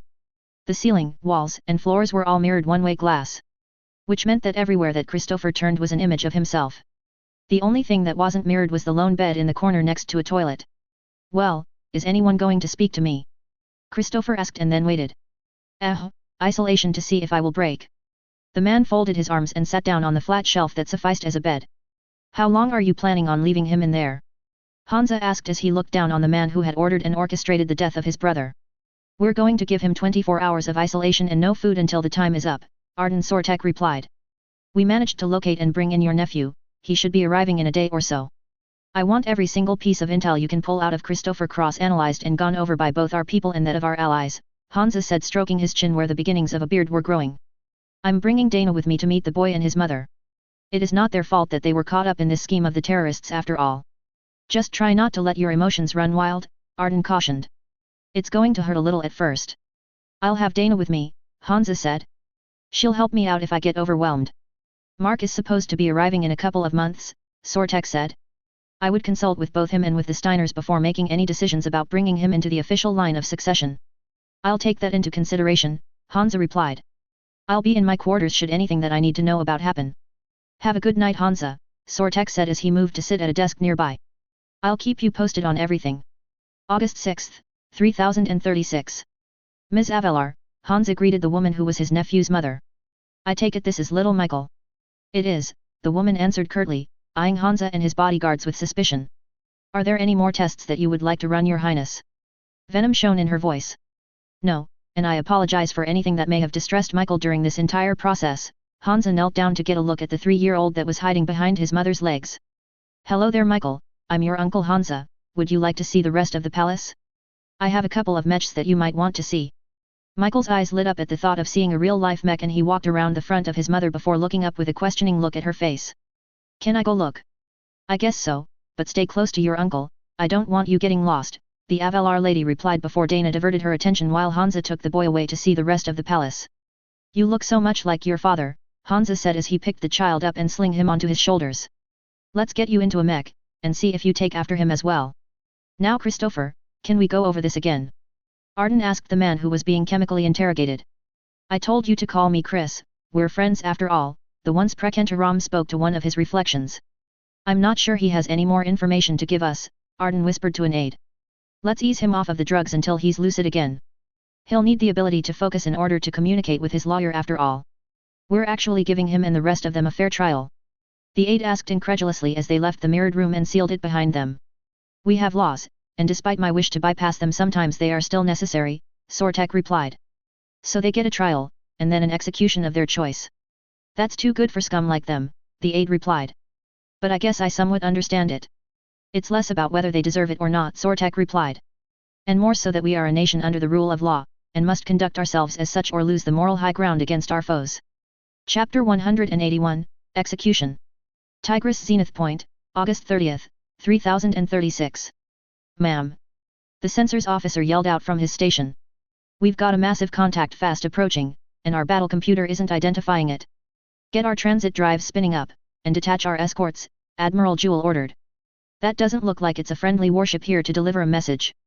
Turning to her XO, she signaled for him to begin the proper procedures. All hands, proceed to your battle stations. This is not a drill, I repeat, this is not a drill. Most of the lights dimmed as the ship immediately transitioned into the preparations for a fight deep into the void. All fighter pilots proceed to the launch bays, and dropships prepare for detachment. I hate being stuck in the void, Natasha snarled as the two of us huddled inside the most secure room in the Manassas. There's nothing I can fight and rarely something for me to do about the enemies that we might be facing. Hey, at least we have two little ones to keep calm for this one. I pulled her in for a hug while helping her to console one of the Cameron twins. We would only be a distraction on the bridge or as a member of one of the gun crews. It's just so damn frustrating. Natasha slammed her fist into the bulkhead before stopping to calm down the little girl seated in her lap. I'm stuck, and there's nothing for me to do except wait for us to either win or lose. Sometimes we have to put our lives in the hands of those that we trust, and then we just hope and pray that they manage to fulfill our faith and trust in them. New Avalon, August 30th, 3036. Visser Christopher, this court finds you guilty, and the jury has ordered that the execution be carried out immediately following your final words and meal.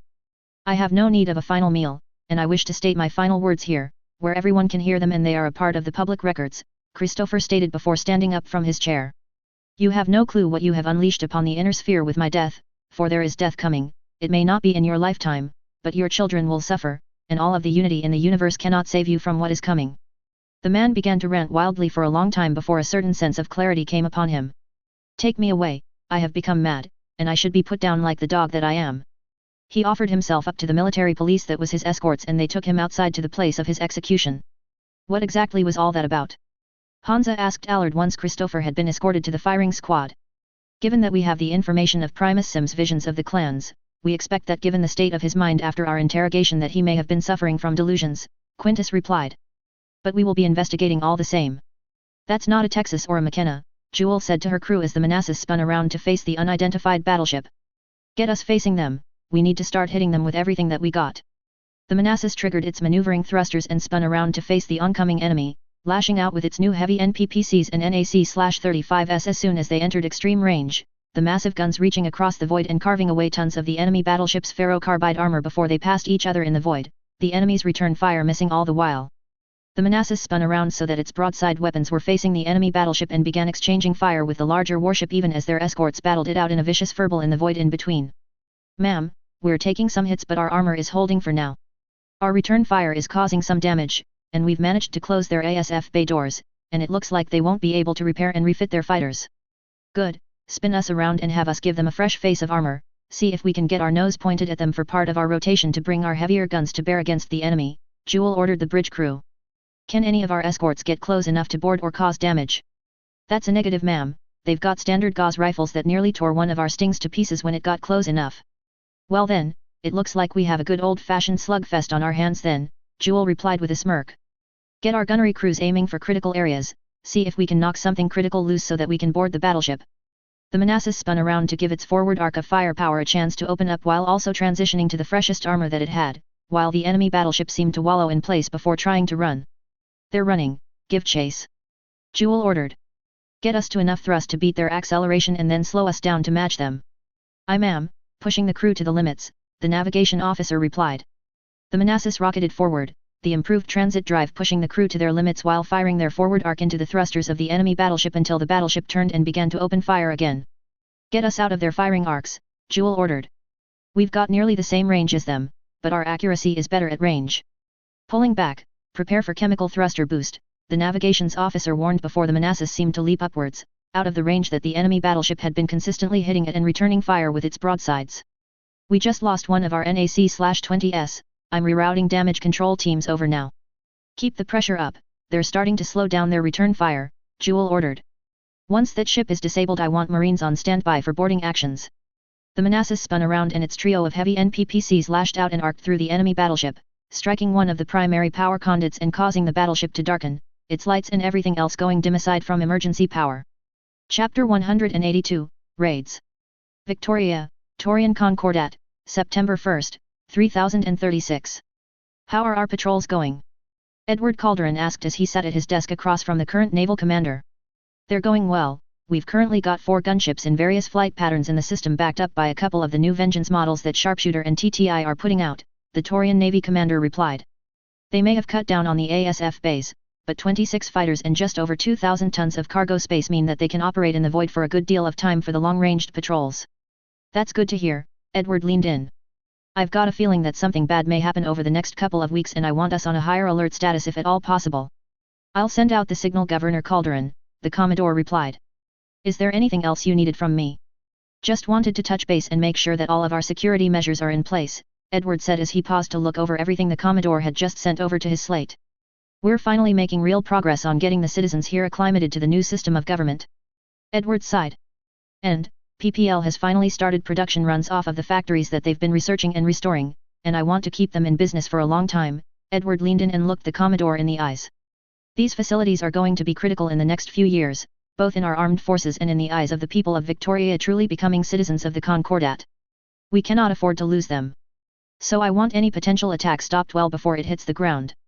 I obviously can't make any promises, Governor, you've been in combat before and know that, the naval officer replied. But me and mine will do the best that we can. Then that's all that I can ask for, Edward replied. Have a pleasant rest of the day, Commodore. The Commodore walked out of the office and left the potential heir to the title of Protector sitting there to finish his paperwork and sweet tea by himself. Let's take a look at those specs, shall we? Edward smiled to himself as he looked at the specs on the first Taurian Concordat mech that had been designed and manufactured by solely the Concordat in generations. The Bison was a bit of an odd duck, but given the fact that it was an assault mech that would be produced by and more importantly for the Taurian Defense Forces first was something that he and his father would be pointing at explicitly to make the people who still believed that their alliance had been a bad idea look like fools. Let's hope that the reveal will be a good thing, Edward muttered to himself as he began to pack up the things that he would need at home. Then, as he was leaving his office, his phone began to ring off of its hook. Hello, Governor Calderon speaking, Edward answered the phone. What do you mean you just destroyed a pirate raid in orbit? I had no idea that there was even a pirate presence in the system. Edward took a few breaths to calm himself down and then spoke again. I'll be right over to the command and control center, goodbye. Edward slammed the phone down on its hook before running out of his office, barely remembering to activate the security procedures on his way out before he jumped into his armored hovercar and sped through the highways. Bolin, Lyran Commonwealth, September 4, 3036. Good hits, Stag, that dropship is toast. The Sting's ASF escorts cheered. I don't know why they thought that Bolin wouldn't be protected, but pirates have no place attacking any worlds in the Lyran Commonwealth. Let's have recovery teams make a sweep and then RTB, the gunship's captain responded with a grin in his voice. We did good work out here, people. Now let's bring it on home. Adhera, Magistracy of Canopus, September 5, 3036. We should have bought those fucking gunships when they were offered at a discount. The militia commander yelled as pirate aerospace fighters streaked across the skies. Someone get that Taurian corporate rep on the line. What good will that do, Commander? The comms officer asked as she began sorting through the frequencies. They hired a short battalion of mercs to protect their interests, the commander replied as she coordinated her forces. I want to see if we can borrow them for a little while. I'll contact them, Commander, the comms officer replied. But I'm not sure if we'll get a response. Give me the damned comms device. The commander ordered as she stomped her way over to where the COMM officer was moving glacially slow. We do not have the time to fiddle around, I need to be in contact with them now or we may lose people and resources to a bunch of damned pirates. Are you sure this is a good idea, Colonel? The Lone Star Regiment's XO asked as they moved through the flat grassland the pirates had landed their dropships in. The Taurians have their own security forces, and they gave us the go-ahead, Colonel Samuel Granger replied as he moved his older guillotine around a boulder in the middle of the field. Besides, we get full salvage of anything we take from the pirates, and we're in need of that war material. Agreed, sir, the XO replied. I'm just concerned that we may be in breach of our contract is all. We're ironclad, Granger replied as they finally saw the 4 Union-class dropships and the mule that accompanied the pirates onto Adhera. Now, let's get this salvage train packed up and ready to go, people. He ordered the rest of the short battalion with him. Be careful and pick your shots, we want to take as much of their gear with us as possible. Copy that, Colonel, moving to engage. New Sirtis, Federated Sons, September 10, 3036. Pirates are officially stupid, Morgan Hosekdavian said to his mother as they watched the recording of their lone Aegis heavy cruiser and its escorts dismantle the pirates that had tried to jump and raid the system. Well, I don't think most pirates actually understand the level of force that a full nation can bring to bear, Marie Davian replied with a shrug. After all, until recently even the Taurians had a pirate problem to deal with. Well, once the Outworlds Alliance front has calmed down, I think I'll be taking the 6th Certus Fusiliers on a pirate hunting expedition. Morgan grinned at the thought of finally seeing some action. It's time to eradicate the pests for the time being. I'll see if our Taurian allies have any information on local pirates' nests that they haven't gotten around to clearing out yet, Marie said with a sigh. But I would ask for permission from both Hansa and the Protector before crossing any borders, she cautioned. I'll follow all of the proper diplomatic procedures, Morgan replied. Besides, they are currently our allies and they hate pirates just as much as we do, if not even more, just because of the sheer amount of attacks they have had over the years. Chapter 183, Newton's Third Law. New Avalon, November 21, 3036. Dad. David ran up and hugged Natasha and me as soon as we left the dropship. You can't vanish on me like that again. I wasn't in any way prepared to handle everything that you do. I'll work on easing you into the responsibilities, I laughed as I squeezed my son back. But first, I've got 2 little ones to introduce you to. I read the letters you sent me, and honestly, David paused to breathe for a minute. I'm glad that I'm going to have some little siblings to spoil again. Well, when it's time for them to wake up from their nap they'll be able to meet their new big brother, I replied as we began to walk to the armored truck that we would be taking to the Davian Palace complex. I've got some information to share with our liege lord before we start getting things set up to transition you to the Lord of the Terran March. Is it about the battleship that attacked you while you were on your way back to New Avalon? David asked curiously. I knew that you had made some modifications to the Manassas, but I don't think that anyone thought that a heavy cruiser would be taking on a full-sized battleship anytime soon. Well, the Manassas has one of the best crews in the inner sphere, I replied with a wide grin on my face. And they were pirates who had merely managed to get most of the power conduits running the way that they were supposed to by sheer accident, I scoffed. I don't know where they found the original prototype of the Stefan Amaris class prototypes that Amaris commissioned before the Amaris coup, but it seems that they found it and managed to get it moving again. Well, it doesn't look like it helped them all that much, David observed as we pulled into the palace grounds for an inspection. It didn't, I replied as I let the staff of the palace run through an entire identity check and removal of weapons before allowing us to pass through. And it turns out that it was a pirate lord that I offended long before my entrance onto the main stage of the inner sphere. I take it he didn't survive? David asked as we finally made it through the first security entrance. No, most of the atmosphere was vented when our marines breached the bridge, I replied. But all of their data was able to be retrieved and we towed the ship to an area where one of our fastlins can get to it. Well, while you were gone we managed to finish off what we believe was the main force of the Comster radicals, David informed me as we made our way to the next checkpoint. There may be a few small pockets remaining but there's not much we can do about that.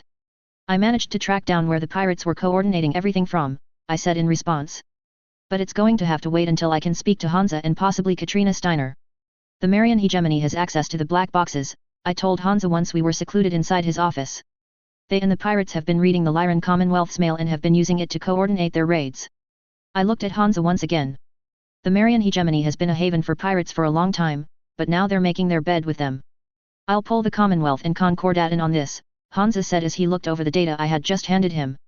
Morgan has been chomping at the bit to go on an anti-piracy operation anyway, so I'll greenlight it should I get the go-ahead from our allies. Good, I replied. Is there anything specific you need from me or Sharpshooter? I asked as I leaned back in the comfortable chair. Not currently, no, Hansa shook his head before pausing. There is one thing, he said as he grabbed his slate. I need Natasha here before I expand on it though. Well, while we wait for Natasha to arrive can I get the general info on the rest of the inner sphere? I asked. I've been deep diving in specific data for the past couple of years and haven't quite had the time to play catch up yet. The Free Worlds League has mostly been gobbled up by the Merrick brothers, Hansa told me bluntly. It seems that Janosch and Anton work together fairly well when they're not arguing. Andurian and the state that it created is the only state that remains outside of their influence for now. Hansa sighed. The only reason that Andurian has managed to stay separate is that they've managed to make some trade deals with both the Concordat and Magistracy for the things that they are not able to source from their own suppliers. And the rest of the inner sphere? I asked. I know that the Outworlds Alliance is going to take years to rebuild if not decades. The Combine has shattered into 4 different factions, Hansa said as he brought up a holographic map of what was left of the Draconis Combine. The first faction is trying to put Marcus Kurita's children on the throne of Coordinator. They're trying to make the argument that Theodore's children are not able to inherit because he was captured alive instead of committing seppuku the moment he was able. Hansa sighed, the second faction and possibly the strongest is the most pragmatic of the bunch, they're being led by the generals that you faced on Al-Nair. They've rallied a bunch of the military together and are holding a neutral power block together around the remaining industry. They claim to be waiting for a true coordinator to rise from the ashes of what is left of the Combine. And the other two factions are what is left of the ISF along with the Black Dragons trying to kill each other off. What are the optimal projections? I asked, knowing that Quintus would have put together an intelligence briefing. That they'll kill enough of each other off that they won't really be a threat to the rest of the inner sphere for another 2 decades or so, Hansa said as he tossed me the paper file folder. The Canopians are likely to completely join in our alliance, and the Wolf Confederation is making roads towards full membership as well. Let's hope that everything goes well on that front, I said with a hopeful gaze. I'd hate to get dragged back into another war after the 2 that we just fought. We're going to have to rebuild our reserves, Hansa nodded in agreement. Me diverting and building up resource centers and factories in the periphery march will help in the long term, but we're going to be hurting in the short term, Hansa raised an eyebrow at me. Unless you feel like pulling something else impossible out of your bag of tricks, that is. He trailed off. I'm all out of tricks, Hansa, I laughed. I'm just an old man who's beyond ready to get his son trained up to take over for him. I leaned forward. I've actually been thinking about retirement a lot lately, Hansa. We've just adopted the twins, and we want to give them a good childhood before they get thrust into the politics of everything. It'll be a good 5 years or so, but I'm thinking about retiring in 4 or so years. David needs his own chance to shine, and so does the rest of his generation. They've got a lot of potential, and I want to see how they do. I'm holding you to that 4 years, Hansa glared at me. I'm going to have to find my own time to retire now. It's up to you, Hansa, I told my friend as I got serious. It may not be the right thing for you, but I've essentially lived through 2 separate timelines, and even though I don't look it, I'm feeling every single one of my 63 years. I cracked my neck. I'm tired, Hansa, I've done a lot over my lifetime, and it's nearly time for me to pass the torch on, I laughed. Hell, even Shepard found someone to take over for him as the one in charge of the Marksman Academy. It'll be a bit, but he's planning on stepping down too. I'll look into some precedents for first princes retiring, Hansa said thoughtfully as he took it all in. If nothing else, Jonathan will have a good support system. But it will have to wait until he's served his time in the AFFS, that's a requirement for a reason after all. Chapter 184, Weddings. Thurcad, September 15, 3037. Marriage, is what brings us together today. Marriage, that blessed arrangement, that dream within a dream, and love, true love, will follow you forever, so treasure your love. The priest paused for a breath and looked at the young couple getting married today. Love, to love one another is the second greatest commandment ever given by the Lord, the only one above it is to love the Lord your God. This emphasizes just how vital love for not only our significant others is, but also how important it is to love our fellow man. I was struggling not to laugh or cry at the choice of words that the priest had used for the ceremony. While Natasha physically restrained me from belly laughing until David turned his head and gave me a wink. He had planned this. And I had only encouraged it by introducing him to the movie in the first place. The rest of the ceremony had me in tears at the thought of my son being grown up. And while I had tried to contain them at first, one look at Nat had me start up again. Despite all of the hardships that she had endured, and the emotional growth that had been stunted by an upbringing in the clans, she was overcome by emotion as well. The only other time she had ever cried before was when Sapphire had died. Now, she was just letting the tears stream from her eyes as she tried to keep the twins from acting out. Finally, we got to the reception, and I sat down at the table assigned to me and watched the troublesome duo that we had adopted so that they wouldn't ruin part of the ceremony. Then Alana Suzanne, Elsa, Holsteiner came up to my table. Can I have this dance? She asked with a small curtsy and a big smile on her face. Of course. I replied with a grin. Just as soon as I can find someone to watch the twins here.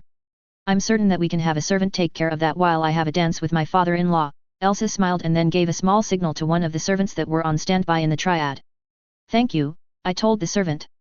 I or Natasha will be back in a little bit to take them off of your hands. Elsa then led me to the dance floor where we began to dance to the tune of the classical orchestra that was playing in the background. I'm really glad that you and David have been able to grow to love each other, I said as I led my now daughter-in-law around the dance floor. He's an easy man to love, Elsa said with a laugh. He may be a bit stubborn at times, but he's willing to learn and listens to what I have to say.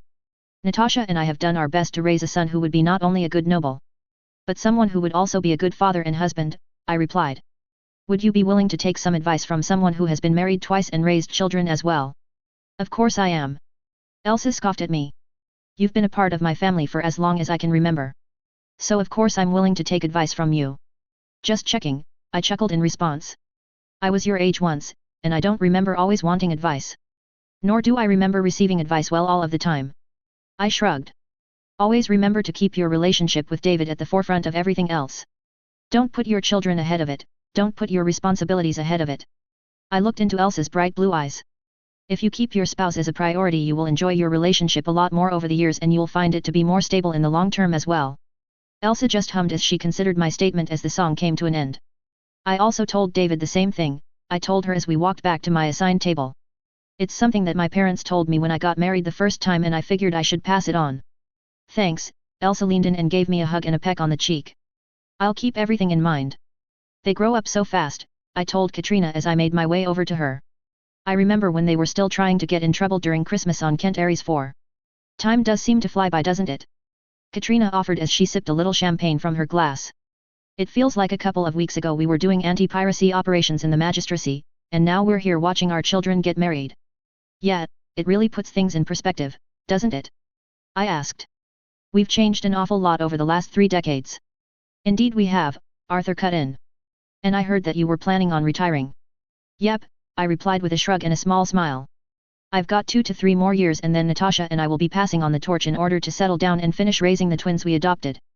I'm starting to get Melissa involved in the government, Katrina said with a small smile. But I don't think I'll be retiring just yet. There are still some nobles that need to be taught that the new way is the best way forward. I'm not pushing anyone else into retirement, I replied with a small smile. I'm just explaining my reasoning. Don't get me wrong, I'd love to retire right now, Katrina said with a look of longing on her face. But there are still some things that I need to accomplish before I turn over the throne to Melissa. Hansa basically said the same thing about Jonathan, I replied. We'll just have to wait and see what the future brings. Chapter 185, The Unexpected. January, 3038. Coordinator, TSA Joseph Isuzu inclined his head and came to a bow before Franklin Kurita. What is it that you desire for us to accomplish? We are going to crush our opposition and rebuild, the young man clenched his fists together. The dragon may need to change with the times, but it will restore itself to new heights given time and space. Your will be done, Coordinator, TSA Delitro responded. I shall call all of our senior officers and the officials that are left for a full accounting of your realm, my lord. Good, prepare what is left of my Otomo as well, Franklin stated coldly. I believe that there are spies and traitors among us that will be revealed when I institute some of my planned reforms. I have brought you all here in order that you may begin to implement the reforms that I have planned, Franklin announced to the group of assembled nobles and people who held important office on the worlds that he still ruled over. But first, there are traitors and spies that must be dealt with. Franklin gave Delitro a nod and the woman commanded her troops to come into the massive chamber. We are already aware of who the traitors and spies are, and we are giving you one last chance to reaffirm your fealty to the true Coordinator. Death before dishonor. One of the nobles that was a member of the Black Dragons rose up and tried to shoot at Franklin with a single-shot laser pistol, only to miss by a few centimeters before Franklin rose up with his katana and walked over to where the noble had been seated.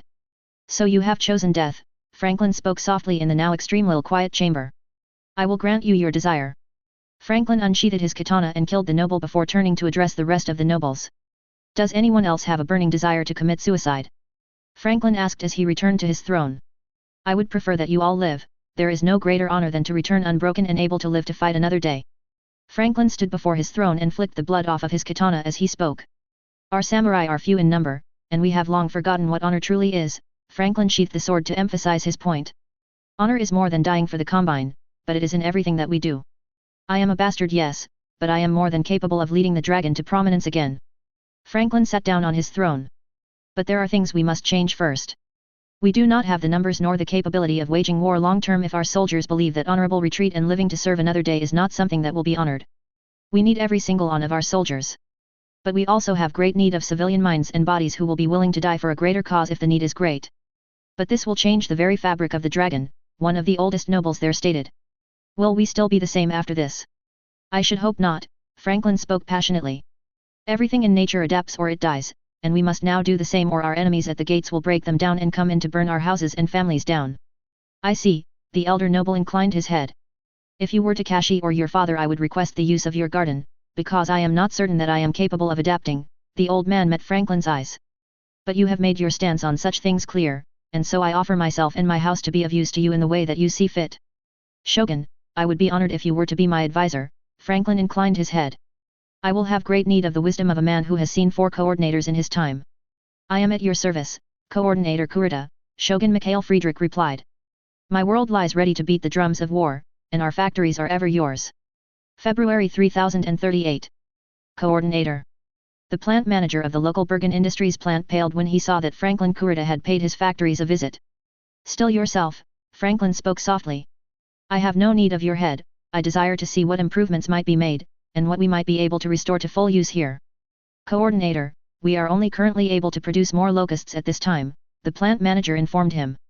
We do not possess the licenses for much more than that. I am going to be arranging a meeting between all of the companies that are within our sphere of influence, Franklin informed the plant manager. I desire for you to be there, I have need of someone with expertise from the ground floor. I read the file on you and you have worked on every machine in here and are a capable engineer, are you not? I am, my lord, the plant manager bowed low. But I would never dream of being able to educate the dragon. The dragon has need of education, Franklin spoke honestly. You work for me now, I have need of a man of your talents. The plant manager hesitated for a moment but didn't want to speak lest he offend the new coordinator. Speak up, I will not slay a man for his opinions, Franklin stated. I have an excellent team here, my lord, the man rubbed his palms together nervously. I do not wish to leave them behind. You will remain here then, Franklin said after a moment of thought. I will send for you when I have need of you, and then you will return to this factory. You are most gracious. The manager prostrated himself before the coordinator. Get up, I will not take a man from the place where he has found peace in, Franklin picked the man up off of his knees. IWLL send a messenger with the details of what I have need of your for. Franklin turned and left the plant the way that he had entered it, with a sudden burst of speed and energy, as if he had little time to accomplish all that he had need of. Chapter 186, Progression of Time. January 31st, 3040. All right, it looks like you've got most of this handled, I told David as he finished off the paperwork that I was helping him get familiarized with. You feel ready to take over for me yet? Not at all, David shook his head with a wry smile on his face. There's still so much that I don't know, and I'm worried I'll screw it up. You will, I replied. Screw it up, I mean. But the thing about it is that when leaders screw up we have to be the first to admit fault and try to fix them, I sighed. Most politicians and public figures aren't going to admit that just by being honest they could avoid many of the scandals and other issues that arise at times. I looked David in the eyes. People like it when their leaders are willing to admit when they are at fault and are willing to look for help to address and fix the situation. At least you'll still be around to advise for a while, David said as he filed the paperwork he had just finished. And Elsa is good for bouncing ideas off of too. That is one area where you're probably ahead of me, I admitted with a shrug. I love Natasha, but she doesn't want anything to do with how things are run from the top. You still planning on retiring at the end of this year? David asked me. Cause I'm not sure that I'm ready to take over for you. You'll do fine, I told him with a smile. You've learned everything that I've been teaching you and got to learn quite a bit from Hansa while you were on his bodyguard detail. It never feels like it's enough though, David sighed. My decisions will affect billions of people, and some of them could die if I make the wrong decision. It's good that we're getting to work on this now, I told my son. Yes, you will be ultimately responsible for the overall well-being of the people in the Terran March. But at the end of the day, most of the people responsible for the day-to-day choices that can and will get people killed will be on the more local level. It'll be the mayor or sheriff who decided not to dedicate the funding they received to the right areas and people ended up paying the price. You are in no way able or even capable of fixing every single problem that might kill someone, I shrugged. And no one expects you to even try to accomplish that. Why not? David asked me with a raised eyebrow. Why don't they want me to try and fix all of those potential problems? Because then you will have become a tyrant, I said simply. By interfering in every little thing and dictating exactly how you want people to live you start down the very slippery slope of liberty and individual choice, I shrugged. It is one thing to ask people to die for a cause or people they believe in. But it is another thing altogether to ask someone to give up their individual liberty for you. Why the focus on individual choice and liberty though? David asked me. Wouldn't people prefer comfort and not having a choice? Of course, people prefer that, I replied. But the path that your thought process is taking you ends in another state like the Capellan Confederation or the Draconis Combine. And while there have been periods when those nations had civil liberties and where their civilians had more rights, they were far and few in between. They were always punctuated by the times when they had very little opportunity to do anything about their place in life. Is that what you would wish for the people that we have liberated from both of those nations? The people that have only just begun to realize that there is more to life than being a servitor or a slave to the dragon? No, David shook his head. I would not force anyone to live the way that they were in the Combine or the Capellan Confederation. And that, I said, is precisely my point. None of those nations started with tyrants and dictators, and they each thought that their way was best. In the beginning, the Capellan Confederation and the Combine could have been called places where you could find learning and wisdom. But their descendants didn't believe the same things, and it led to the state that we found them in a few decades ago. I'm gonna have to think about this a bit more, David said. Thanks for the help, Dad. I'll finish off the rest of the paperwork for the day. February 15, 3040. Dr. Rogers, I stood up and hugged the scientist and engineer. How is everything going at the SLC up in the mountains? I'd appreciate it if we got to keep more of our graduates, she glared at me and then sighed. But I also like that most of them end up going back to their home worlds to hopefully improve things for the better. Yeah, the Terran and Periphery Marches need all of the help they can get on that front, I replied. The worlds of the old Terran hegemony are mostly in ruins, and it'll take decades of work to get them back to the level that they were at before. I'm sure that's not all that you wanted to talk to me about though, Rogers said as she looked into my eyes. So, what is it that you have planned?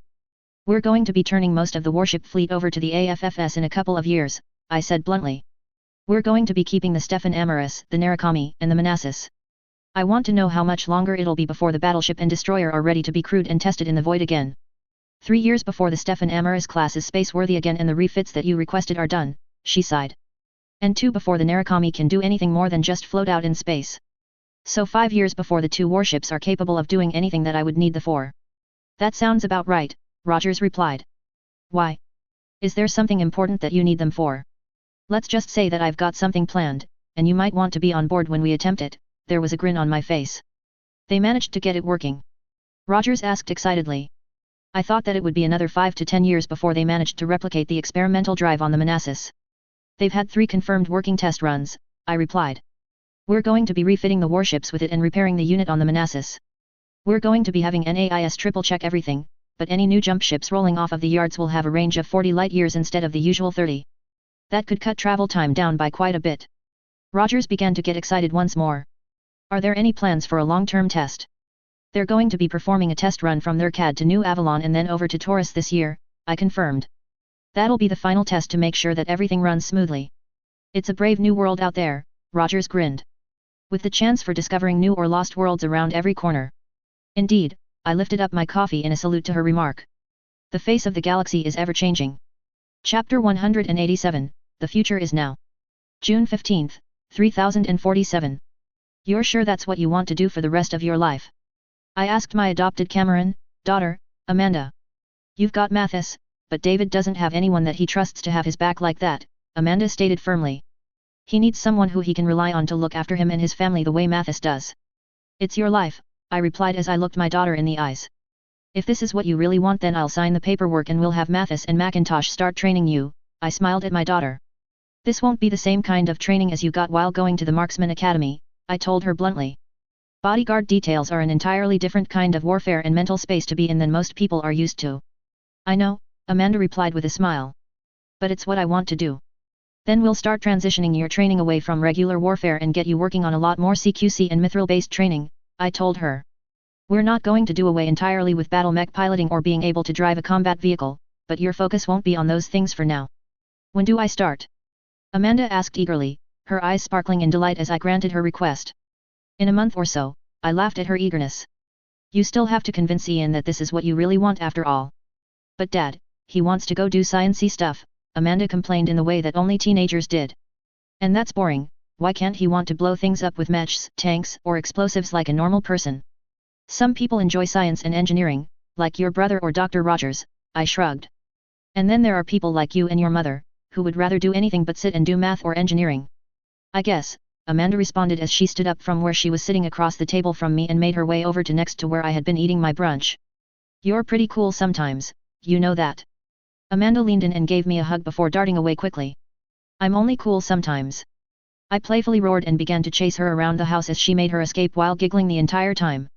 July 4, 3047. So, what are we changing the name of the ship to? I asked Commodore Bruce as we took a small shuttle around to look at the ship that would soon be under his command. Well, I was thinking something poetic, Bruce replied with a grin. We've got the Manassas, and they've renamed the Narukami class the Defender II in honor of the first ship I captained. We're also changing the name of the ship class, I told Bruce bluntly. All 3 of our warships have the LF batteries and the boosters so we can go 80 light years before we need to recharge. I think I'll call it the Redemption, Bruce said after going quiet for a moment. I think it's fitting. We'll christen it later, I replied. There's still some work to be done after all. September 25th, 3047. How go the preparations? Natasha asked me as I went over the logistics of everything once again.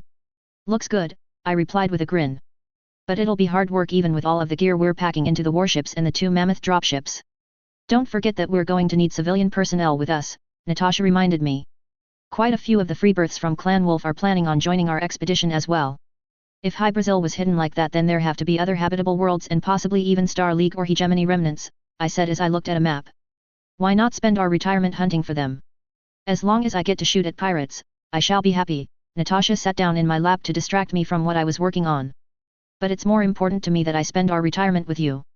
She leaned down and gave me a deep kiss before playfully hopping off of the chair and giving me a come hither look as she left the room. This can wait, I muttered to myself as I got out of the chair and followed my wife. There are more important things. December 21st, 3047. You're sure I can't persuade you and Mom to stay? David asked me while we sat down at the desk in his office. No, we're going to check out the ruins of that old Taurian world for the Defender 2 and the Redemption's first test runs, and then we're going to be seeing if there's any colonies or habitable worlds above or below the common line of the inner sphere, I told David. And you've got this well in hand. Your twins are a bit of a handful, but the Terran March is making good progress under your rule. If I can't persuade you otherwise, then can I at least ask you to run one side trip for me? David asked as he looked at his schedule for the year that we would be leaving. Sure, what's the side trip? I asked while twirling one of his pens between my fingers. Melissa is supposed to be visiting from November of 3049 through the end of December, David relied. She'll need a ride back to their CAD, and I'm sure both she and her bodyguard detail will feel safer if they're on a warship headed back instead of just a jump ship. Sure, I replied with a smile. I don't mind taking Mel back home. And, I need your advice on something Hansa asked me about. David pushed an intelligence report in front of my eyes. Franklin Kurita has managed to unite what's left of the Draconis Combine and has closed off all access to his borders for 6 months while he prepares his nation to be capable of interstellar trade. Hansa wants my opinion, and I have my own written down, but I wanted to include yours as well. Franklin seems to be pushing for massive reforms in the Combine, I said as I flipped through the reports. If he says he needs 6 months, then it's probably time that he's taking to get rid of people who are still firmly chained to the old way of doing things, I shrugged. Monitor the situation and wait. I'm not sure that what emerges will be recognizable as the old Draconis Combine anymore. That was pretty much my take on it as well, David sagged in relief. I just wanted to see if you had any other thoughts on it. Franklin is Theodore's son, he's intelligent and I'm fairly certain he was trained by the ISF, I said after a moment of thought. Don't be surprised if he acts in a way that seems contrary to what it looks like he's trying to accomplish. Because he might just flip your expectations on their head and then you'll be left scratching your head. Thanks, Dad, I'll keep that in mind, David said as we stood up and gave each other a hug before I left to go spend time with my grandchildren. Don't spoil them too much. He called out as I began to close the door. They've still got the noisy toys from the last time you visited. Irritating, isn't it? I asked smugly. I'm just carrying on my family's example. My grandmother gave me noisy toys to mess with my parents, and my dad gave them to my children before I time jumped. You could have decided not to carry on that tradition though, David tried to argue. New timeline, new life, and all that, right? You'll see, I laughed. One day you'll do the same thing I did, and you'll have this exact conversation with your son. Chapter 188, Preparing for Departure. October 25th, 3049. No. I yelled at the forklift driver that was moving a pallet. This one goes here. I pointed at the section of the mammoth where I wanted that particular set of supplies stashed. That one goes there. I pointed at another set of supplies. How goes everything? David asked me as he walked up to see the sheer amount of work being done. I know that you filled up the cargo space on the Argo along with the 2 mammoths that you're bringing with you. Well, we're taking the Argo, the mammoth, and some extra Sting gunships along on the Leviathan that we salvaged all those years ago, I replied. Some of these people are going to want to settle down on that old Taurian world, and we'll need the supplies. And you're bringing along the first marksman, David sighed. Carter wasn't too happy about having to rebuild the unit. She's only up to half of an RCT, I said as I supervised some more cargo placements. We're taking her and her people along as both defense and to assist with getting some of her more green troops up to speed.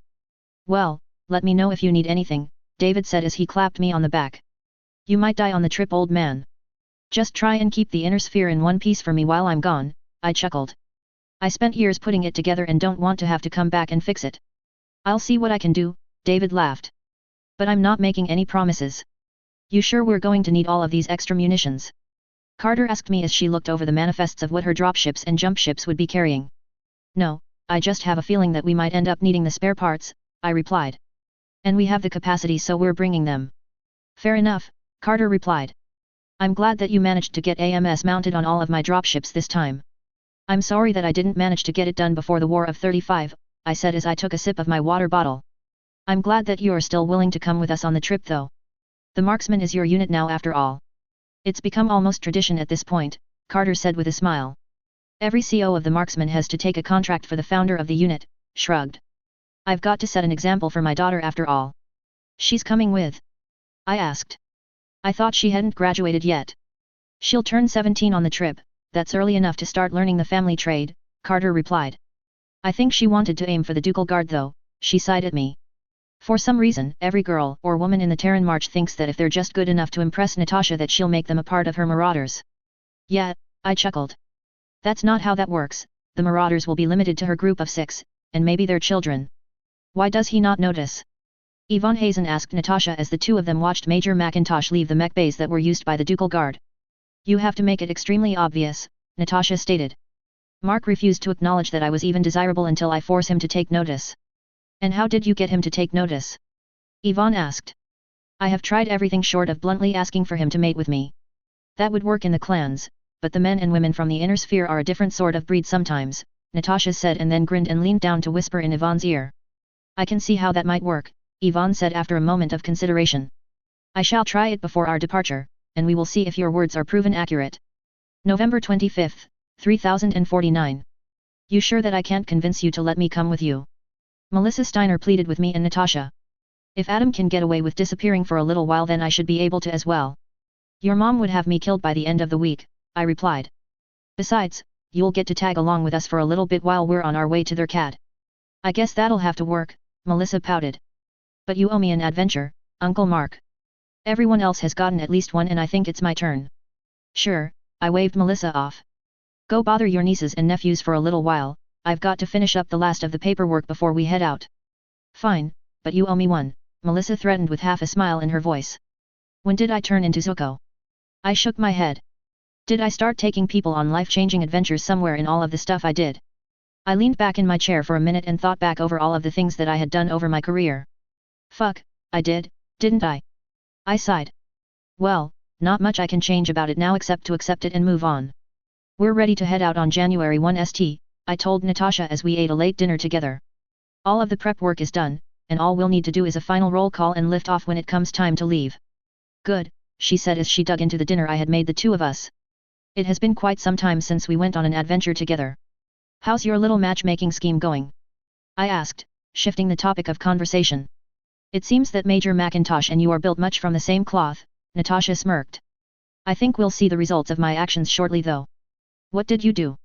I asked with a raised eyebrow. I didn't physically do anything, Natasha smirked again. I simply gave her the same advice that worked for me. You sent her into his room to wait with lingerie on, didn't you? I asked bluntly. You'll find out in the morning. Chapter 189, Departure. January 1st, 3050. Last roll call, manifest, and systems check before departure, dozens of voices repeated the same lines across dropships. I know that we still have around 14 days before we reach the jump point, but it's still exciting that we're about to do something that hasn't been done since the era of the Star League, I said as I looked out at the clusters of dropships that were beginning to lift off from the spaceports. Our own exodus, Natasha said as she leaned into me. I'll try not to go crazy and turn us all into a caste-based class system while we're gone. Don't even joke about that, I elbowed Natasha in the side. We're not leaving for good after all. I think we'll do fine, Natasha strapped herself into the seat next to me as we began to lift off towards space. Well, off they go, David said to Elsa, his siblings, and his children. Looks like everything went well with the roll call and manifests. So, what do we do now? Ian asked his older brother. We continue the work that Dad started, David said with a smile. There are still many worlds in the Terran March that need rebuilding, and we still have to see if we can bring the rest of the nations in the inner sphere into the fold. And how do you plan on getting Franklin Kurita to agree to be a part of the alliance that is holding his father captive? Elsa asked her husband. I thought we'd start by seeing if he'd accept a dinner invite, David said seriously. It's hard to be angry with someone when they're feeding you good food, and Dad left his recipe book behind.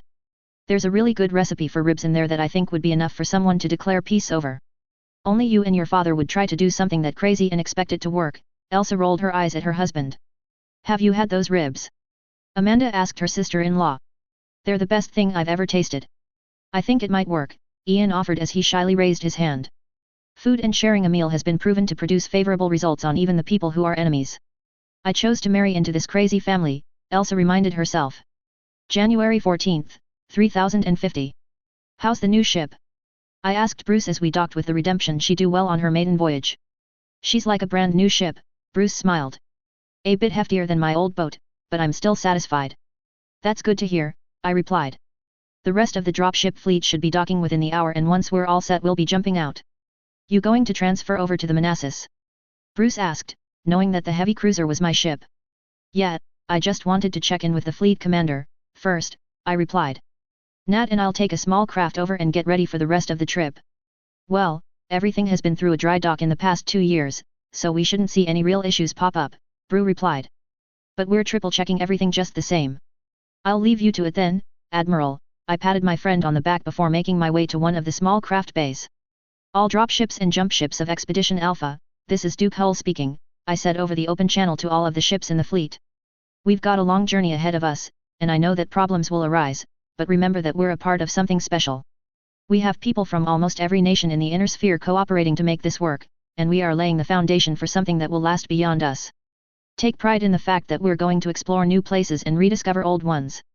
Think about the legacy that we will be leaving behind for our children and grandchildren. Of the stories that we're going to have to tell when we return. And more importantly, think of the good times that lie in the future, and remember that we're all here trying to make this work. A bit long-winded, Dr. Rogers said as she entered the bridge of the Manassas. But a fine speech nonetheless. We are jumping in 5, 4, 3, 2, 1, the navigation officer called out. Beginning jump. Space folded and everything blurred as it normally did when one entered a jump, but instead of appearing on the other side, everything went black. March 5th, 3050. Thank you, David said as he hung up the phone in his office before sighing and burying his face in his elbow. What's wrong? Elsa asked as she rocked their toddler to sleep. The fleet has missed their second check-in, David replied. And they haven't shown up on any world in 100 light-year radius. Could they have misjumped? Elsa asked as the toddler finally drifted off. The odds of a misjump affecting the entirety of the fleet are slim to none, David replied. But given the luck that my dad has, David trailed off. And Melissa was with them too, Elsa reminded him. Adam's on their CAD, but Melissa being missing or dead could lead to some political issues. The Alliance is going to be sending ships out to see if we can find any trace of them, David said exhaustedly. But we may have to operate on the assumption that they're not going to return. Dad's last misjump stranded him over 2 centuries after where he left after all. October 31st, 3050. Nothing. Elsa asked her husband. Nothing, they can't even tell that they jumped out of Kent Aries, David said as he buried his face in his hands. I'm in talks with the Archon and with Hansa, and they think we should have a public memorial service if we don't find anything by the end of December. Then let's pray that we find something before then, Elsa said as she pulled her husband in for a close hug. But we should also continue moving forward, you are not your father and need to carve your own path. I'll go ahead and plan out the ceremony, David sighed. He didn't want a gravestone, but I don't think he'll protest if I do something else and leave it as a reminder. I'm behind you, Elsa kissed David on the cheek. Yours, always and forever. Until the end of time itself, David finished. Kent Aries 4 Marksman Memorial Cemetery, Kent Aries, Federated Sons, September 11th, 3075. You know, Hull leaned on his cane as he stood over a coffin about to be lowered into the ground. I used to joke with my late first wife that I was planning on living to 120. And she would always respond with that she didn't want to live to be that old. Well, it seems that Natasha felt like continuing the tradition. The old man's breath hitched for a minute as he considered the closed casket before him. Hull set aside his cane and picked up a shovel, straightening his back as he tossed the first bits of soil into the grave. The other family members began doing the same, slowly filling the grave until it was level with the ground they were standing on. After they were done, a crew came in and began placing the headstone, the heavy stone seated next to another that bore the name of a family member. An assistant brought Hull's cane to him, allowing him to lean on it again as he caught his breath. You good? Hansa Davian asked his friend as he walked up next to him. I know it's tough, but I think she'd be glad that it wasn't too sad. Yeah, Hull smiled a bit. I'm surprised your doctor let both of y'all come to the funeral. Well, we've got NAIS looking out for us, Hansa smirked. And besides, we're only in our 90s. We could make it to 150 or more if we do it right. And I'm nearing 400 if you count the time spent outside of normal time, Hull shrugged. I think I'm going to have a cabin built in the mountains and spend the rest of my years there. I'm tired, and the kids have things well in hand. He looked over at the kids and grandkids that were walking over to him. Hansa stepped away as the older man was swamped with grandchildren of all ages, a sad smile on his face as he glanced over at the nearby graves. You should be over there, Hansa nudged David. I think your dad is going to get a bit overwhelmed in a minute. I know, David stood up from where he was kneeling and brushed some dirt off of his knee. I just had to say my own hellos and goodbyes for a minute. Just remember to take it easy on him, Hansa pulled the younger man in for a quick hug. Your old man might not show it, but he's hurting pretty badly right now. I'll keep an eye on him, David nodded. I'm pretty sure that Elsa's gonna make sure he doesn't have time to do anything but spend time with the grandkids, anyway. Give him some space to grieve, Hansa cautioned. But just remind him that he's not alone. I leaned back in my rocking chair, a glass of sweet tea resting on the table beside me as I looked out over the mountains of Kent Ares 4. A handful of tears coming to my eye as I looked at the empty chair beside me. Closing my eyes, I forced the tears back down and took a deep breath before exhaling slowly, wiping the few droplets that had escaped away as I rocked back and forth. They said I'd find you here, a familiar voice slid into my ear while my eyes were closed. What are you doing alone? Just spending some time resting, I opened my eyes to see a friend there waiting at the bottom of the stairs. I've lived a long time, Katrina. I've seen more things change in my lifetime than I could have ever imagined. Well, I figured you could use some company, the once blonde, now silver-haired woman sat in the other rocking chair. I've been in the exact same place you are right now. Yeah, I exhaled. Can I get you anything to drink? What do you have? She asked. Well, it's not every day that you have the greatest archon of the Lyran Commonwealth drop by for a visit, I groaned as I stood up, my bones aching as I grabbed my cane and used it to stabilize my gait. So I'll break out the good stuff. Come on in, I'm not gonna leave you outside, even if the view is great. Cozy, Katrina looked at the inside of the simple and rustic cabin. Natasha and I thought so too. I opened up a cabinet and brought out a couple of decanters before turning and opening a glass door and pulling out a full bottle. You've got the good stuff, Katrina spotted the label. I've never opened this, I shrugged. It's from just before the amorous civil war. But, I'm old, so why not? Katrina got some ice out of the freezer and helped me pour a couple of fingers into each glass before I put the bottle of whiskey away. So, I'm retired, you're retired, Katrina said after a few moments.